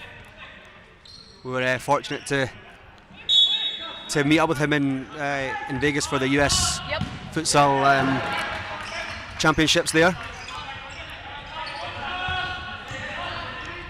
Australia coming back at Scotland. It was King to Pascalidis trying to send it forward into Lachlan Davis, but Scott Milne running out of room. Out for an Australian ball. But I need to say that my favorite player is Adam. I am a little biased, Adam Fairweather. Yeah. Not Adam Binney. Yeah, you must be talking about Adam Fairweather because nobody would say that Adam Binney is their favourite player. He's my favorite player. Do you have any? Would you have any words of support for Adam Binney? Let's go, Adam. You got this. Let's go, Adam. You've got this. I have to agree with that. Well, it's touched down by Lachlan Davis, and yeah, it's good to see Adam playing for the men's team. Last time we had this championship in Barcelona in Spain, he was part of the under-21s team. Didn't get to see much of him playing that weekend, unfortunately, but I gather that he stood out. Nice ball.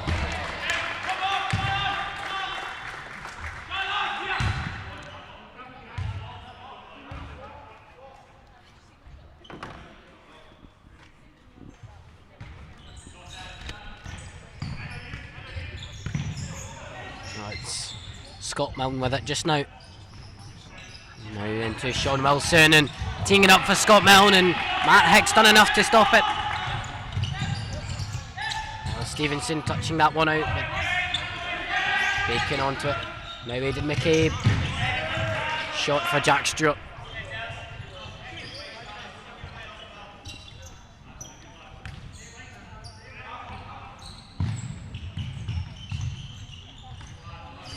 Sean Wilson. Stevenson. Back to Wilson once again. Scotland looking to grab themselves a third, and Australia trying to hold off here.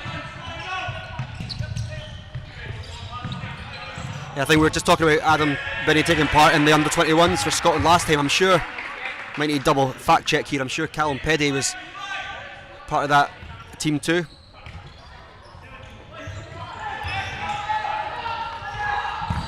Ryan Shanley with the effort, blazing wide.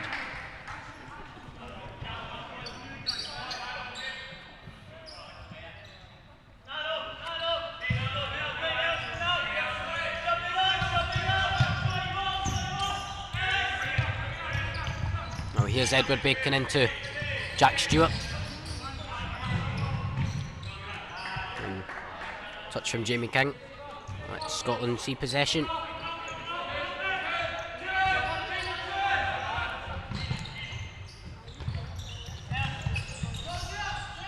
Ellis Stevenson.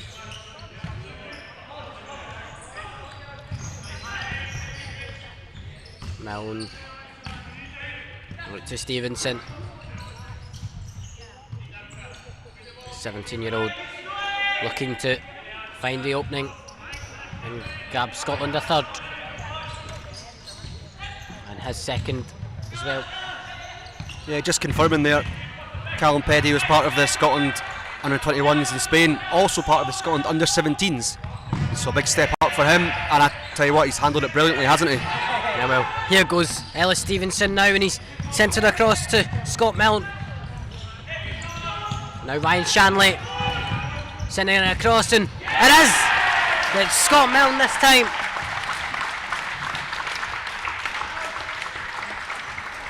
And Scotland hold a free goal advantage with 8 minutes to play of the half.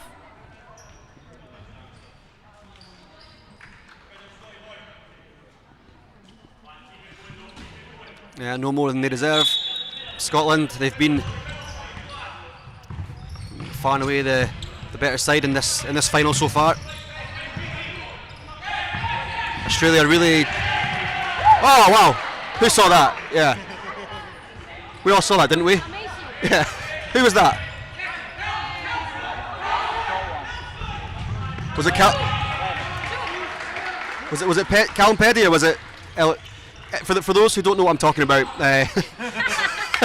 The ball just deflected off of Callum Peddy or Ellis Stevenson and went straight in through the basketball hoop without even touching the rim.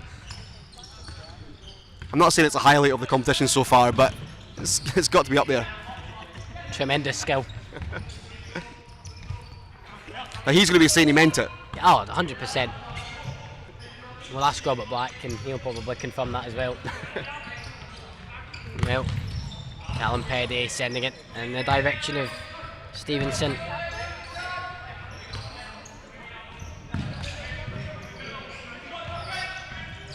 Now Jack Jones.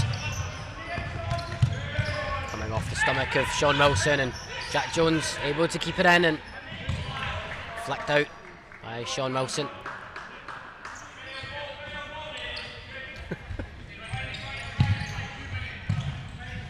I can confirm it was Callum Peddy it came off of. Is that 2 points for Scotland? It's certainly not a half-quarter shot anyway. Wouldn't be worth that much.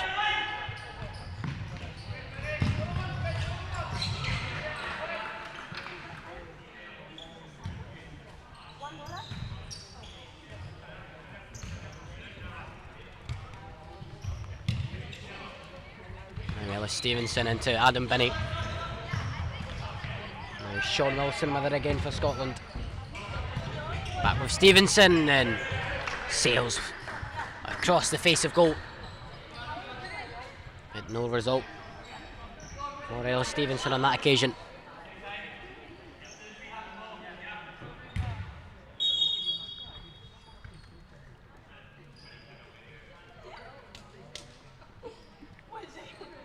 Plays stopped here, and the referee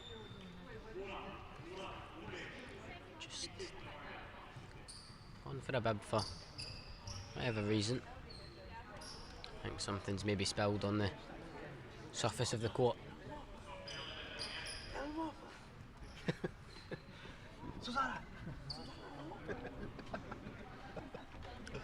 And a quick drive of the court from the referee.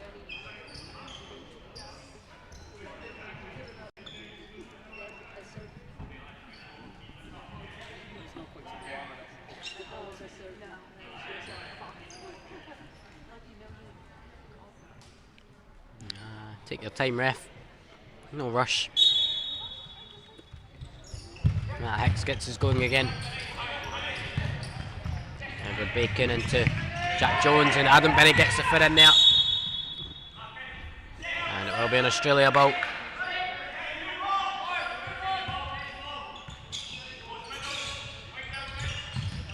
Referee's not done a very good job of mopping it up.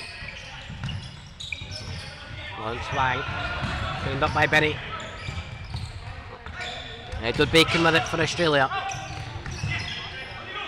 And Adam Fairweather.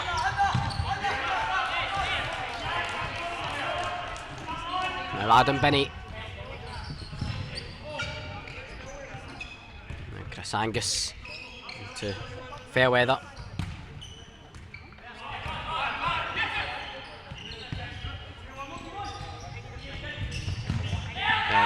Benny looking like he wants to take it on, but he's walked in for Chris Angus.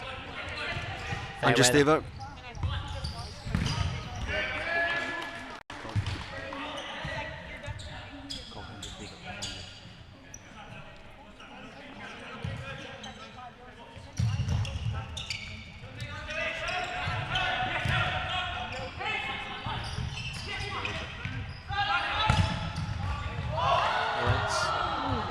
So unlucky from Adam there. You can see his face. He thought that might have been a goal. Lovely wee touch, lovely wee flick. Daft read from my eyes. I'm misreading who it is. It's Andrew Staver, Scotland's number 12.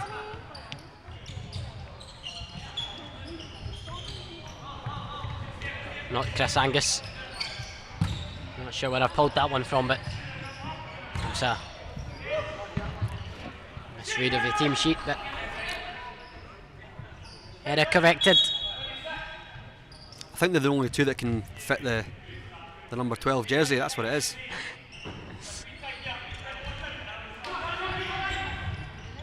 Now Lawrence Wang to Aidan McCabe. It's on to Hwang once again, and Jack Jones forward for McCabe and touching it out.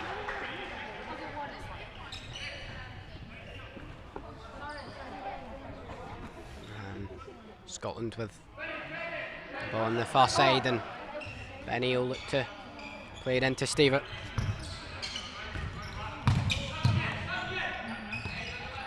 Fairweather back to Stewart once again, and Adam Benny. Adam Benny with a good bit of play here. And the shot from Callum Petty. Fired over the top. Yeah, it was lovely play from Scotland there. Deserved the goal. But I think it was it Callum Petty, just couldn't quite keep on target, but some really, really nice stuff from Scotland. Here's Jack Jones for Australia. Aidan McCabe into Lawrence Wang. And equally over the top.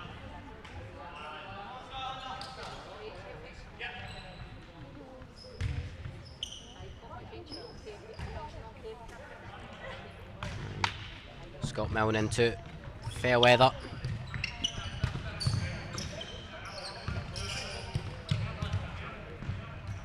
It's on to Scott Milne once again. Fairweather with it. Cheeky flick into Scott Milne, and Scott Milne denied by Matt Hicks. Good play from Scotland there, and an equally good save from Matt Hicks there. And the Australia goal.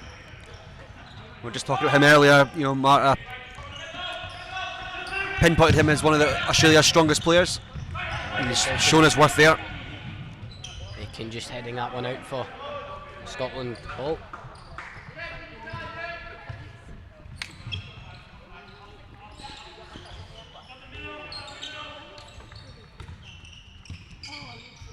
Adam Fairweather onto Andrew Stevett. And Fairweather sending it in. Scott Milne was there. Australia looked to clear.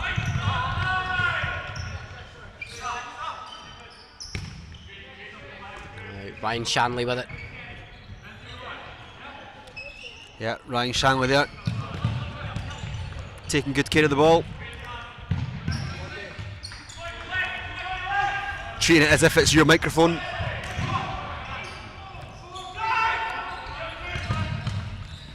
Now here he is again, Ryan Shanley, and Lawrence Wang got the touch in there.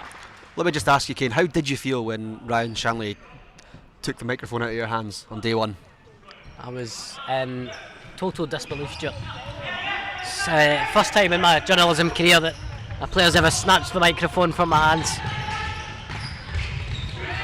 Oh, and Australia could be in here. It's well dealt with though by Andrew Stevett. Yeah, brilliant from Stabs. That's what he brings to this team, doesn't he? Putting everything on the line to make sure that Scotland don't concede. I think, you know, if you're, doesn't matter what position you play, if you're a goalie, you love to have a player like that in front of you. And if you're more of an attacking player, knowing that you've got that kind of passion and commitment behind you must be brilliant to see. Yeah, going back on it, I'll be having words with Ryan Shanley later on about snatching the microphone from people.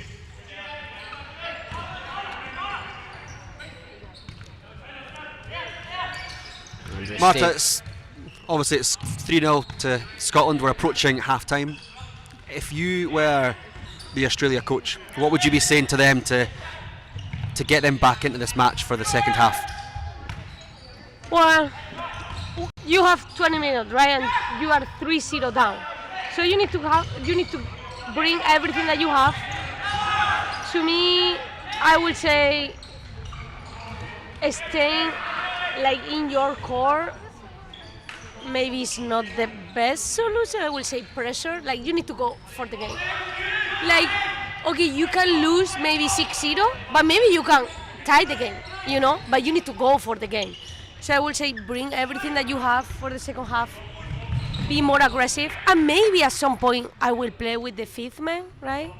And this give us more possession, more the ball, right? Like, and more opportunities. So yeah, be a little bit more aggressive and going out of the game. Like, so, yeah.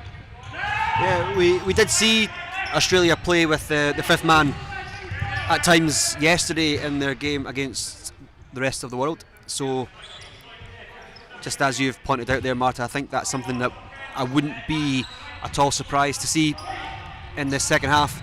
They were trying it out, and we had Robert Black from Scotland who stayed to watch that game. There goes Ellis Stevenson and putting that effort. Yeah, Robert was really interested to see how, what sort of strategies that Australia might look to employ in this game. And I think you're right, Mark. I think that's something that we'll probably see in the second half. There goes Scott Milne looking to get the shot away, but it will fall all the way through to Robert Black in goal as we speak about him.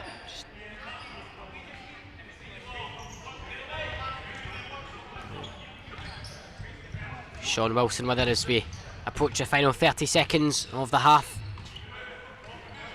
Scotland in control just now. There's Scott Milne across to Ryan Shanley. Now Stevenson trying to send it towards the box, but blocked, and it will be another Scotland corner. Taken to Ryan Shanley and Scott Milne with it. Back to Stevenson, and it deflects wide, and that'll be another corner here.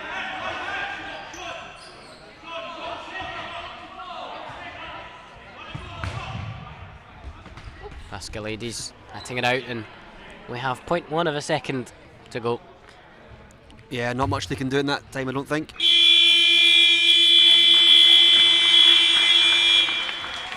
Well, that is half time, and this IFA Nations Cup Grand Final.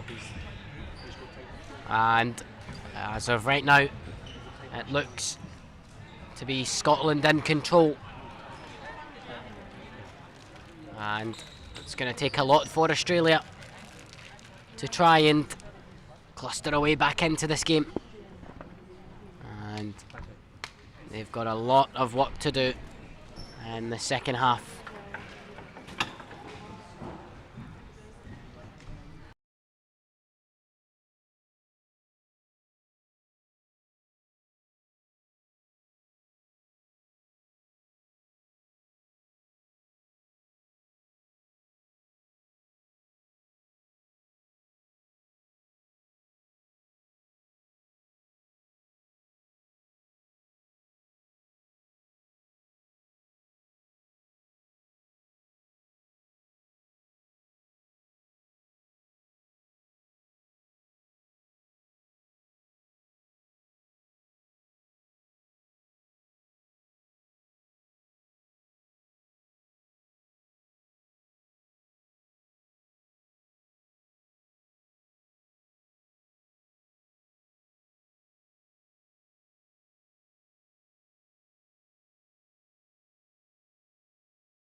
Back for the second half here of the final game of the tournament and the men's grand final. And that'll be Adam Binney to get us restarted for Scotland. And he does so. And it's going to be a very interesting 20 minutes to see what tactics Australia will implement to change this game round and what Scotland will do to hold that. It's Pascalidis forward for Jack Stewart into Lawrence Wang. And Pascalidis and Edward Bacon just missing the touch.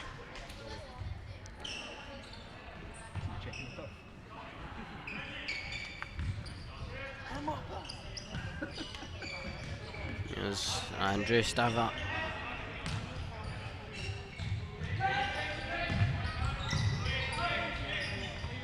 Australia looking to see out the Scotland danger and once again falling under the pressure. Here is Adam Fairweather and powerful effort from Callum Peddy.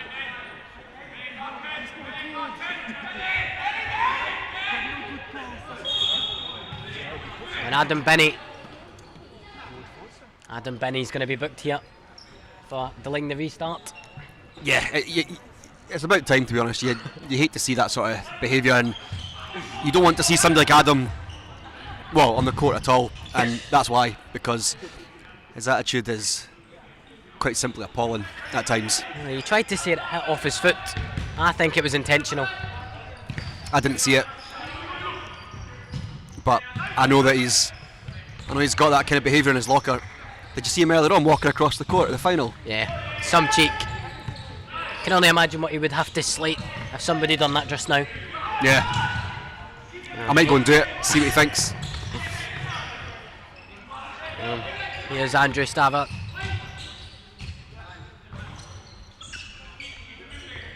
And to Callum Peddy now.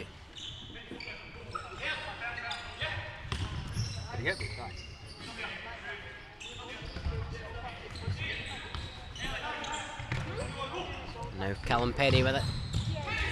Looking to play it into the middle.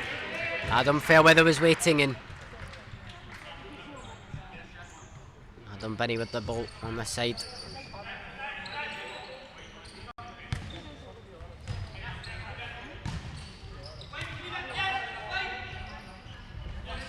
Fairweather. Yeah, Binney screaming for the ball there, saying line if you need it from Adam Fairweather. And there's a reason he didn't pass to him. Yeah, he didn't get the ball, and I don't blame him. It's not a pass I would have made either. I think Scotland are, dealing with the game quite well without having to involve Binney too much. I mean, look at the performance they put in against England without him. Yeah, exactly. Yeah. Stavs into Adam Binney once again in Fairweather. Australia still sitting deep, as as Marta said earlier on. They're 3 goals down. They're gonna have to do something at some point if they want to get back into this game. Understand the keeping it tight and not letting any more goals go in, but can you really afford to sit as deep and hope to hit on the counter for this amount of time? Because at some point Scotland are going to do exactly what they've done there. They're going to have an attempt on the goal, and with the firepower they've got, they'll probably score. Oof, back to back sole ones. Yeah, for the Australians. Scotland giving them pelters in a different way. Yeah, we've seen Fairweather hit a few of those over the course of this tournament. He does tend to generate quite a lot of power in his shots.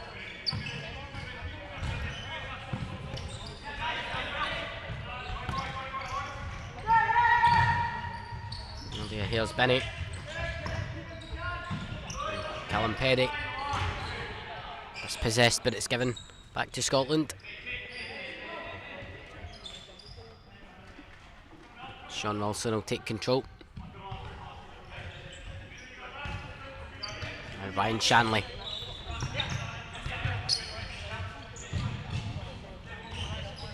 To Adam Binney once again. It's battling away here, Binney. Ah, unlucky, unlucky. Shanley having a go now. And they'll go out for We, it. Really about. Sorry, Kane. The wee flick from Binney there. Just getting a wee smile from his fans in the crowd there. What fans? Well, you can be the judge of that. Sean Wilson and came Jack Jones to clear.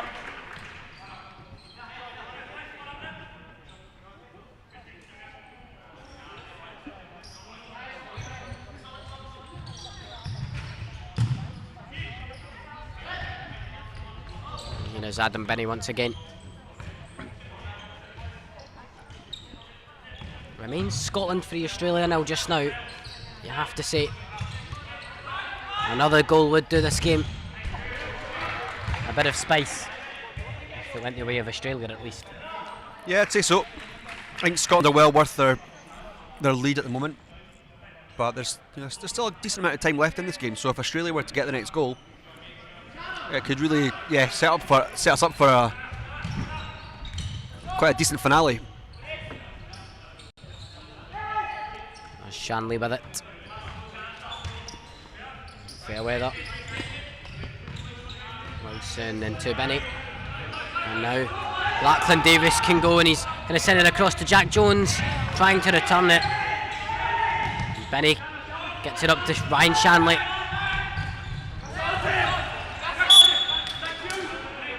Lachlan Davis happy with that decision.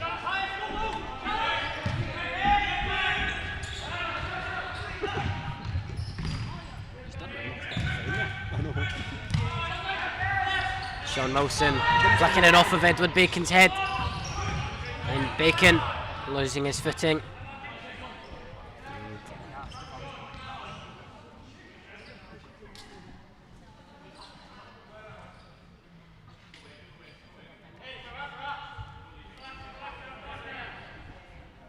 It's with Sean Wilson for Scotland.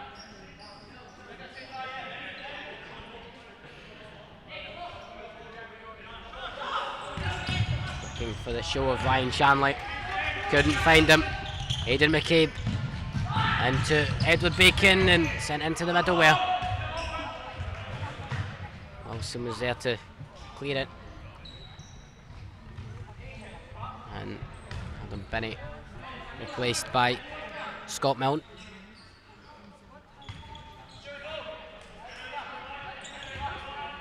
Yeah, well earned dress for Adam. He's grafted away out there.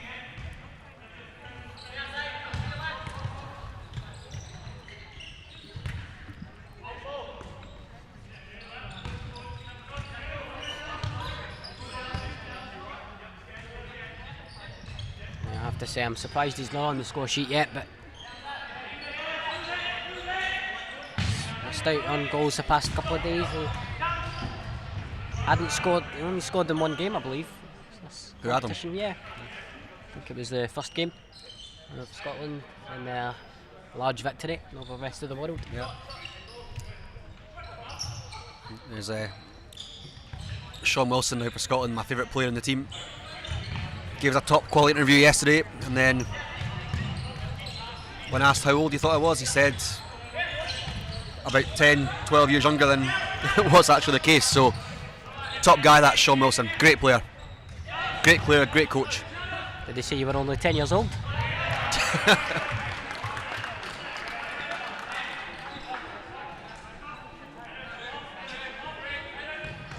Scotland with a corner here, and it's delivered into Scott Milne, and it's blocked for now.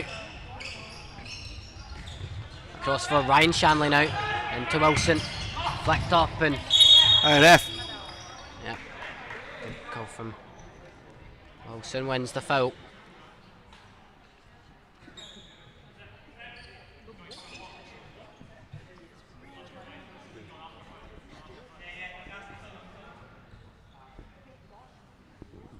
Jack Stewart not happy about something, not really sure what. Looked like a foul to me all the way.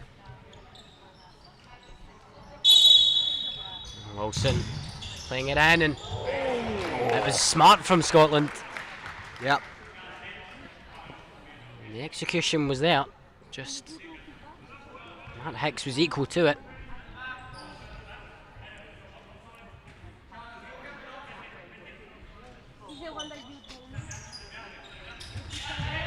Centre, then Ellis Stevenson fighting McCabe over that one, but came out on top. Now Ryan Shanley on the near side here.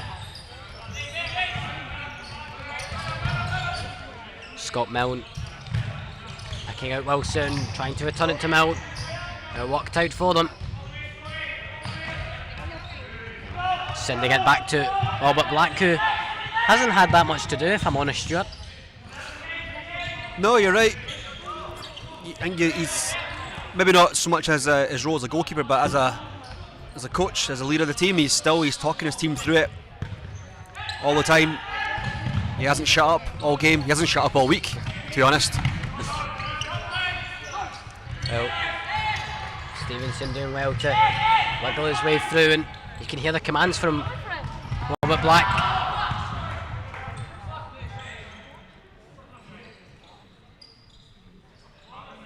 And then the echo of silence as we restart.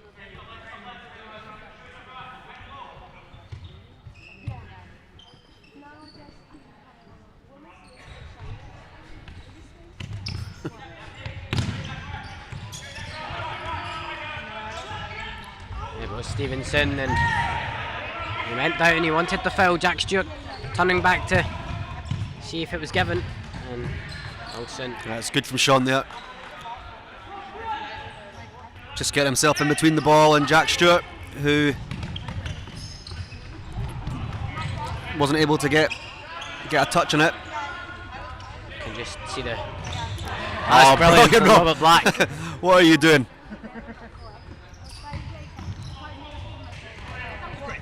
Aye, it worked out for him. And Shanley missed that one, but McCabe halted by Wilson instead. Now Shanley can't reach it. And I'd like to apologise if you heard Ryan Shanley's language there. We do not, we do not approve.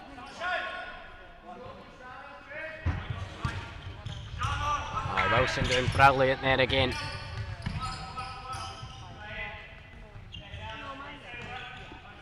Now Wilson with it, sending it long, and he's picked out Scott Milne.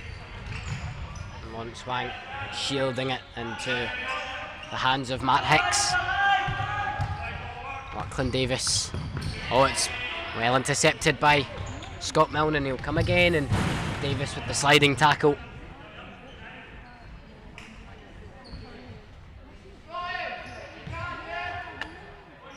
It was strong from him.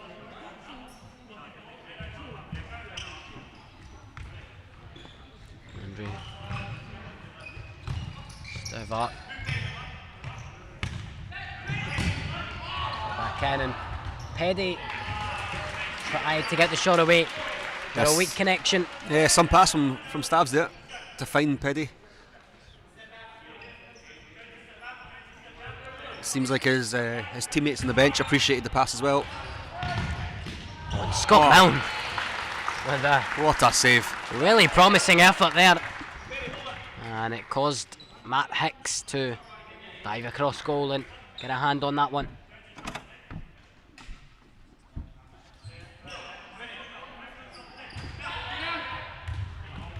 Adam Binney with it now. Into Stevenson. Oh, it's a great turn from Stevenson. Can he finish? Denied by Matt Hicks. Oh, that wasn't a nutmeg on Adam Binney there, was it?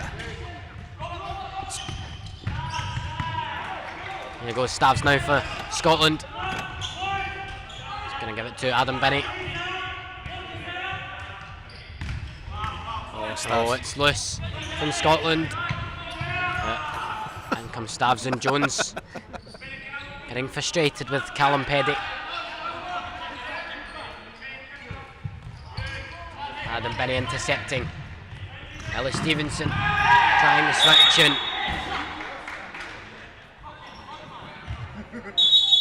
Adam Binney with fruity language as well. And there's going to be a yellow card here to Jack Jones.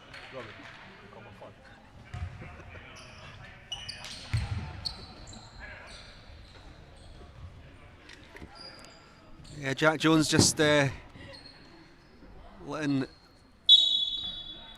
the occasion get the better of him there, I think. Callum Perry into Adam Fairweather.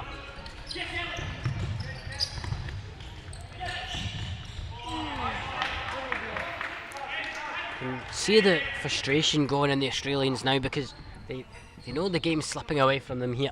They're 3 goals down and just 10 minutes remain.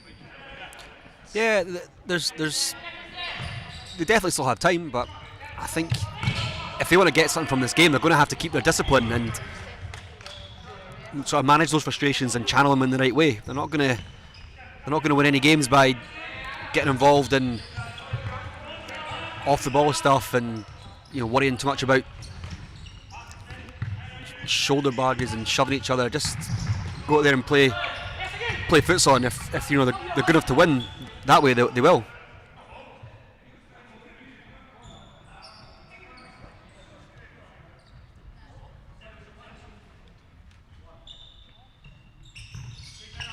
Scotland just to try and enjoy the remaining of the game, was aiming to keep this clean sheet, and Aidan McCabe sending it across, and it's Jack Stewart.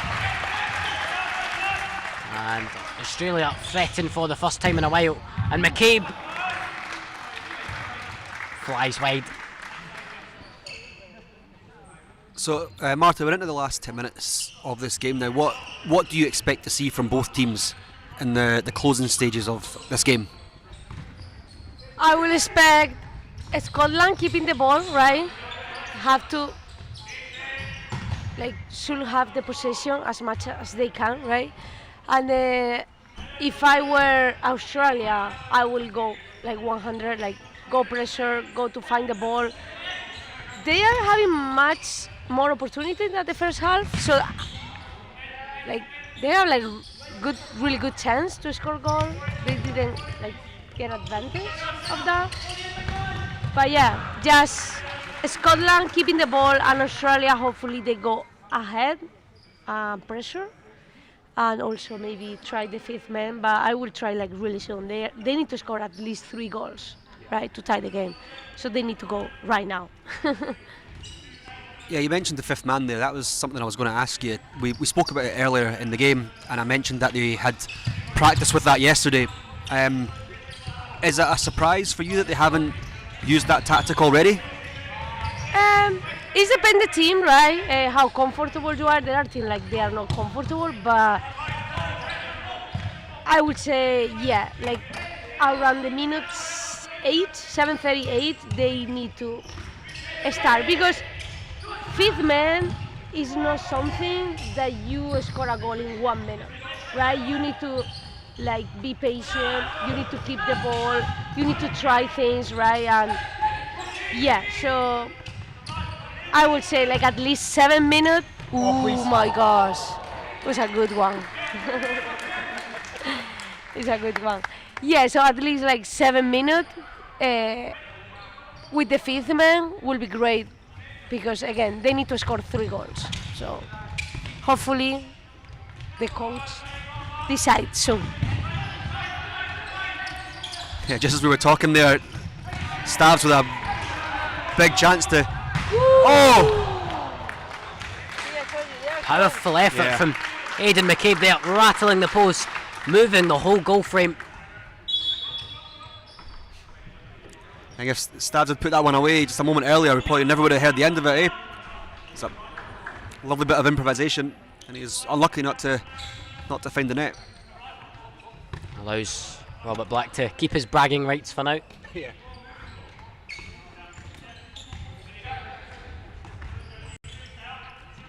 Wilson to Fairweather.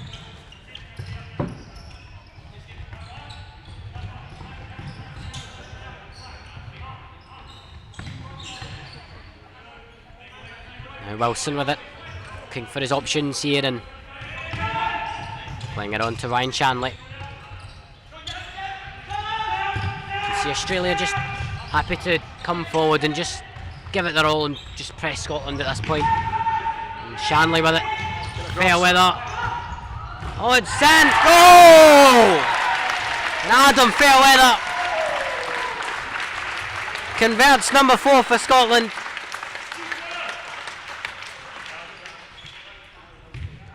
And the Scots have just about ran away with this now. Yeah, I think that goal is probably the one that just takes it away from Australia. A lot of players with their hands on their hips now, kind of looking like maybe the writing's on the wall for them.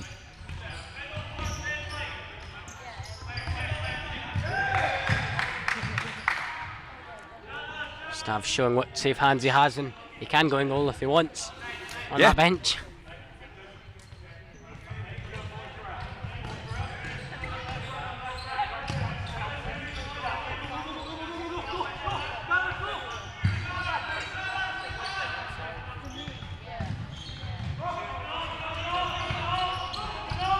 Go on, go on, go on. Stevenson looking to latch onto that one. Forward come Australia now. Jack Stewart. Lachlan Davis halted by Sean Wilson. Falls to Bacon and now Stewart with it again. Jack Jones trying to flick it through for Jack Stewart and out came Robert Black. Yeah, it's brilliant from Rob again.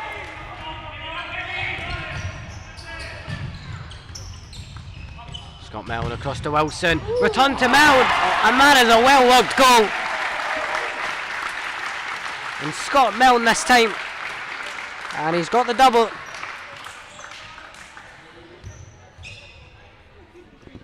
And if there weren't any doubts at all, that has got to have killed them off. Yeah, it was a real bit of quality for Scotland. It started off with Robert Black winning the ball back, and then I love the pass from Sean Wilson out wide to Scott Milne, and then Sean returned the favour, and that's a tidy finish from a tight angle. Oh, there's a 5-0 lead for Scotland. And if they focus on anything, it's going to be defensively, but we're going to have a timeout. And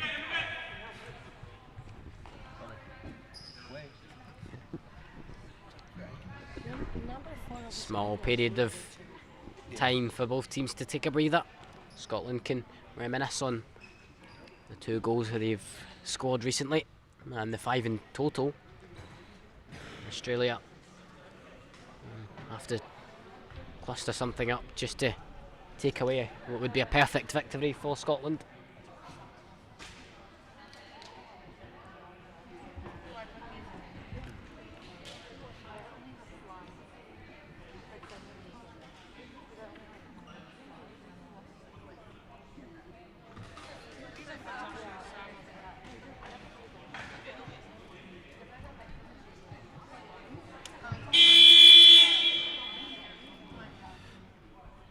Marty, you were just telling us there you think that Scotland's number 4, Sean Wilson's had a really good game. Can you just tell us what is it that sort of impressed you about him today? Well, I think he controlled the tempo of the team. Tempo is good, yeah. He controlled the tempo. He's really smart. I can see he's coming from the back, and like this is the type of player that I like it. Like coming from the back until the end, right? Like connect with the ala or the pivot, follow the pass and go. And this is how I can see from him. Again, like really smart from the back, really good defender, but as well really good attacker because he used his mind. Maybe he's not the most technical player of the team, but he is really smart. So with that, like how to move, how to find the space, like makes a really good player. So this is how I see him, like, yeah, really complete player. I have to say, Martha, probably spot on with that evaluation of Sean Wilson, and I'm sure he'll appreciate that if he does listen back.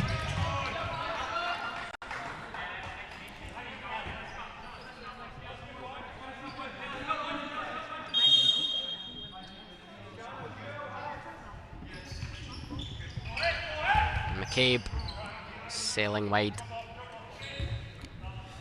Yeah, Sean's also coach of the Scotland women's team, and we were listening to some of their players earlier talking. You know, they were also singing his praises, saying he's a really, really good coach as well. So, just seems like an all-rounder, isn't he? He's just a lovable guy. I think he's got that friendly face on him, and just really nice overall. Are you going to ask for his shirt after the game, Kane?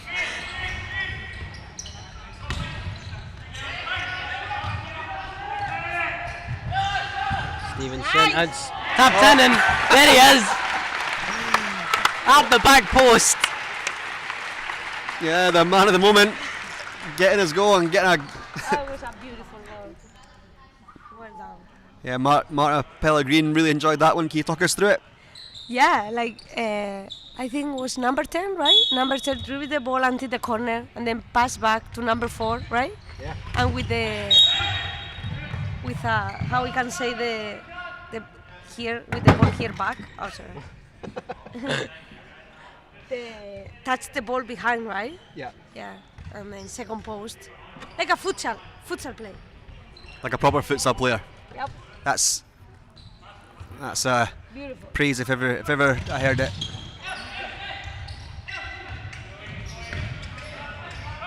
Here is Ella Stevenson on the far side. Oh, nice turn. Doing really well here. Oh, it's well kept in. Oh, come on. This is getting hot. The referee could have at least appreciated a bit of skill and let that one stay in.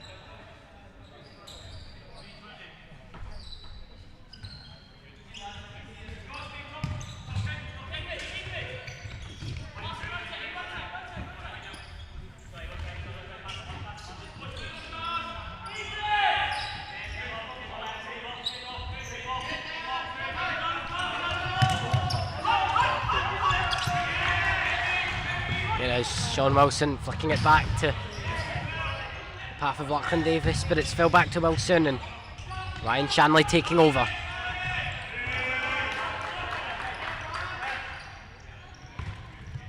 There's Sean Wilson once again.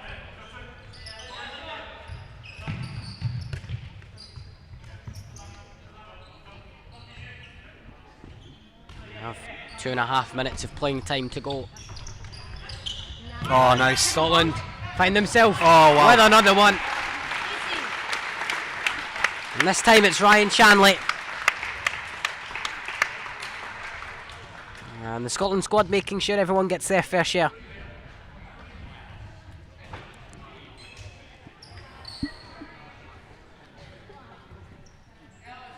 So simple from Scott Milne across goal, allowing Ryan Shanley to tap it in. And it is 7 for the Scots.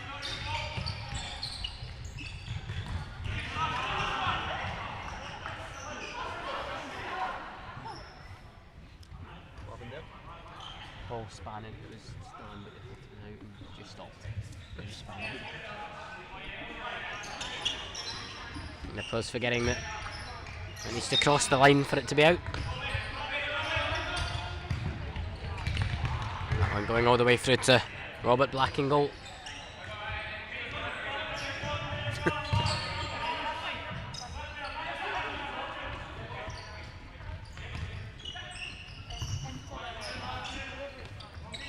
Stevenson back to Stavs at the back. And across to Callum Peddy and making his movement quickly. Scott Milne to Callum Peddy, return to Scott Milne. And it could be here. Callum Peddy denied by Matt Hicks somehow. Marta, we're into the almost last minute now. Who is your player of the match? And tell us why. Interesting.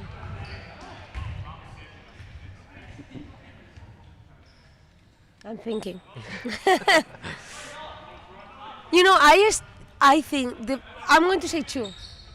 First half and second half. First half was number 8, Adam. He scored a really good goal and he connected really good with the team. And second half, I was really impressed about number 4. So, both them. Sorry, I cannot pick one. So, a joint award then for Adam Fairweather and Sean Wilson. Take half the trophy home each.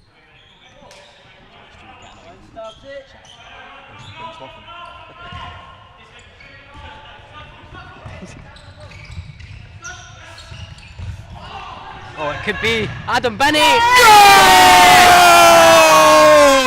And it's Adam Binney. And listen to the support. Yes, And Adam comes up with the goal. And he makes it 8 for Scotland. And if you haven't heard a louder cheer for a player scoring, and there you go. Yeah, no disrespect, but this is Adam Binney we're talking about.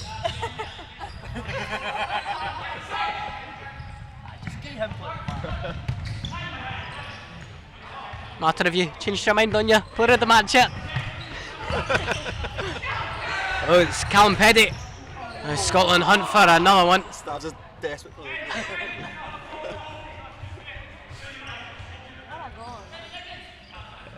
The final 10 here. Matt Hicks out to Lawrence Wang.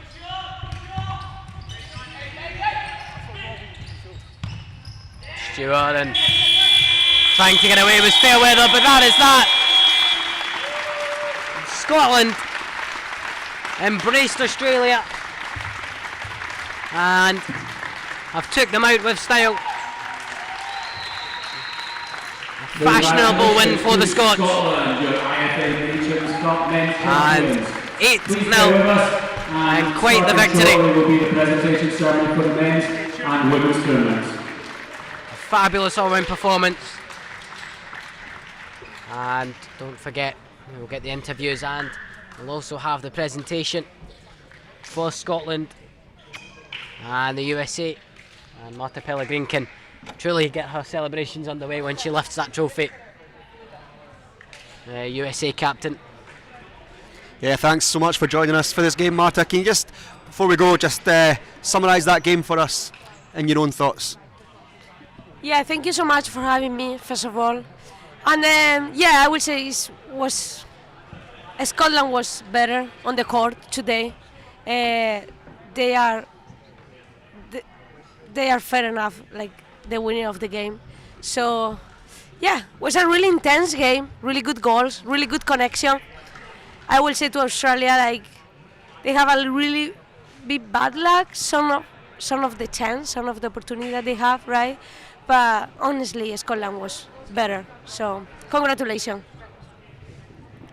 Yeah, thanks so much, Marta Pellegrin, for joining us. USA Women's Champion today, and then a champion in the commentary box too. Yep, absolutely brilliant commentary. And that sums up what has been a day full of action. And the final game finishes Scotland 8, Australia 0.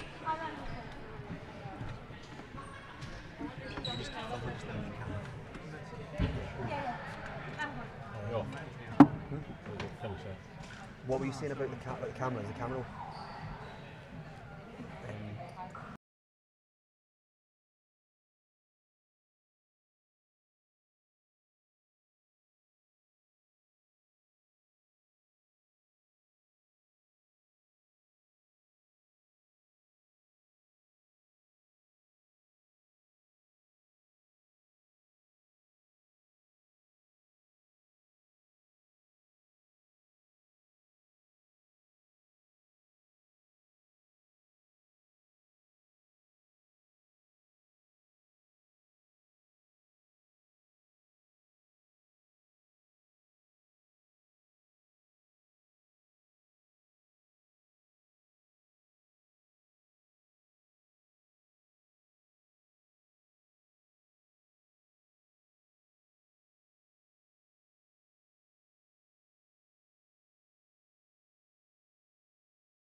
That's professional, isn't it? Right, we are joined here by Adam Binney and Sean Wilson from Scotland. We'll start with you, Adam. First of all, a great victory, 8-0. How did that one go? Yeah, it was great to win the tournament. I think when Robert, myself and Adam first started putting the squad together for this, I don't think we'd dreamt of taking home the trophy. But you know, on home soil and on home turf, this is exactly what we came here to do. I think after the first game, when we had a chance to see every team, we thought that it was possible. We know there's great quality in this group, and you know, futsal's not too big in Scotland, but I think we've shown this week that it is growing. There are good players here, and there's some really good opportunities in the sport. So that was the main thing, just not only just to come here and win silverware, but to have a good time with our teammates, but also to try and grow the game here. Look at the amount of people coming out to support today as well. It's absolutely fantastic. So if we can do anything to grow futsal in this country, we'll do it, and that's what we've done this week. Yeah, you spoke about that first game as well, kind of after winning by how Scotland did. You kind of looked at it and thought, well, Scotland could potentially go on and win the final, and you've done just that. So was that always the ambition, of course, to make that the mission? Yeah, of course. Like, we've got like massive, like high expectations. We think a lot of ourselves here. As I said, like when we're putting the squad together, we knew that we had a lot of really good players. We just weren't sure what we're going to be up against. You know, a lot of these guys haven't played together. Some of us have been in the Scotland setup before, and we know each other from playing against each other. We haven't really gelled as a team. We didn't train once before this tournament. But I think after that first game, 22-0 victory in the first one, we thought, you know what, we've got a good group here. We've got a really good coaching staff with Caleb and Robert and Adam and all of those guys. And I thought, yeah, do you know what, after this first day, I really fancy us. And you know, we've come away with the victory that we thought we could get. And you're a man of much experience, appearing back in 2022 as with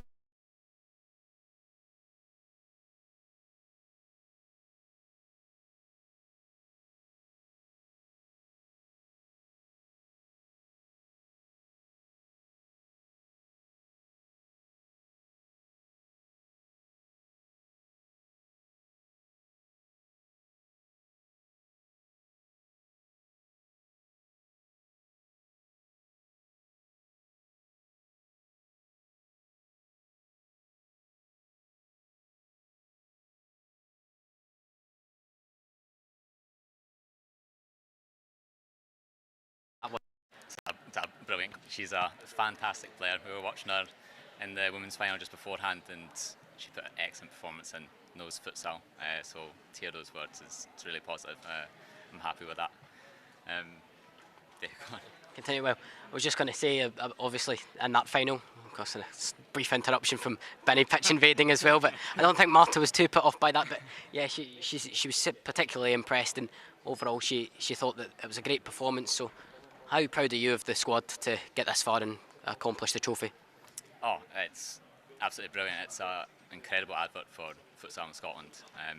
Just to emphasise what Adam was saying, when this squad was put together, it's a real young squad. We know futsal could play real high intensity, real quick 1-2 touch. I think we demonstrated that all the way through this tournament. Yesterday's game against England, maybe a bit more of a struggle than what we expected, and that set us up perfectly for today. We made sure mistakes were to a minimum, the ball moved quickly. We shifted Australia around and opened up the space for us again in that second post, and I think we had quite a few of them, so it's a perfect futsal goal.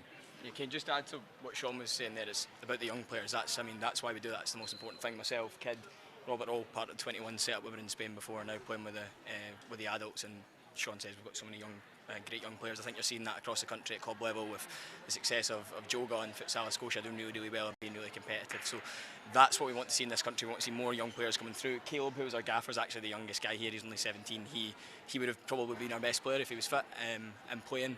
But the boys on the court this week were absolutely fantastic. Big shout out to my club teammate Ella Stevenson, only 17 years old, absolutely phenomenal this week. He's probably in with a shout of MVP. I would imagine Adam Fairweather is, and this man Sean Wilson as well. Those three guys would be my picks for MVP.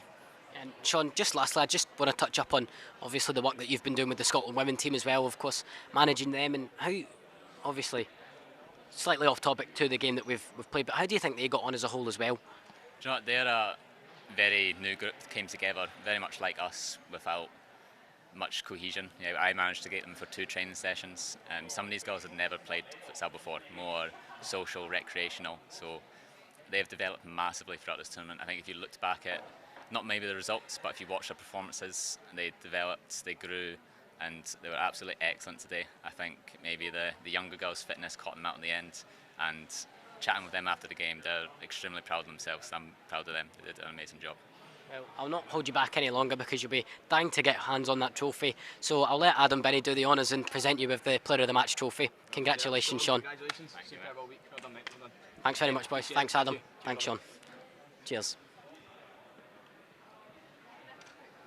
So that is that for a weekend of IFA Nations football, futsal rather, and it has been a great, successful weekend. So it's one that we will look back on with great reminiscence. And can't wait to look for the trophy presentations very, very shortly. So stay with us here.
Are you wanting comms for the trophy? Yes. Using that for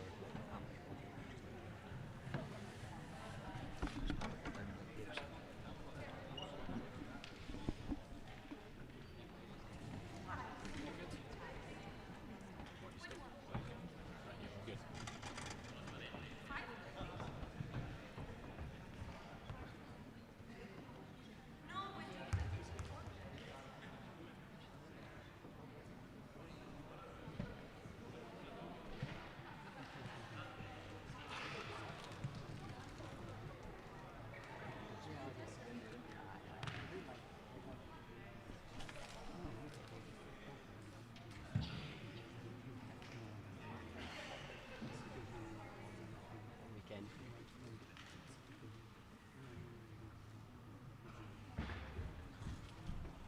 Is this a fight?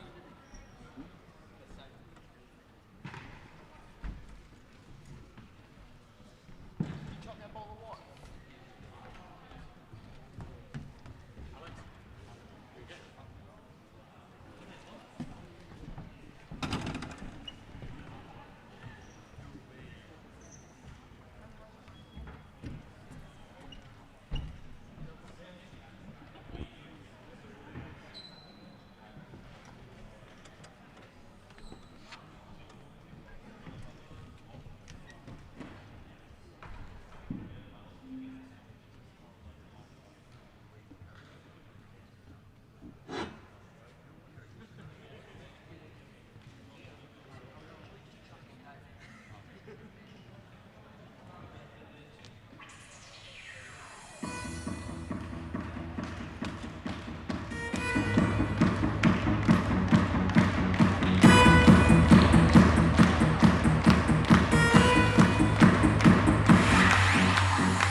Hello everybody and welcome to the closing ceremony of the IFA Nations Cup 2025. Thank you very much for all the teams, officials and supporters for joining us here, and we hope you've had a fantastic week.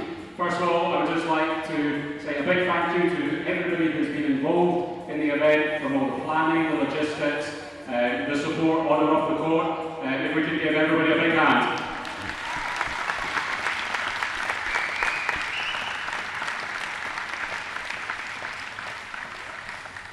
We have a number of prizes to give out, but first of all, I just wanted to pay recognition to all of the teams that have participated.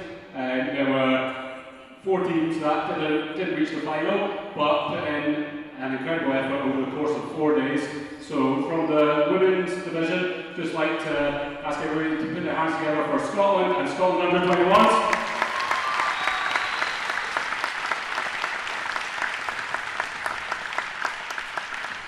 And from the men's division to England and the rest of the world.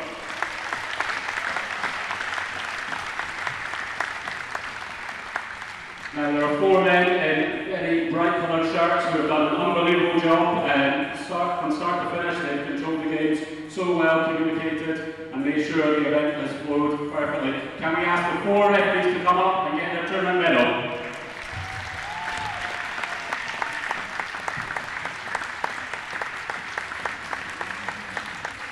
Medals being presented by IFA Vice President Alex Parra and Assistant Tournament Director Robert Platt.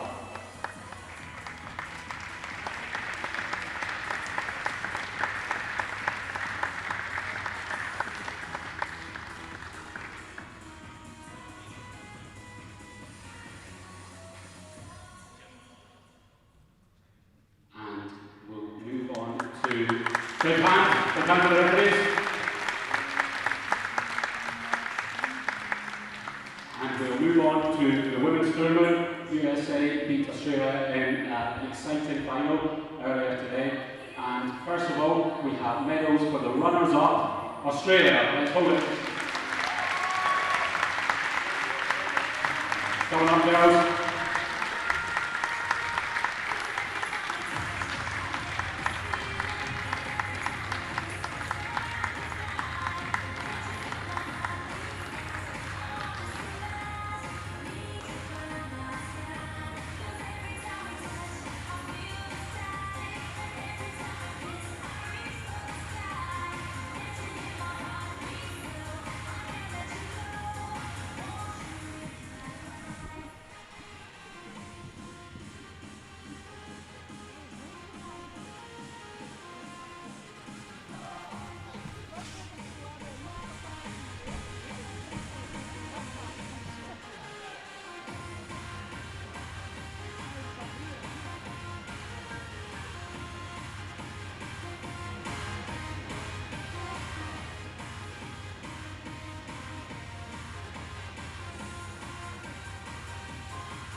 And let's hear it again for Australia, coached by George Poulos.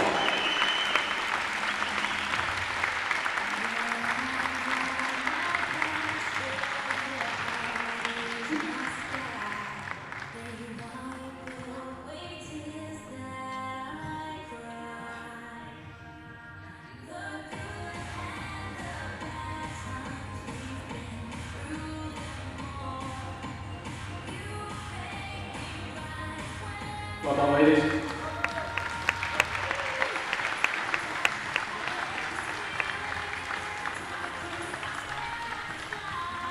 Before we present our winners, we have a MVP trophy for the player of the tournament. There's been so much talent on show throughout, but one player stood out, and congratulations to America's Marta Pellegrini.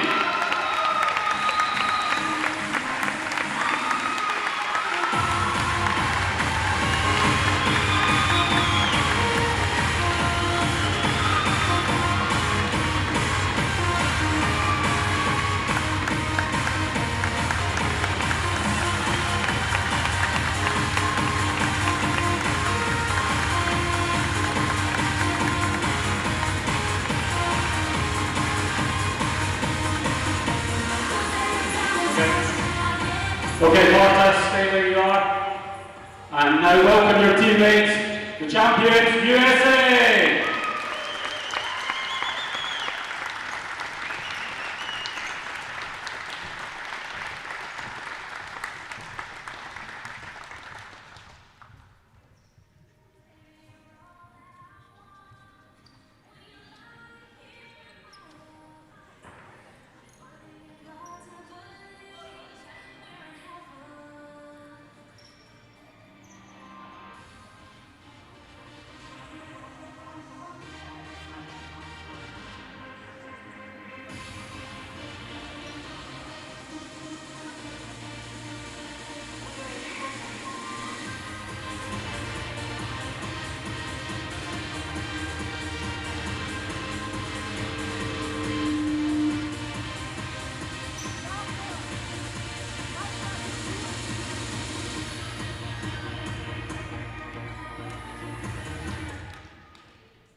Let's hear it again for USA!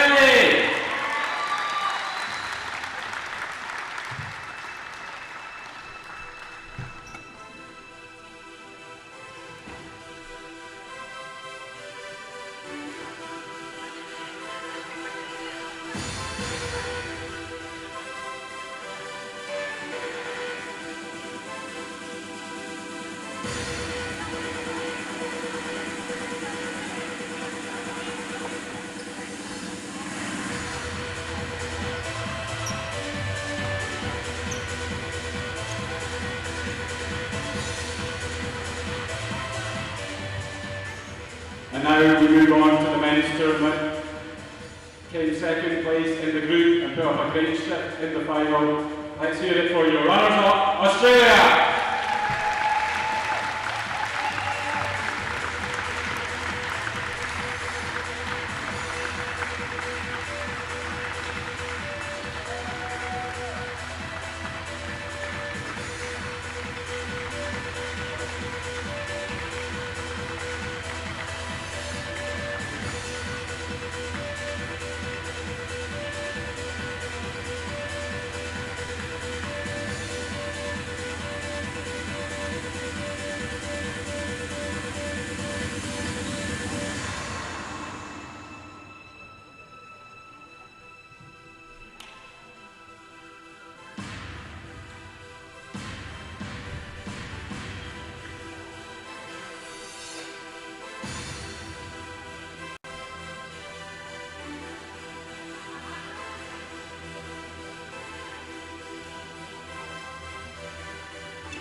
Let's hear it again for Australia.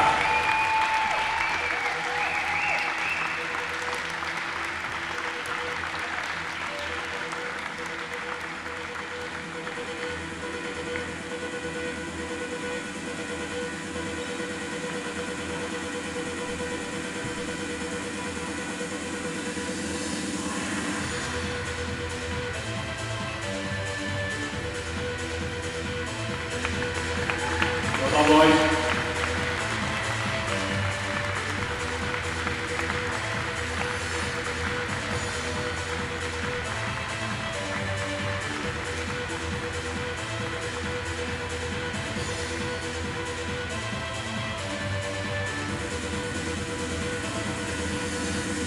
Okay, we now move on to the MVP in the men's tournament. Again, so many fantastic players, or so many young talents as well. Incredible to see them coming through the ranks. The MVP for the men's tournament goes to Scotland's Adam Fairweather.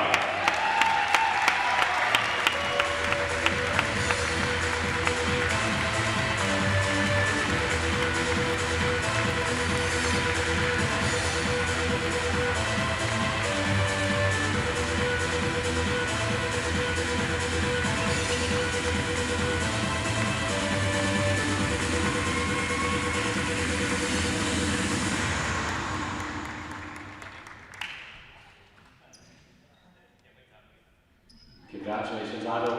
Now we need Tournament Assistant Director Robert Black to assume his other position, Scotland goalkeeper.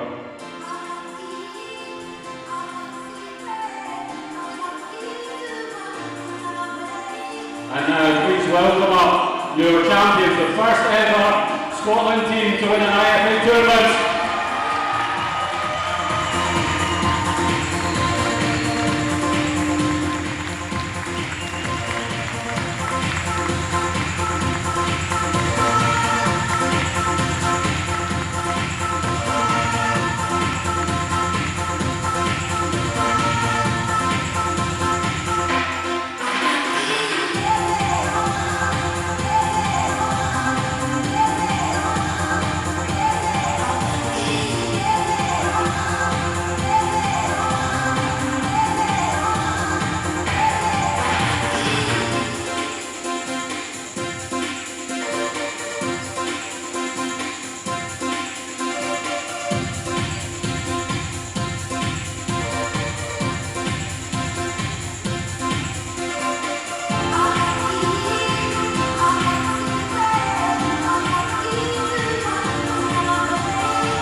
Let's hear it for your champions, 2025 champions, Scotland!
And that brings to an end the closing ceremony. Once again, we'd like to thank everybody for being part of this, and we look forward to seeing you on the futsal court in the future. Goodbye, good night.